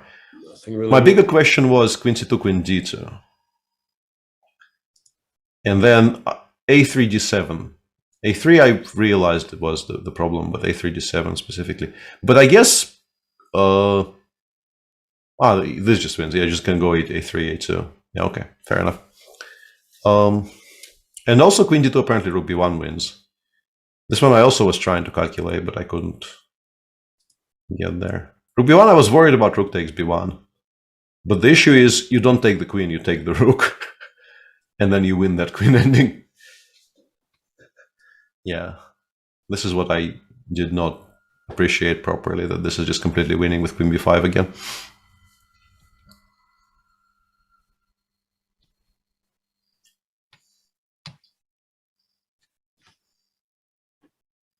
Yeah. Tough going for Niels, and yeah, queen c2 plays. It feels like Fabi will now not let go anymore because the remaining problems are very, very solvable. Rook c1 now, then d2, D2, which yeah, does the D2, job yeah. because here. Yeah, that's the difference. That's the Rook difference. is under attack. Mm-hmm. Sarah's is saying, I'm not claiming to be a good player, but queen c2 is obvious. Yeah, it's a. Then he's saying, STFU Dutch defender. Wow, there's some heat. Not cool. I agree about the queen c2, but I didn't follow the earlier debate. Yeah, and since we kind of know how this ends, we can maybe look at the Prague game for a second, because it has gotten a lot sharper in the meantime. And apparently Prague is now much better, which is quite a turn up for the books.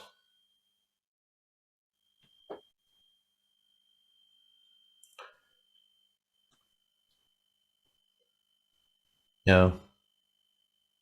It's move 40 as well, so the remaining 2.5 minutes that he has on the clock can all be spent trying to figure out what to play here.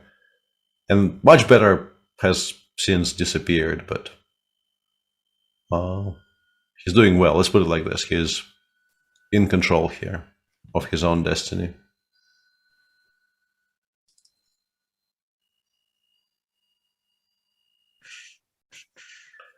Yeah, Niels played queen d2 in the meantime, which, as we've established, loses to at least two different things. Yeah, this one. He's not going to survive. No. Yeah. 3. And yeah, very understandable that you play a3 here, because yeah, you want to avoid queen endings in as much as possible, because who knows what happens in them. Rook b1. The line was weird. Right, takes. Like you just again our favorite queen b5. Yeah, like you never get involved with this endgame. There's absolutely no call to do it. No. Yeah, this is just definitely. Yeah, a3 d7. Niels is also kind of trying to save it exactly the way that I was hoping it might be saved, but a3 a2 is not a difficult move to make here, and it will be played. It has been played. And yeah, just completely hopeless now. Are we pushing his luck? That's the expression, right? Well, today I feel like it might not really describe what he's done. Pushing his pawn? Yeah, pushing. I mean, the entire concept was incredibly risky because I think he must have realized he is, very much in harm's way there, the way he played the opening. But he's done that very consciously. He knew he was taking risks, but he was okay with taking those specific risks, and seems to have paid off. Yeah, Queen E1. D2 seems to do. Yeah, but it's once again one of those strange ones where you will have to allow D8, but our queens are faster, right? You have to do that? Hang on a second. Can I? We can queen here. No, I want to move 42. Is A1 queen a draw because of queen?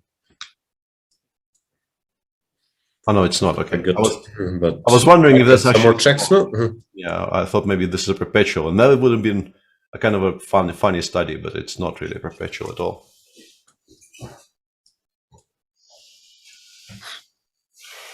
Yeah, then really no particular intrigue left. Yeah, he's played Queen E2, which I assume is also completely fine. Shouldn't really change anything. Vincent the Best is saying, if Magnus did reach 2900, will he be the GOAT? Where's the cutoff? What does he have to reach? Assuming he's not GOAT yet. Sam Shankland had a tweet the other day calling him the GOAT. But yeah. It's exactly 2900.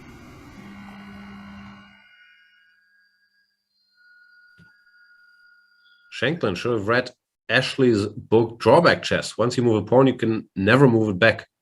Wasn't that one of the big points stressed by Sam's book? What was it called? Giant small steps to giant improvement or something? It was about pawns and stuff, right? Yeah.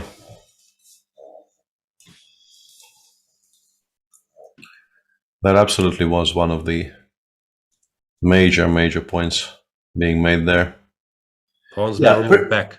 Yeah, pretty much anything wins here, so we can, I think, safely move on to other pastures.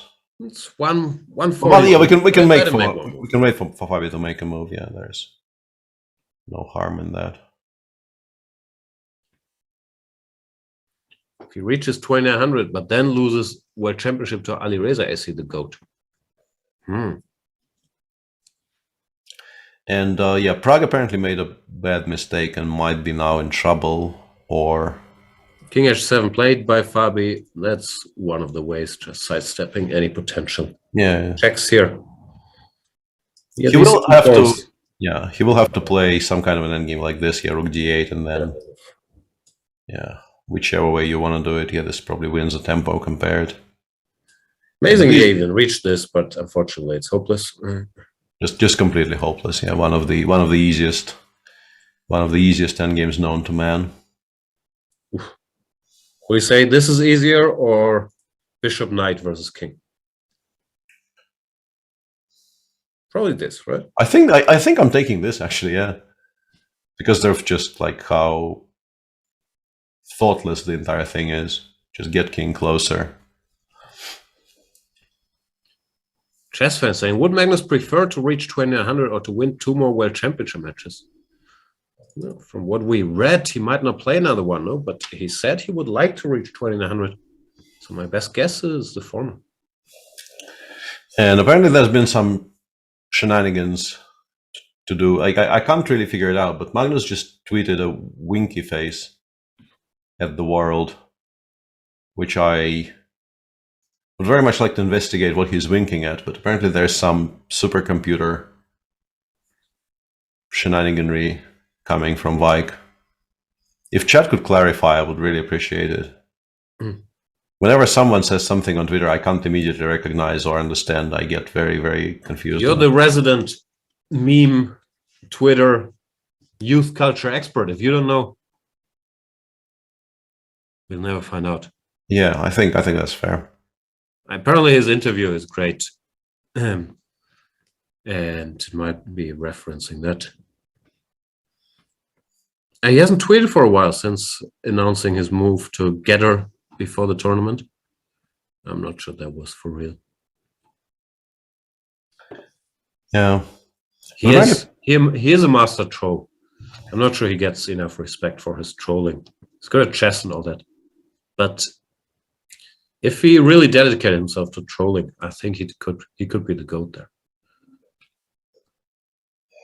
Yeah, has a very, very solid trolling game. And c5, c6 apparently is a large mistake by Prague, and he's now in some unspecified amount of trouble. He should have gone here, apparently. Or even h6. The surprising one to me is that h6 is just so much stronger than c6, but apparently it is. What's the difference? Let's say we go h6. e5 comes. Take, d4, e6, d3. It's just it's a very random position with very random moves. Yeah, like I just... King e2, the knight still stops the And pawn. the only move that makes a draw here is rook a7, which I find especially hilarious. Like everything else loses, but and this is still a draw. Show them that. Yeah, king c3, d1, king d4, king b4 here is a draw. Oh my god, I'm very much in love right now. No, go back to that position. The very bottom one on your screen. Yeah. Knight a7, king e2, we go king c3, d1, king b4, and this is apparently a draw.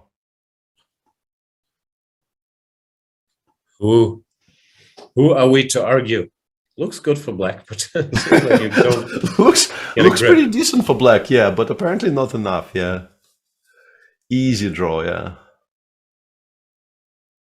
Some kind of... He's saying MC's moves are not insane. He missed stuff e.g. against Schenkel and Fun for Race. Yeah. He did seem to improve over the course of the tournament. No, today's game, Lizani, I would argue, was pretty good. No. Yeah. Today definitely is. Yeah, we've discussed it, but I think it's one of those where you feel slightly aggrieved as Shah, having played what really was a very sharp, very interesting game in which you made not very many mistakes at all, and then you just have to resign. The difference doesn't seem to be that d4 here, the tempi changed. This apparently still holds. Yeah, it's specifically rook c8, c7, and then d4. This, and now the knight probably will have to pay too high a price for returning. Yeah, it's d3, and then I guess rook g8. Oh, rook takes c7 check. Now this picks up a pawn, which rook c7 check. Yeah, so that's c3. Yeah, and if the king goes back, then rook g8, like king d1, rook g8 is just mate. Same. Yeah.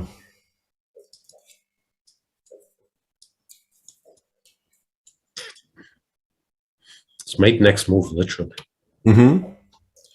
Quite pretty. Sergei, to his credit, move 40, pawn to e5.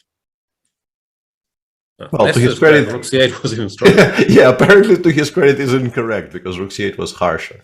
Stupid engines. Yeah, so annoying.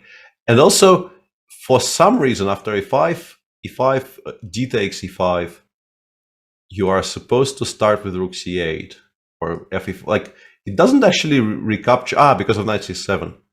I guess this is the difference, actually. This is why you should have started with rook c8 earlier. To stop white from having the knight c7 resource here. Which just saves the game outright if you allow it. Yeah, stupid engines is very right here. It's just extremely annoying. Let's briefly check in with the other games. Rapport.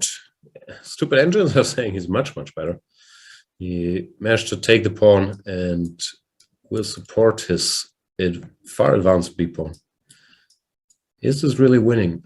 Yeah, I think this probably is still a draw. Yeah, I think that's the thing. It's unless you resign. If you resign, it's not a draw. But if you don't resign, then you probably are okay.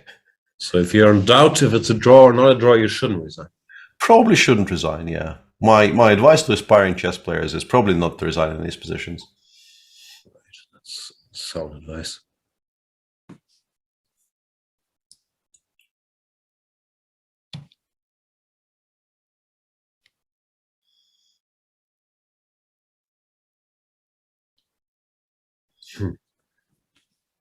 Matthew Cho is saying, what did preparation look like before the engines? I would guess actually not that different, just with different moves being played. But yeah, people would get together at a training camp. I haven't had that much preparation before engines, but a little bit. And you would have, I don't know, tournament books or score sheets of recent events, and you put games up on the board in lines that interest you. You try to figure out what's happening, and then you have a way of keeping track and organizing these results. I always enjoy these old pictures from like Kasparov training camps where people are sitting there with notebooks, but with literal notebooks, not with computers. But yeah, it's a little before my time. Peter, tell us about the golden years. Yeah, I've had some of that, even though, like, somewhat sadly for me, because of how much I like most of the people involved, I was just young enough, or just too young for me to participate in, like, let's say the Halifman Gelfand sessions, which were I think were very much in that spirit. I've like that whole group of people who I've later was on very, very good terms with, but you know, when they were in their pomp and, you know, working on chess 24/7, I was a little bit of a small child to be participating in it, so I kind of missed out there. But Chess 24/7, not to be confused with Chess 24. Absolutely not. No, not to be confused with Chess 24.5 either. The first time I saw Alexander Halifman was actually a training camp before something that was called the Spartakiad, not an Olympiad, but the Spartakiad. And he was invited as a kind of a guest lecturer, I think would be the way to describe it. And he brought the latest informants, which I think most of us by that point have seen. But he also brought a yearbook or two, which I don't know, like, I guess they still exist. I guess chat will know what I'm talking about. But in those years, the New in Chess yearbooks were very much a major source of opening information people were using. But they were much, much rarer there was, like, I think it was 88. And very, very few people had access to them in Soviet Union in 88. And this got the assorted kids who were preparing for the Spartakiad so excited that one of them actually stole it. It got stolen from his room on one of the days, which resulted in the, like, official coaches of the whole training session calling us into the room one by one and asking us very pointed questions such as, "Did you steal the yearbook?" "No." "Do you know who stole the yearbook?" "No." "You can go." And some Sherlock Holmes stuff right there. Yeah. Eventually it was. I would have cracked immediately. Was Peter? Yes. Search is bad. Wasn't Peter though. Eventually it was located, and like it was kind of, there were no particular repercussions, because I think people realized that, you know, the lure of the, like, still, you know, completely fresh smelling of paint, the latest yearbook was absolutely irresistible, and like, how could you expect it not to get pilfered?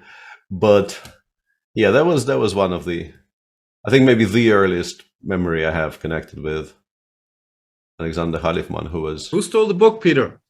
You don't know the kid. But you do. I do, but nobody else does, so what's the point? All right. Chat, do you want to know who took it? Probably not. Yeah, Zixa says, how much did you pay the kid to take the blame? I didn't really have much pocket money in those years. Chat doesn't want to know. Anyway, that's the... But yeah, I do still recall at chess time My case must have been like, the early 90s, where informants and New Chess yearbooks were both a very, very important source of information. They might still be, but back then, those were sometimes your only sources to figure out what's happening, what opening debates, other than, in my case, some dated theory books from, I don't know, Wijk Sportverlag, where a lot of Suetin works on many different openings. These things explode. Is that that's the publishing house that also published the Taimanov opening books, right? The Sportverlag. Early on, those somehow were the only opening books I was getting my hands on. I'm not sure, others must have existed, but somehow I had a lot of Sportverlag books. Yeah, there's also a story. Basically, there was like it wasn't really a competition, but there was like an internal kind of a laughing, like, power struggle between Taimanov and Suetin on the topic of who can write more opening books. They were very productive, I must say that. Plenty books by both. And Taimanov said that he is losing that competition because basically he says, I can spend all my time, basically whatever I do, I can one of my hands is constantly occupied writing down stuff on my opening books, but Suetin apparently can do it with both hands, so like I'm lagging behind. They were incredibly prolific. Yeah. What was the business model like? I'm not sure. This must have been in Soviet times. If Sportverlag sells me a Suetin book, does he get royalties? I have no idea. Like, that is way before any of the money questions started interesting me. Fair enough. I've never had any conversation. Like, I just know this. They must have had a reason other than sharing their knowledge with the world, no? Of course. Yeah, they were both very much in it because they actually got paid. But I have no idea what the fair enough. What the idea was. But these books, the same, existed in Russian, probably not Sportverlag, but some Russian publisher. They were also definitely being published in Russia. I had some of them growing up as a kid, but because at some point my parents bought like 2.5 complete chess libraries. when they realized that I'm not really letting go of this, fad of being interested in this board game, they just started buying books en masse, and those books definitely included some of those monographies. This undermines your previous stories about growing up with a game of Megamind and a Matchbox. Now that we get access to all these libraries, there's still a lot to be learned about. Young Peter. Can't really lay claim to a particularly unhappy and challenging childhood. So apparently rook c8 still wins, and f takes e5 probably doesn't, even though it's much harder to still this weirdness translate the numbers into words here. The relation here is kind of scary, but I feel like I don't know, it probably still loses. So d5 actually was a significant mistake, and fe5 was much stronger. Judging by this, because it seems like both of them lose to rook c8, but this might also lose to fe5, which I think was a draw if you captured on e5 with a different pawn. PVT Vendetta saying, just flipping through my Suetin Spanish books. I had plenty of those. I like them. I was always a Suetin fan. I can't quite recall. Maybe it was the openings covered, but I think I was team Suetin, not team Taimanov. All these Sportverlag books.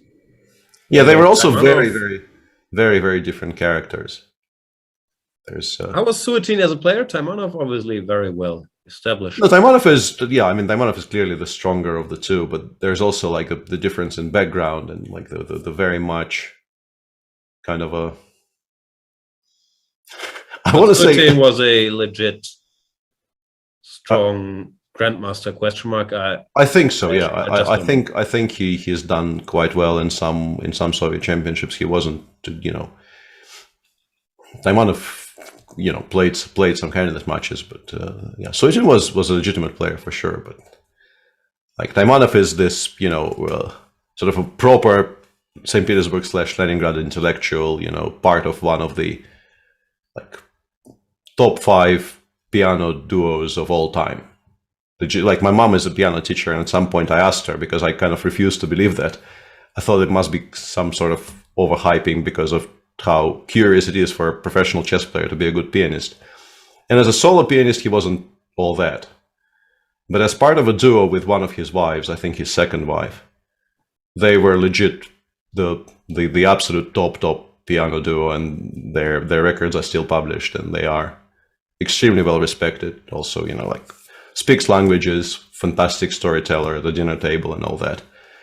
And Suetin is, I didn't know him nearly as well. I didn't really know Mark all that well, but Suetin I didn't know at all. But from the stories I've heard, he is a much more stereotypical, like extremely hard drinking, sort of working background, typical Russian person, who mainly entertains himself by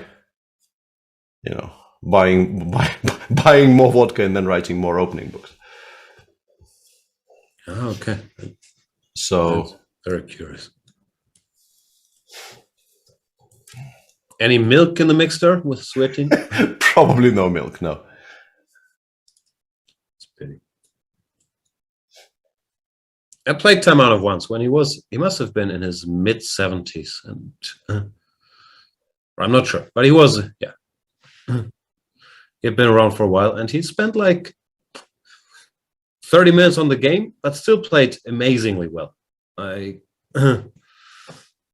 His rating wasn't that high anymore, and I had some ambitions before the game, but you could still feel this guy actually, knows what he's doing. Yeah, absolutely, and it was very, very. I mean,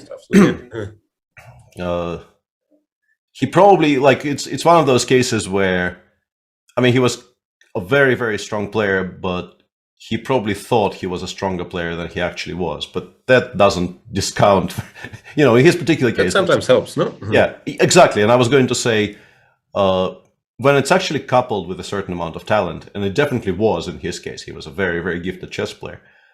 Believing you are the absolute bee's knees, like, gives you an additional +1 in every tournament or something. So. But given that match against Fischer, I'm sure it caused him problems on many levels, but also that being the defining thing must have been very rough. Yeah, that must not have been very easy for him, for sure. Yeah. And this is the thing that people immediately associate with your name is.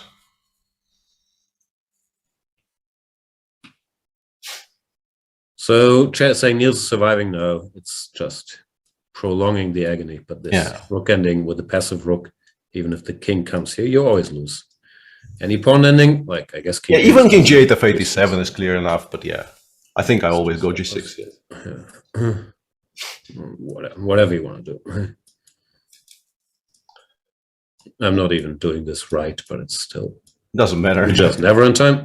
F5 wins, H4 wins, all of these things win. Yeah. So this is just hopeless. Yeah. King F3, and yeah. Fabi has a choice now between E1 or Rook D7, comes down to the same thing. Yep. RCPLP saying ambitions before the game. Ed Jan, welcome to our world. Yeah, I've had many ambitions before the game. Sometimes they disappear during.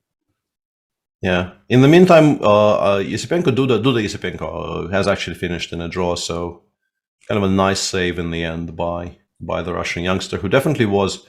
Apparently, he is even maybe quite a bit better in the final position, the machine says, but I think it's one of those where Duda really lost control. Yeah. But I wanted to say it's one of those where, like, you've been in a lot of trouble early on, so your brain just kind of refuses to switch to the idea that you should start playing for a win here. Who was good at that? Not many people can do that consistently. I am very usually cited.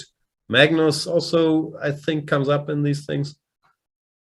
Yeah, I think it's generally the great players. It will be one of the things they are also sort of accidentally along the way. They also pick up this skill, but yeah,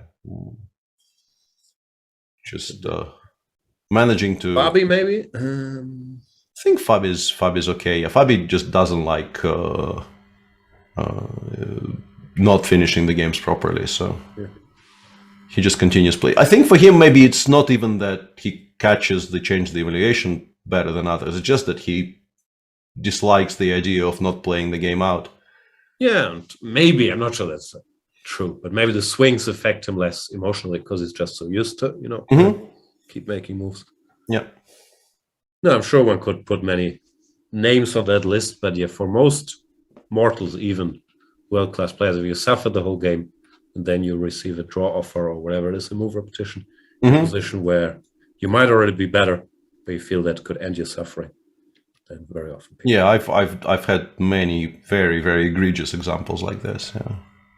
And then the annoying thing is that you like the self-loathing afterwards is what goes both ways. Yeah, first for being such an idiot for getting to that position, and then for being such an idiot for not continuing in that position. Yeah, like it's, and you're sitting there thinking I probably should continue because I will hate myself if I don't, and then you still take the draw, and then you absolutely do still hate yourself afterwards, and it's just, you can't win.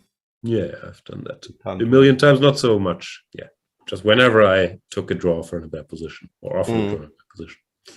Yeah, it's not a source for happiness. Who would have thought? No.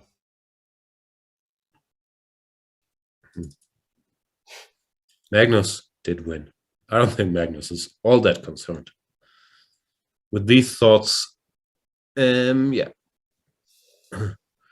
he does hate losing, and he said he can tilt after losing a game, which sometimes he doesn't have great days in these world rapid blitzes, although of course he's been great there as well. But overall, I don't think these thoughts of I might lose if I don't go for a draw here creep into his mind very often. Yeah, he doesn't seem to be too concerned with all those things. Yeah, Fabi will win. It might take a while, but we kind of know how this ends. Sergey, it's kind of killing the intrigue here a little bit, the fact that apparently both legal moves you can make in this position win reasonably comfortably. That's not of great help for us in terms of generating excitement. Bill Berlin is asking if we will be reporting from the tournament in Berlin, the Grand Prix, that is it. If I'm planning to go there in person, I don't know yet. Is the truth? There's Peter once again. I think knows more than me. There's 3 tournaments. 2 of those in Berlin is the current status quo. I think there are 2 in Berlin, and the other one is in a decent spot as well. But I'm not. I want to say Barcelona, but I don't know where I'm getting this from. Maybe it's a different thing that's in Barcelona. Right. Yeah. Zagreb. Which one, Chad? Berlin, Zagreb, Berlin, it says. Yeah. Okay. If people are saying that. Belgrade. More people are saying Belgrade. Yeah, I don't think. I mean, pretty sure I'm not going to cover it from the spot, but there might be some coverage. TBD. Yeah, definitely DBD. We've had some very recent discussions on that topic, which haven't led to anything. About this position, are we supposed to actually give up the d pawn? I was trying to figure out if the easiest way to make a draw here is to actually play like bishop g2, f4, d4 check or something, or maybe. Then I would like the pawns to already be on g6 and f5, and they're not, and maybe I will not be in time to put them there. And then just kind of follow the white king, like the usual procedure of following the white king with our king not allowing it to get to the g6 pawn. But let's say you like a draw, but you want just for argument's sake. Yeah, this is the position, sort of. Here, yeah, you don't let the king get here. Yeah, this is the kind of position we want, like king c5, king e6, and you shall not pass. And I think this is just a draw, yeah, but I'm not sure how to reach it as consistently and as comfortably as possible. Also, I wanted to ask you, can we get to move like 36 there for a sec? Maybe 38? 38 specifically. Why have... okay, it's on c2. Okay, sorry. because it feels like this did not even have to be allowed, right? We could play, instead of h5, for instance, we could play king e8 or king e7. King e7 specifically. Like, why? I don't know. King e7, now you take it. What if I go king e8? King e2. Yeah, because I don't even want to play this position. I want to have the position with even material. So king e2 or king e1, yeah, king d7, king d2. We don't have. We actually can't get to that diagonal. Yeah, we lose the b6 pawn anyway. Okay. I was just wondering why. Yeah, but maybe bishop c2 is a mistake. Then maybe we just shouldn't have put it on c2. Just go to g6 to e8 and then start bringing the king. The way apparently. Put the bishop here. Sit. Yeah, that seems much more logical. Just so that we never have to play that. I mean, I'm pretty sure the current position is a draw, but I also feel like the current position is actually losable. You shouldn't lose it, but you can. And I think there was a way to make it completely unlosable. Yeah, you get flashbacks to all these Topolovana and yeah, many opposite color bishop endgames that. Yeah. And I mean, it's not just the meme of me resigning in a completely drawn position against Vlad, which is similar to this one, but I think I also lost some positions like this without resigning, just by misplaying them. But both are very possible. And Niels just resigned. Yeah, there's nothing to hope for here. Yeah, you don't have to wait around for White losing this pawn endgame. Yeah. So yeah, keeps being a tough tournament for Niels. Fun game today. In the end, Fabi's great risks / liberties he took going for this position, where he's in danger of getting checkmated, but had counterplay. Paid off. It's the usual. If he wins, he's done everything right. Mathematically, hard to say how many of those you win compared to how many of those you lose. But generally, I think if the higher rated player in these cases, when their opponent isn't doing well, is willing to play a position that he knows it's worse, it's probably positive EV for him. It's just hard to do, and many people just hate bad positions so much that they can't really do it. You have to be very sort of mentally adjusted to playing the position you hate for a while. Yeah.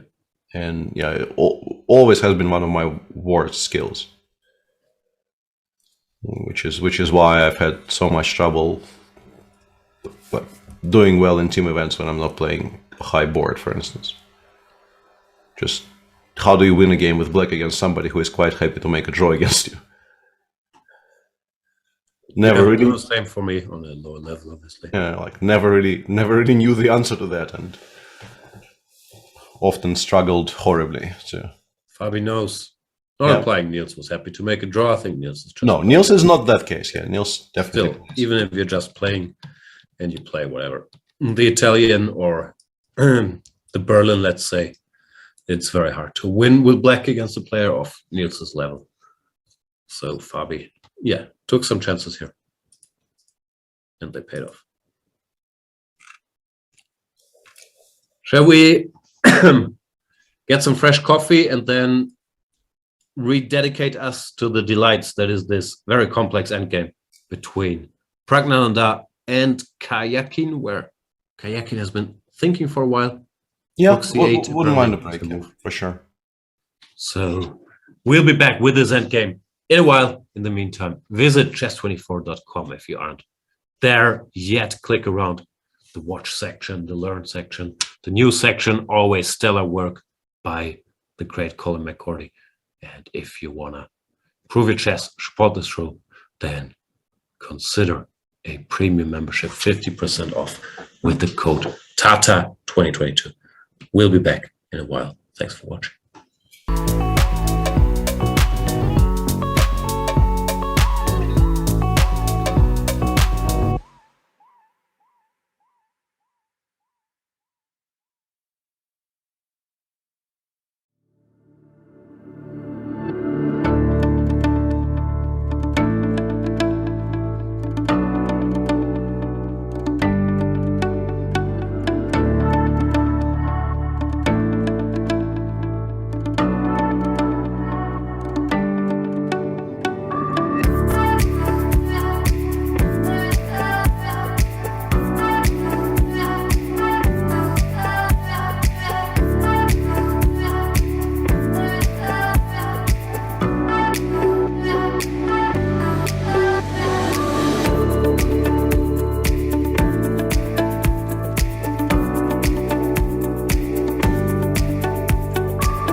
skin for skin, sin for your sin. Feel it now, now, now, now. Think about it later. Feel it now, now, now, now. Think about it later. Feel it now, now, now, now. Think about it later. Feel it now, now, now, now. Think about it later.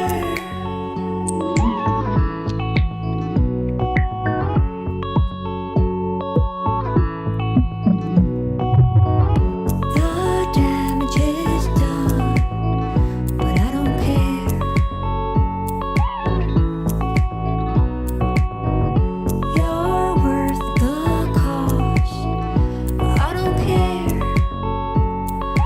All I ever wanna be is eyes for eyes, lips for lips, skin for skin, sin for sin, eyes for eyes, lips for lips, skin for skin, sin for your sin. Feel it now, now, now, now. Think about it later. Feel it now, now, now, now. Think about it later. Feel it now, now, now, now. Think about it later. Feel it now, now, now, now. Think about it later.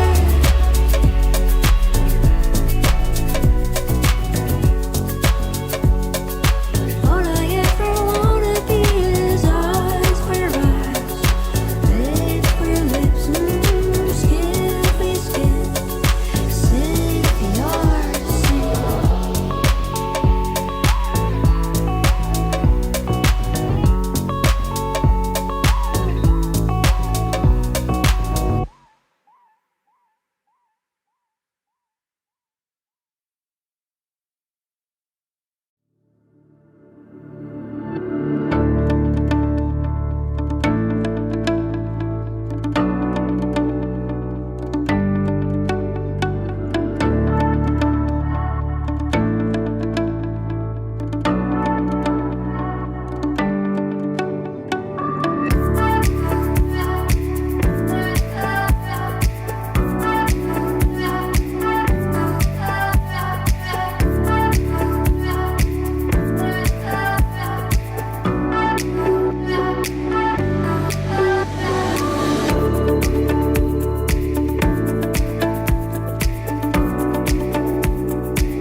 Welcome back, everybody, to round number 9 of the Tata Steel Masters, where the world champion Magnus Carlsen has won the game of the two leaders against Shahryar Mamedyarov in a tour de force, just crushing Mamedyarov, playing incredibly precisely. Great game by Magnus. Anish Giri also won his game against Sam Shankland, and is currently the closest pursuer of Magnus.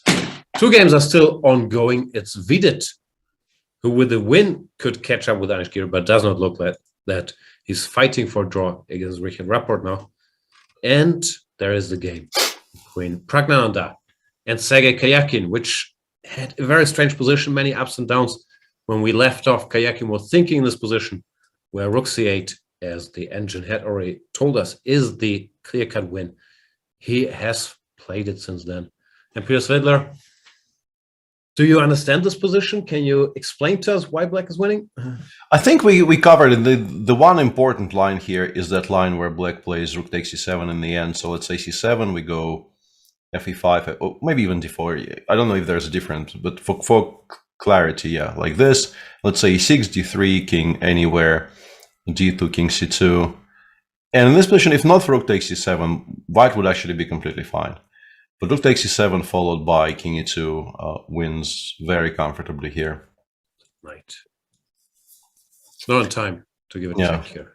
And because of that, there's just no sensible counterplay. The very, very straightforward plan of going d4, d3, d2 just wins against c7. And if you don't play c7, you have to give up. In the current position, you have to give up a lot of material. You have to give up your one seemingly most important trump, which is your c passer, and the other pawns also aren't really going anywhere. So I think it's very easy to understand why everything else loses. It's understanding why c7 loses that's the trick. But looks like for Pragnanda at this point, he's obviously calculated why c7 loses, and now sit there trying to find something which doesn't exist. Yeah, just trying to find any other playable move, but I don't think you can actually find one. Yeah, looks like the youngster might lose again, which will be quite heartbreaking today, because I think he played a very interesting game, not without mistakes, but he played an ambitious, non-standard, interesting game, lots of ideas, a very curious opening concept. I'd be curious to know how much of what he did in the opening he knew and how much was ad lib. But in the end, I guess, lack of experience and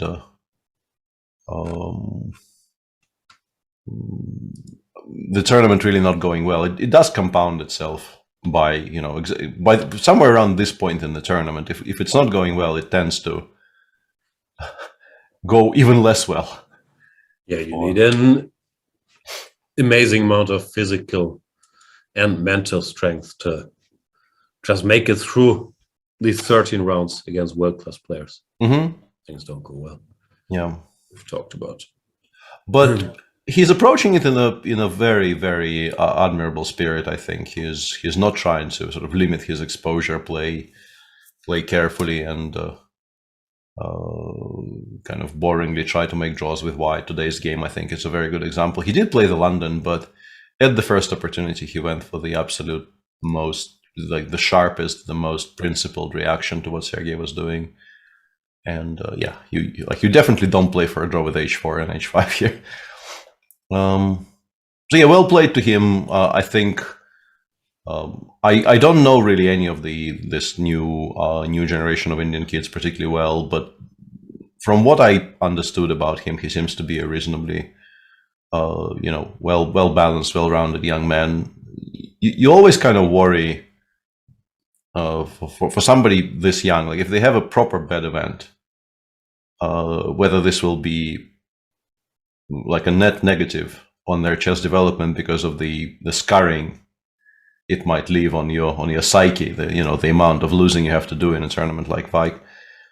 But first of all, I don't think he's doing that poorly, and secondly, I think he impressed me as somebody who can deal with setbacks, and it provides unbelievably valuable experience, of course. Yeah, I was just thinking, has this ever really happened?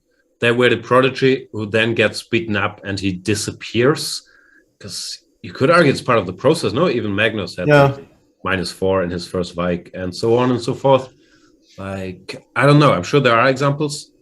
I think if you take like it's maybe a slightly survivor bias, right? Because we remember the ones who survive. We remember, and also I think this conversation generally only really exists in connection with really, really very talented kids.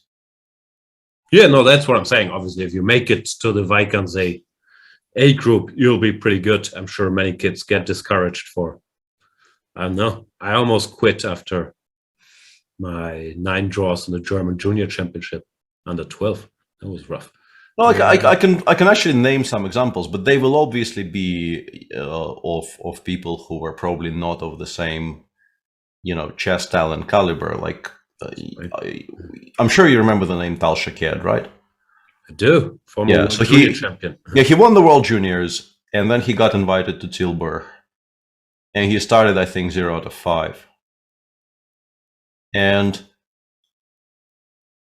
he basically, I wouldn't say he quit chess immediately afterwards, and specifically because of that tournament, but he did quit chess reasonably promptly thereafter, and hasn't really done all that. Like, we shouldn't really be, full of pity for Tal Shaked, because I think he made a very good career for himself doing worldly things instead of being a chess prodigy, because he was clearly just a very, very bright kid. I think he worked in finance. Now that we've established, it all turned out beautifully, and wasn't there more the surprise that he won the World Junior and not that he would do badly in super tournaments? Yeah, I mean, exactly. This is a very different case, because I think even after his win in the World Juniors, he wasn't really spoken of in the exalted tones. Just look at ratings, yeah, fair point, well taken, of course. Can be disheartening. We're talking about Jeroen Piquet, but he did great. No, he just quit at some point. Yeah, I think it's always kind of funny when somebody who is as well established as Jeroen was just decides, okay, no more of that nonsense. Let's do real world stuff. But I think I might be wrong there, but I can't recall him having one traumatic tournament. I thought he just got a good offer from Osrom back then. It's a different subject. I was just, since the name got mentioned. Yeah, no, I was also genuinely curious, because he might have had a horrible tournament near the end. I just can't remember it. I remember he did well in Dortmund. Didn't he beat Gary in one of those? Or, Yeah, I'm not sure. Spills asks, whatever happened to Zalov? I don't know. You hear stories once in a while. I'm not sure. There are these myths about Zalov's, is it Facebook presence? One of those where he exists on forums. He exists as like this disembodied voice on forums, posting unbelievable stuff. Like, it's probably not very funny if you decide for a second to take it seriously, but if you take it for like pure comedic value, very few people can compete with Zalov for like pure comedic value of shit posting on the internet. But the subject matter is not very funny. He's gone very much off the deep end into the entire world is very much a Jewish conspiracy territory, which, for me as a Jewish person, I think I can, I have a pass to take it as a joke, sort of, but it's not a very funny joke if you think about it for more than 30 seconds. Yeah, I've never seen any of his web postings. It's in Russian, these horror stories. But it's spectacular. It's there is some stuff in there you don't see anywhere else. It's at some point he posted like a memoranda on the original Matrix trilogy, which was very difficult to read because it's like, very dense text with no paragraphs, and it's mad. Like proper mad, but those people who actually managed to get through it were saying that it's like stunning stuff. For a given value of stunning. Not going there. Leave me alone with the Zalov rabbit hole. Not really inviting you to talking about Robin van Kampen. I would argue that's just another case of a very bright, talented player who chooses a career outside of chess, probably also quite realistically evaluating that he could be a very good chess player, but probably not becoming world champion.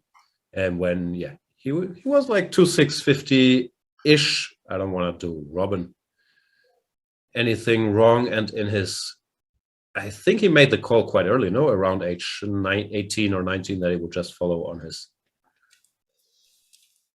focus on his studies. So I don't know. Big fan of Robin. Big fan of the video series he did on Chess24. Was a great chess player. I'm sure he'll have a great career, great life on the path he chose.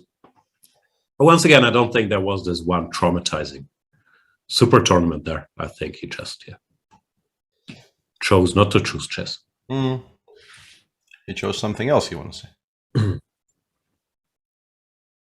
I haven't seen Trainspotting in a while. Is that worth rewatching? Probably not. You kind of worry, right? It's a bit of a scary prospect. What if we don't like it? But I have a feeling we will like it. I'm not sure I liked it back then. Like, it was this big thing you had to see. I wasn't that old, like at age 14 or something. It was a bit confusing, but I don't think it left me thinking, wow, this is such a masterpiece. It was more like, ugh.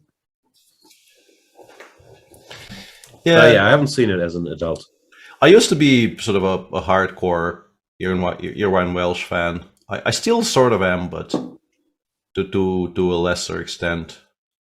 I did watch. He wrote a TV series recently called Crime. Just Crime, one word. Which is Crime or Crying? Crime. A kind of a typical kind of gritty Scottish police drama. It's about crime. It is about crime, yeah. It's very good. It's not the best of its genre, I think, but very, very good. And up to a certain point, I think I had every single book of his, but then I kind of stopped following him that closely. All right. Chess bring up all kinds of names, but so far I don't see anyone that fits into my prodigy gets crushed in super tournament and is never the same roster yet. I'm sure they exist, but I also can't think of it. Wei Yi, I'm not sure if it's fair to bring him up already.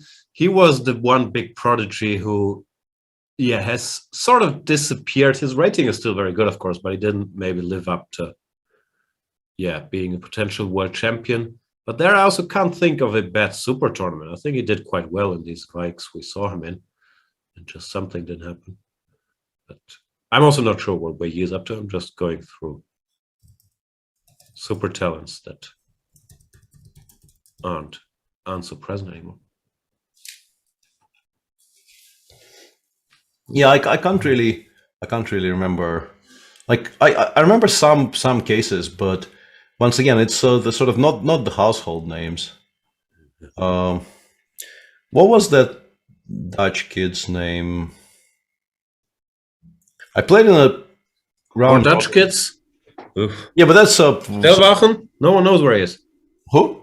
Daniel Stelwagen? No, not him. Him I would have remembered. I played a round robin in Esbjerg in 2000, I think, in which one of the players, who was a young Dutch player, I think, started, or at some point in the tournament, he had a double long castling streak, 6 in a row. And he did not seem to enjoy it very much, and I'm not sure his career continued for much longer past that point. But he once again, he wasn't a household name at the time. He was just a promising junior. So that also doesn't really work as an example. What was the name? Saying Stelwagen is a scientist at University Wageningen, if I remember correctly. We assumed he was a chemist somewhere, but do you know that, Jake Loans? Because also from Dutch circles, I hear that no one's been in touch with Stelwagen for a very long time. So I'd be genuinely curious. So Stelwagen, if you're watching, first of all, is it Stelwagen or Stelwagen? Yeah, thank you, Faster Wyverns. Then it's the Fruit. Yeah, that's the Fruit. Yeah. I've seen him around, but he was a very talented. I think he became a grandmaster quite early on as well. A lot of Dutch talents out there. Yeah, it was a kind of a weird year because I think I played in 2 tournaments in a row there where somebody lost 6 in a row, and those streaks really aren't that frequent.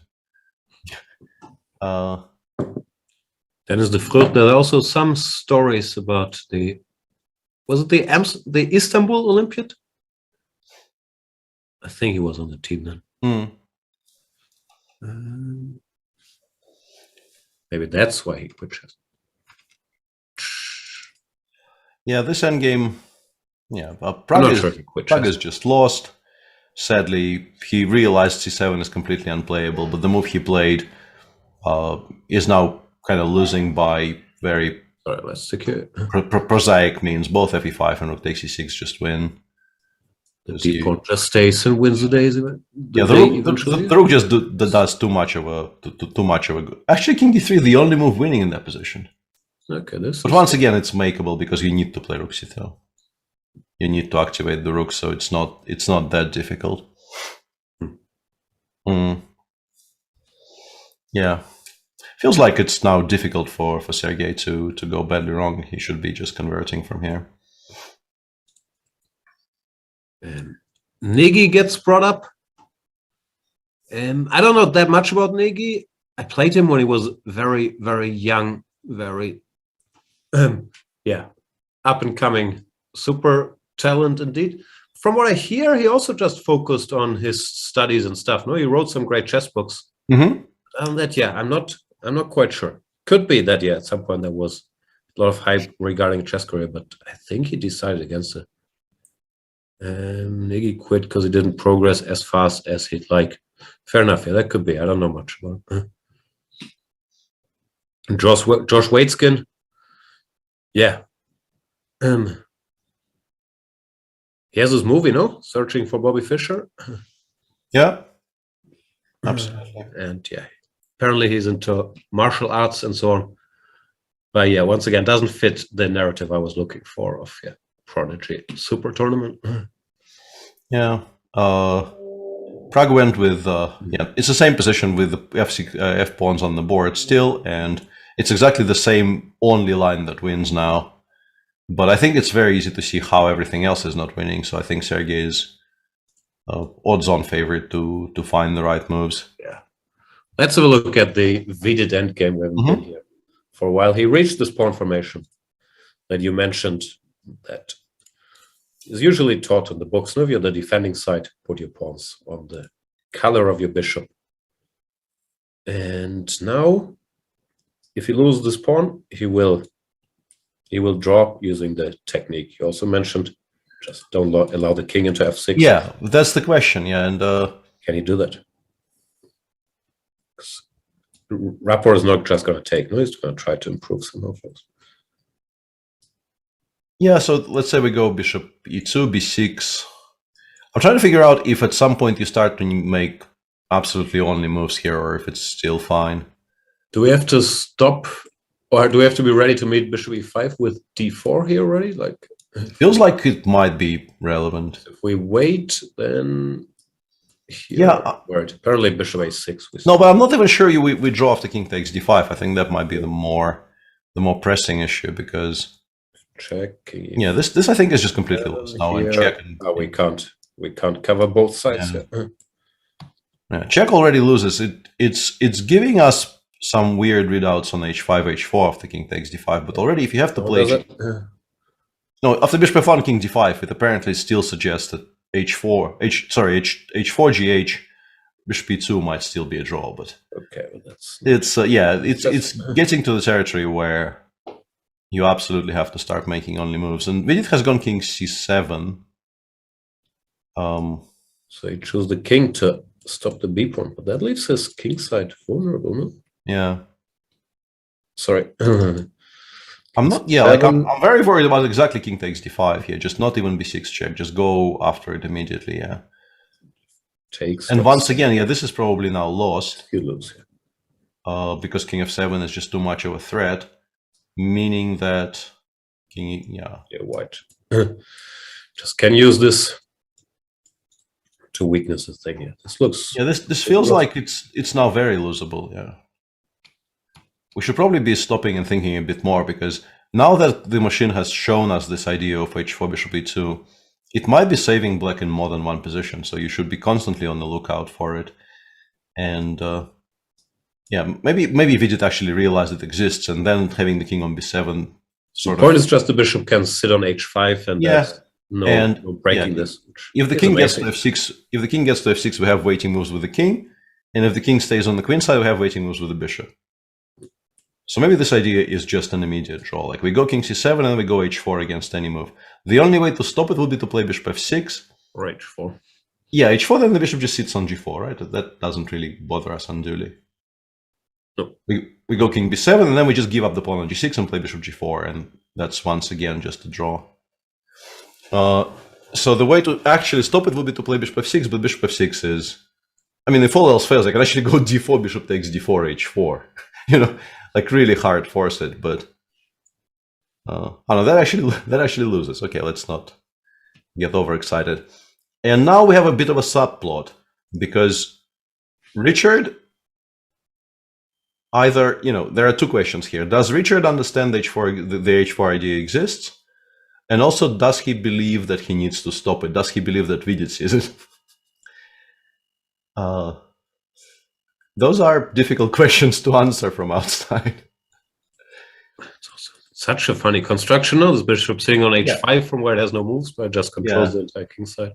Actually, just killing off your own piece like this, actively giving away pawns. I mean, stuff like this, I'm sure, has been seen before, like whatever the line might be.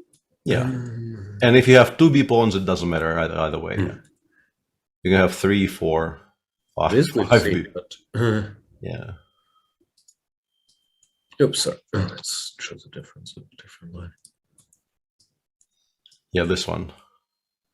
And then you, yeah. I'm just putting the position on the board. Yeah, this one being a draw. It's very funny, actually. Yeah. Or it's a dead draw once you see it, but to think of the construction is pretty cool. You never run out of moves. And honestly, king c7 does very much indicate that Vidit wants this, because otherwise it's a very, very unusual move to be making. And look at the move Richard has made. Show f6. They're good, yeah. They understand both what's going on. Well, yeah. There's definitely some very, very cute interplay going on.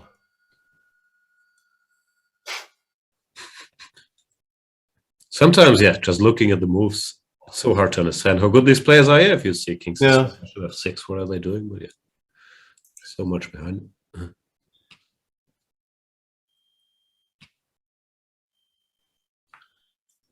This is very nice.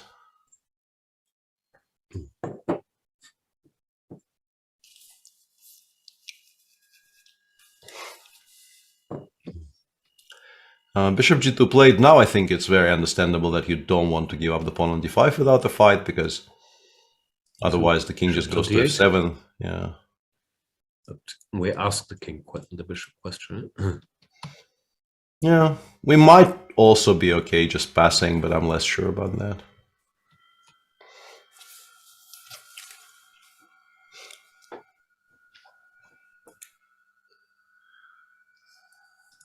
But yeah, it seems that once you give white an additional thing to worry about here, which is apparently needing to stop h5, h4 at all costs in every single position, that combined with the idea that you can't really allow d5, d4, and d4, d3 because that will also be a distraction, probably makes draw quite trivial. Yeah. Yeah, Rapport played bishop b7, we just go king b7 and we chill now. And we either push d4 or we push h4, whichever one is allowed, when it's allowed.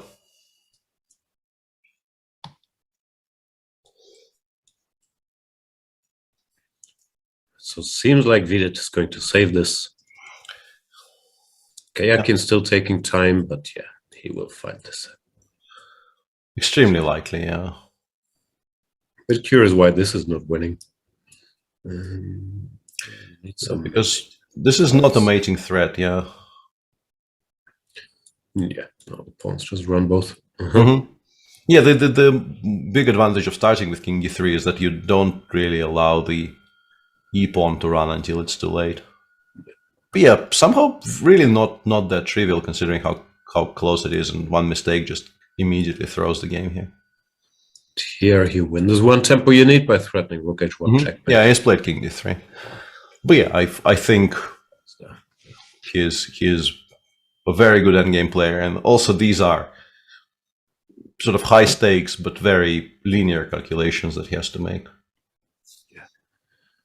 Some part of the chat is saying Pragnanda should resign. Some part is praising him for not resigning. basically, up till here, I'm not even sure if you know you're lost. I mean, he keeps continuing asking questions and it might not work out, but no one would ever think about resigning here. Yeah, not even me. And also, I mean, like, chat is letting us down here a little bit, because the relevant question, of course, to be discussed here is whether he should retire or not resign. We remember this from whichever year it was that Alireza played in Wijk for the first time. And chat went from Alireza must play a world championship match immediately to Alireza is washed and must quit chess straight away. Maybe Alireza listened to chat and he's done. Wijk, I'm out of here. Must retire. Yeah. We should mention that Alireza Firouzja, the world number 2, is not playing in this tournament. The Wijk organizers said they couldn't reach a financial agreement, and they said this happens sometimes, but not that often. And yeah, there was some talk. I haven't seen any official about it. I just saw some tweets, gossip, that Alireza asked for compensation because he felt mistreated last year when he played, when he had to move in the final phase of his game against Wojtaszek because the tiebreaks were about to start. And he didn't get that compensation, but I'm not sure if there was anything official on that or if it's just an internet story. Anyway, they didn't reach an agreement, so Alireza is not here. But I'm sure we'll see him back in action. I guess, Norway Chess, that's just a guess. Candidates, that's... No, that's not a guess, yeah. And probably many other events. I am somehow enough out of touch to genuinely, I think, not know. Where is the candidates this year? Madrid. Oh. Yeah, I think I somehow failed to get that memo. Yeah, we see the confirmed participants, Jan Nepomniachtchi, of course, as the runner-up in the World Championship match. Radjabov is the FIDE nominee, because Radjabov was left out of the last, or didn't want to play in the last candidates tournament with COVID. And yeah, that was some... Yeah, they gave him the wild card for this one. Jan Krzysztof Duda as the World Cup winner. Kayakin, World Cup runner-up. Alireza and Caruana. Yeah, as the first and second in this Grand Swiss Open tournament, which is amazing, by the way. Alireza and Fabi coming through in a giant Open with a lot of the world's best players in the world. And probably also very good, no disrespect meant to others, but very good for the candidates in chess overall to have these two in the candidates tournament. So with Alireza, Caruana, Nepomniachtchi, you have a star-studded field there. And then 2 players are still to be determined from this upcoming Grand Prix series.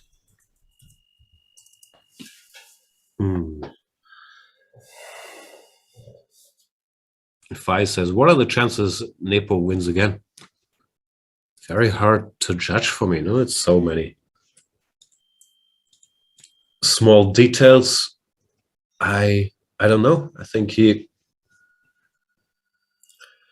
probably has worked so much and probably has a lot of great opening preparation still lying around, and also won't be dated by the time the candidates start, because it's pretty soon after the World Championship match. I guess it's not the normal schedule, no, that you have it a couple months after. But on the plus side, of course, it also, on the minus side, it also costs a lot of energy to prepare for a match like that and to play it. I don't know, very hard for me to judge these things. What do you think? I wanted to say nobody has done it back to back, but there's just not, like, the sample size is so small that it's a very, very irrelevant little bit of stat. Fabi came, I think, in terms of like, came incredibly close. And Kayakin also was very close, no? In 2018? At least Kayakin was second in the one Vichy won, and then he won the next one, no? Like, what years are those? 2014 and 16? Yeah, but then maybe very close as a stretch. Yeah, he won with some margin, but he was second at that one. It's like saying, I came close to qualifying to to play in 2006 by coming shared second behind Topalov in San Luis in that tournament. Like nobody really came close to anything because we kind of knew how it ends by the end of the first round of the double round robin. But yeah, it's very difficult to repeat that because it's a very, I mean, numbers work against you, but what you said about the amount of work being put in and it still being relevant by whatever it is, June, July this year, that is a huge plus, of course. No, but of course, it's also a math thing. Yeah, if we say whatever. I'm not great with these numbers, but if we say whatever, Ali Reza, Caruana, and Nepomniachtchi are the top favorites, and each of them has, once again, just made up numbers, has 20% equity, then to do it back to back, it's not huge, no? Even if you bump it to 25%, or if you want to say so and so is more, but with such a top field, I don't know, maybe Ali Reza is just so good, or going to be so good, that these numbers no longer make sense, and they will just start crushing everybody. Yeah, that would be an interesting world, like a universe in which he clearly started crushing towards the end of this year. Oh, I mean, last year. It's no longer this year. It's 2022 now. But if he just never stops crushing, it will be quite an interesting, and really, I mean, quite an exciting world to live in, honestly, because the way he crushes is just so exciting to watch. Yeah, and these historically great players, they did find a way through. I was gonna say, is it on the first candidates? I'm not sure. With Magnus, we can argue that no, he didn't take part in 2011 in Kazan. So his first serious shot, it wasn't easy and very, very close, but he did qualify. Kasparov as well, no? In you're a better historian than me. Which year was it when he beat Smyslov and so on? 81, 82? 82, I guess. Yeah, I think he got through the first cycle he played, right? That's the theory I'm just making up. But they were still slightly older than Ali Reza's. No, Ali Reza's what, 18? No, and Magnus was 22, 23. So was Kasparov. Yeah. King E1 played once again. Prague correctly calculating that H6 Rook C2 was completely hopeless. But King E1, now Black even has a choice. Rook C2 is still winning, and also for some reason the machine somewhat even prefers the move Rook C7, which I don't think is very natural. But I guess it just creates a very strong threat of Rook E7, Rook takes E5 check, which is hard to parry.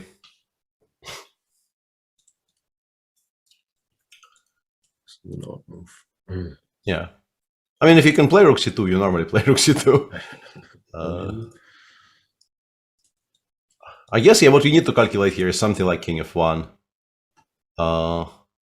And yeah, it gets kind of tricky because it keeps on trying to go back to C7 and win. And if you don't do it and play somewhat imprecisely, then suddenly you no longer win at all.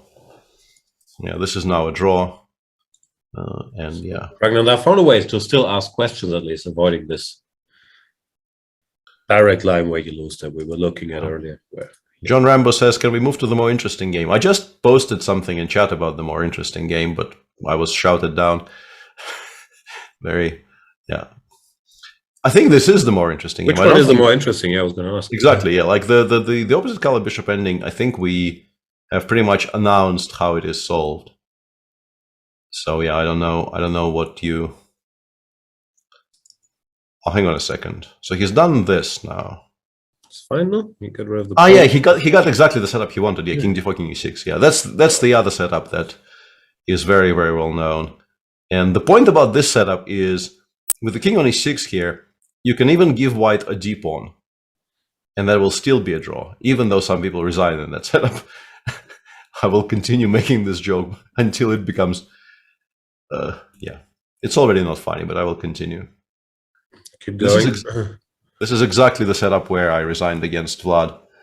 But yeah, with only the B pawn, it's just a very, very straightforward, eyes closed draw. as long as you don't allow the king to get to e5, which is very easily achieved. You don't have to go king c8, but you Yeah. can just follow it around, no? Like here. b6 doesn't really do anything for white. Mhm. Yeah, so yeah, we shouldn't hang the bishop ideally, but probably not. But yeah, that's kind of. We just chill. Yeah. And this construction is... This only helps black. Well, not that he needs any help, but now the king can't pass here anymore. So yeah, there's just nothing to do. If it's obvious, then why are they taking time? Because they kind of don't have anywhere to be. It really is, by this point, very, very obvious to both of them what this is. It's no longer a particularly challenging draw. Rapport tries this, but the king gets followed around, so b6, b7. So we were absolutely talking. We'll try this walk back at some point, check if indeed it follows, which we will do. And there shall be draw. Yeah. In the meantime, Arjun won again, so he's an 8 out of 9 and 2 points ahead of the entire field. Ended up being a somewhat study-like conclusion to the game, actually, with king h4, rook f5, g7, needing black to play rook f1, but... Spottable, and was well spotted by Arjun, and white resigned here. So yeah, he's completely crushing, and there's a kind of a... I wonder what the table base say, but I suspect with the pawns being on G and F, this is winning, right? I think there are many exceptions here, like with the pawns on G and H, famously, some of these queen endgames are objectively drawn. You can blunder, but it should just be completely winning. Yeah. Was this... My friend Rasmus Svane, he lost this, I think, recently to Giri. A similar position, not exactly like this. Yeah. Something fairly similar. Ran into cruel checkmate. Can't quite recall. Yeah, queen on e3, pawn on g4, and he went king h4 and allowed queen h2 check somehow. King g5, queen h6. Something like that,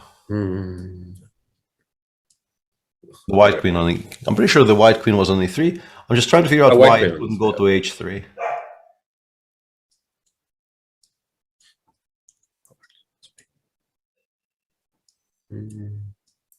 There was some reason why queen h3 was impossible, and he played. Yeah, maybe it was on c1 or something along those lines. On queen h2, queen h6 kind of decided the game. Something like this, yeah. Yeah, that construction, yeah. It's rough. I think he even played, I think the king was even on h5. Maybe it was even on h5, yeah. Oh, yeah, maybe that was, that was... Queen h3 doesn't help much. Yeah. That must not have been very enjoyable, honestly. That was, of course, heartbreaking. I think they had a position very similar to this, and he played king h5. Maybe the queen was... Anyway, usually it should be winning with time on the clock and taking care and calculating. What I always try to do in these positions is you calculate until your opponent doesn't have another check, and then if you made some progress along the way, you can rinse and repeat, and eventually the pawns will be there. And now the queens actually come off, so the game is over, yeah. The queen will give you a check from g5. And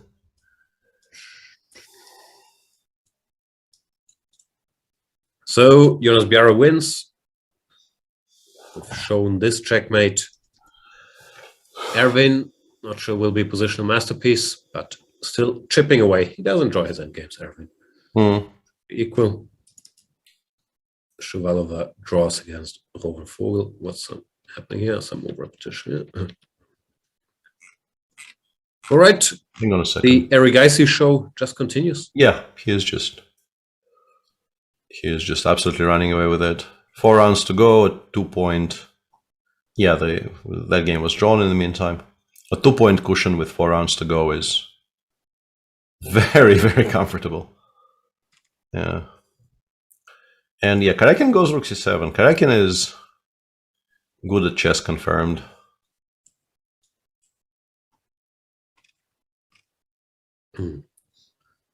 Not letting go. The rapport video game has been agreed drawn. Yeah, yes. You've explained. Not much to do here. Yeah. Nice save by Vidit. Maybe got himself into a little more trouble than was needed, but then he found his way out of it. Good game. That leaves us with Pragnanda against Sergei Karyakin, where Pragnanda now appears to be lost after Karyakin just keeps making all the best moves. Well, he has been lost for a while, but Karyakin didn't give him any extra chances, to be more precise.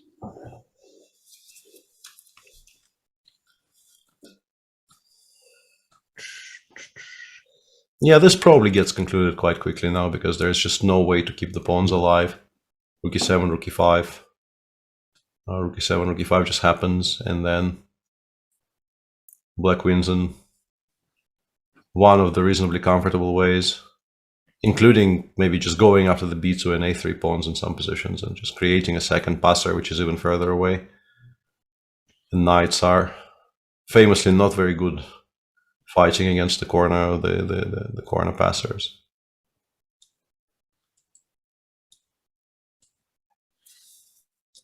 No hope. Restaurants are reopening in the Netherlands. Is that today? That'd be, I guess, yeah, very welcome news for the players. Yeah. Tomorrow, right? Yeah, at least something to do of an evening, which is, of course, a very, very welcome change. Yeah. After spending what is probably already, at least feels like 2 weeks, just, going room playing hall, room playing hall. Although I guess you can walk, right? There's still some walking available. You can visit the beach. Delights of long walks outside have not been taken away from you in Wijk yet. Yes.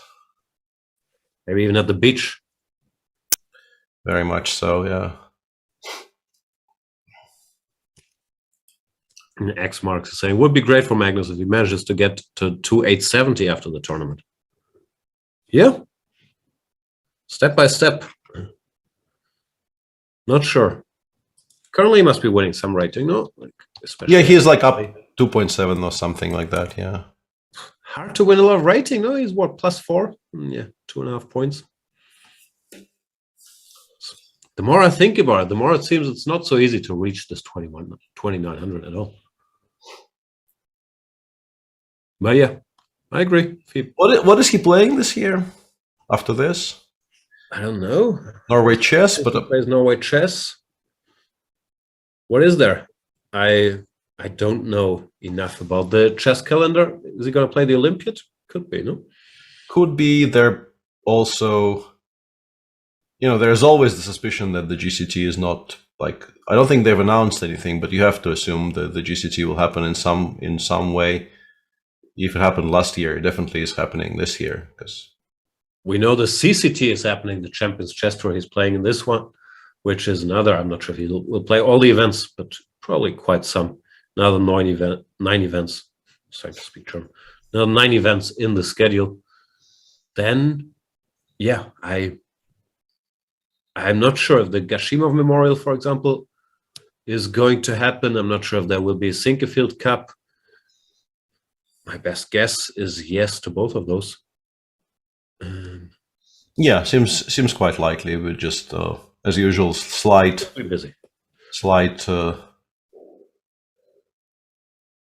lack of clarity on exactly when those will happen, because the Gashimov Memorial this year happened much later than usual and had a very different format. But obviously, things are not the same, and organizers are struggling to adjust properly, just as everybody else is. Tomley was asking, when exactly did Jan think it was easy to reach 2900? No, I thought since he made it this far, like when he was 2200, he easily got to 2230, no? So I thought it was a similar situation. But it feels like it's much different when you're all alone up there, because you win fewer rating points by winning a game. And apparently, the bigger the distance is between you and your peers or closest rivals, the harder it is to win more rating. which is why now my current theory is that it's pretty hard to reach 2900. But I might do some more research and I'll let you know. Please do. Yeah, Prague is continuing, but I think by this point he knows. Because after rook takes e5, you even have to spend one more tempo, and you can't even go h6 properly because rook h5 is just so obviously winning. So you have to spend a tempo like king g4, king h4, and then like anything wins. d4 wins, king c2, king takes b2. I guess also wins very, very comfortably. So just not very promising. And also quite difficult for black to go badly wrong. It's just such a comfortable conversion from here. Prof 2321 is saying, I would simply go and beat 2200, it's like 30 of them in a row, and you get to 2900. That loophole is there. He could do that. I don't think he will do that, but that tactics, and it doesn't have to be 2200, it can be 1200s, is always available to everybody. I am still planning to play this 300 games match against my friend Simon Meyer to become world #1. But somehow, I don't think top players are very much into this. The reasoning behind why this works is that you win. What is it, 0.9? I think it's 0.9 these days, yeah. Any FIDE rated player. So that option is there for Magnus. And I'm not sure if he's taken it off the table. JD Kenny is saying you get like 0.1 points. No, you get 0.9. And the rating difference doesn't matter. So it's much wiser. I think at some point it used even to have been 1.1. But they've been 1.2, I think, and they changed it to... Yeah, they've downgraded it, yeah. Probably because they keep on kind of lowering the bottom range, like, because I think you can now have... I think we've almost, or perhaps already reached the point where there's 3-figure FIDE ratings in existence. Just asking, what if he's 2.898? Would he play 2 games in Norwegian League to reach 2,100? I don't know, but Norwegian League is not exactly ELO farming. He plays someone with 2,500. That's not exactly the sweet spot, because he still only gets whatever 0.9 for winning. I'm not sure that's true, but roughly. But he risks making a draw against a pretty qualified chess player. So you really should try to find the weakest players possible, and that he probably won't. Yeah, and hi Chris, and Chris corrects me on Chris Bird, International Arbiter, corrects me on the 3-digit filler rate. It still only goes down to 1,000, but when I started playing, the lowest you could be assigned was 2,200. So it's there's been some changes. I remember that it used to be 2,200, then it went down to 2,000. And now all hell broke loose. And Yosha Glacier is saying it's 0.8, not 0.9. So it used to be 1.1 and now it's 0.8. Maybe Peter was right all over again. Apologies. Is it 0.8?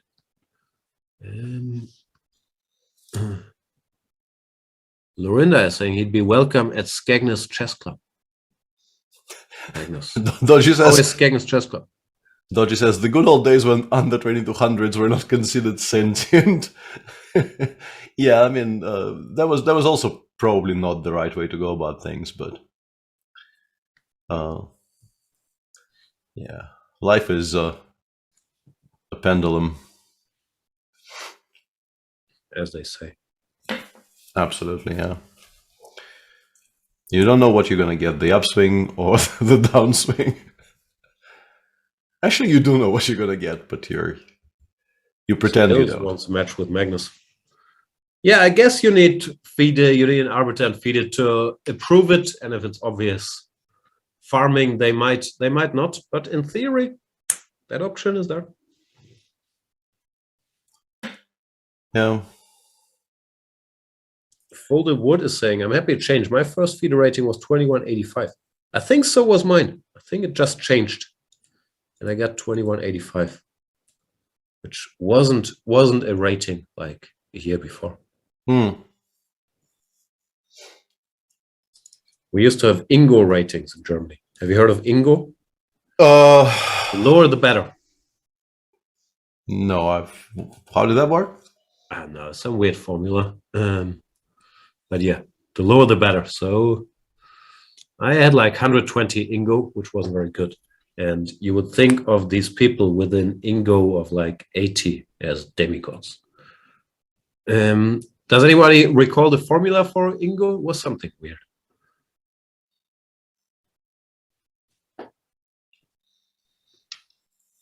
We also had a sort of an internal Soviet racing for quite some time, and very much in keeping with whichever topic we were discussing, we have to kind of circle back to Dubov. It was for the longest time being run by Dubov's granddad, who was a very well-renowned and famous arbiter in the Soviet days.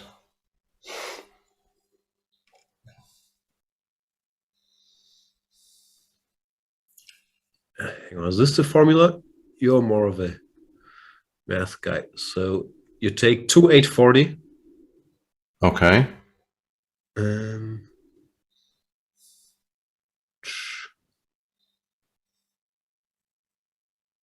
Minus 8 times your Ingo to get your rating.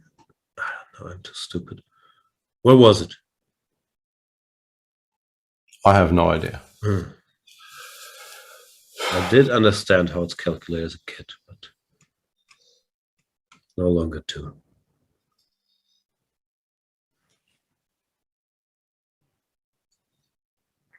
So if my rating is 2000, I go 2 840 minus 2000 divided through 8 to get my Ingo. Yeah. Anatoly Korchnoi with the correct take on this, saying Svidler no help at all. Was also a little before my time. I still had Ingo for a year. Like the Beatles in 1968. Yeah. Carnicero saying Jingo Ringo commenting on Ingo. That's just too good. Jingo Ringo should be an expert. Yeah, please let us know. Yeah. Well played, all of you.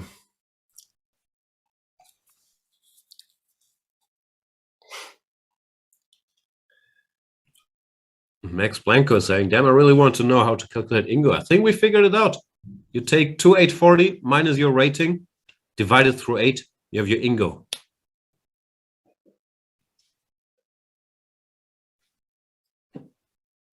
So what's my Ingo? I can't even calculate that. Yeah, I'm pretty good. Like 25? I'm amazing. Yeah. How many rounds to go? There's 4 rounds to go after this. In a slightly weird... is this true? This is true, right? In a slightly weird quirk of the schedule, they will play 1 more round tomorrow and then have an additional rest day, which I wanted to ask you about because it sounds really like there might be some sort of a national holiday. Otherwise, I don't really understand why they're playing 4, rest day 4, rest day 2, and then 3. I would guess they're trying to maximize the number of games on Fridays and on weekends. That's usually what tournament organizers are interested in. But yeah, that I'm not sure. They will end on a Sunday. No, like that's yeah. Sounds Now that you say that, sounds very, very likely to be the case. Yeah, Sergei is not. I think there was maybe a slightly faster way of doing it, but this is plenty good enough. It's going to win the game with effort to spare. Yeah, the one relevant conversation here: h6 rook g8 check, and then after king h4, you even have rook g6, which wins the pawn immediately, which is quite dispiriting. Yeah, he's played h6, so now the game will end straight away. 2 moves, yeah. Yeah. Carlsen has negative Ingo then. That's a very good point. -3. Yeah, I guess back then when they thought of Ingo, 2840 was the highest rating ever achieved, or it was higher than the highest rating ever achieved. I'm not quite sure. Gary probably didn't reach 2840 in the late 80s, early 90s. I don't know. But yeah, maybe that was the highest rating I could think of. It's a good point. Magnus would have a negative Ingo. Yep. This is the end of game, so the results are in. Magnus is in the clear lead. Anish is half a point behind him, so once again we have the, I think... This is the eternal duel, no? With some exceptions. Wijk very often comes down to Magnus and Anish.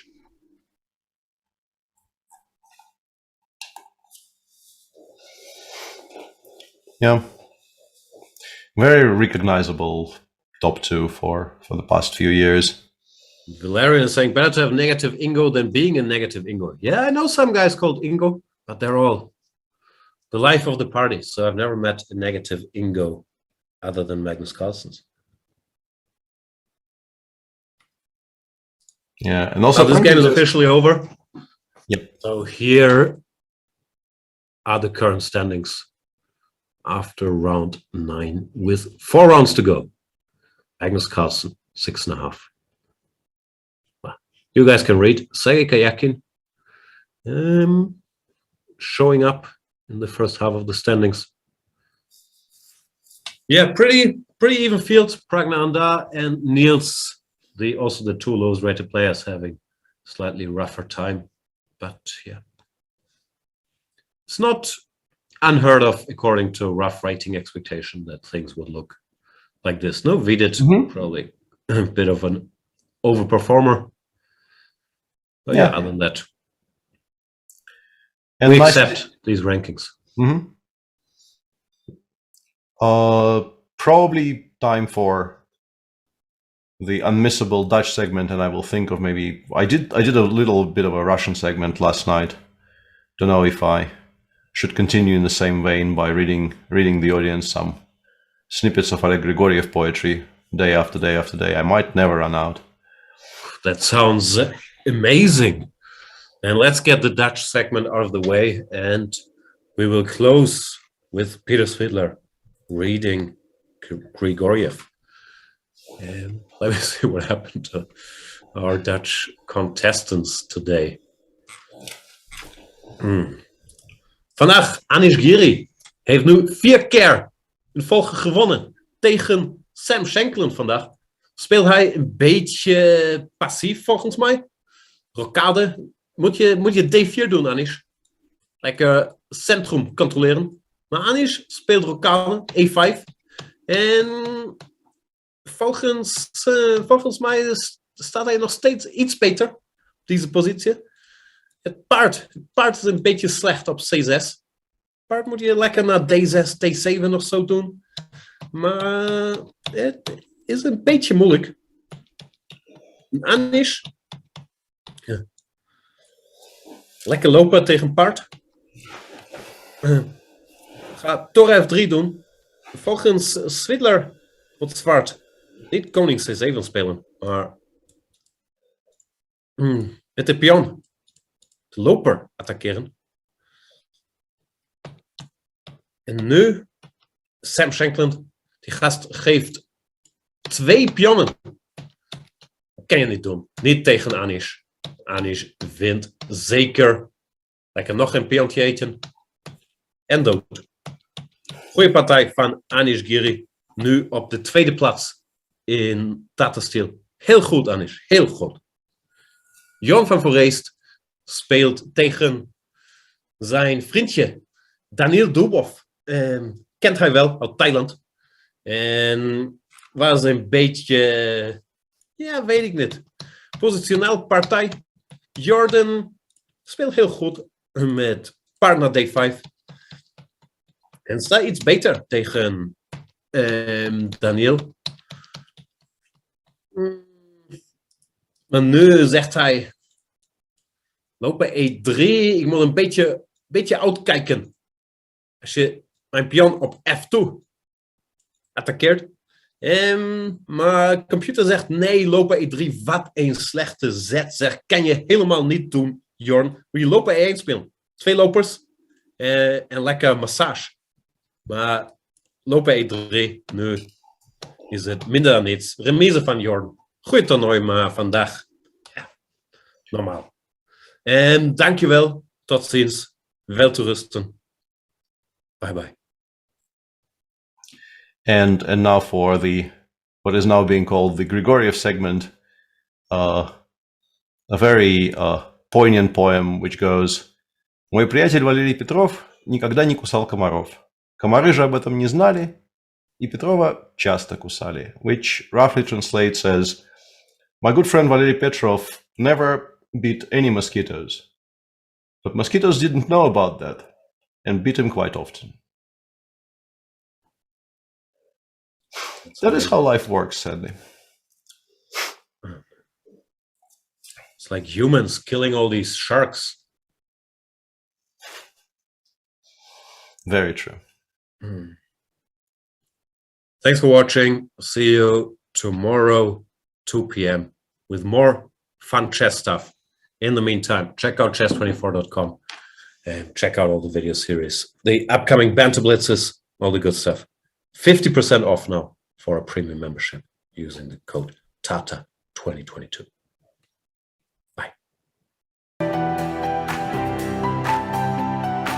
Okay, so let's send a challenge. Here is challenging. Nice graphics, easy to see. Oh, what are you thinking about? You're looking how it can be the most painful? Exactly. Okay, fine. That I give him up a phone. He wants to be even rude.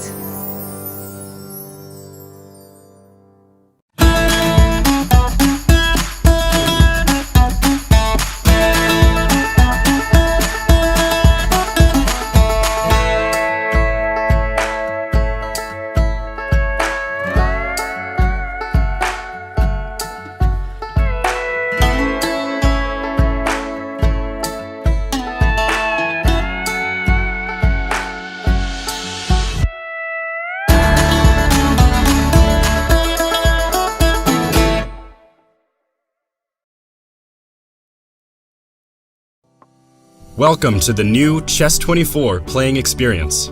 Play in light mode or dark mode. Choose from a range of time controls or create a custom game. And get paired with players from around the world, fast. Enjoy a polished playing experience while making moves on a fresh, responsive board to claim your victories. Train and improve with over 80,000 puzzles. And that's not all. Download now and discover what more you can enjoy in our brand new app.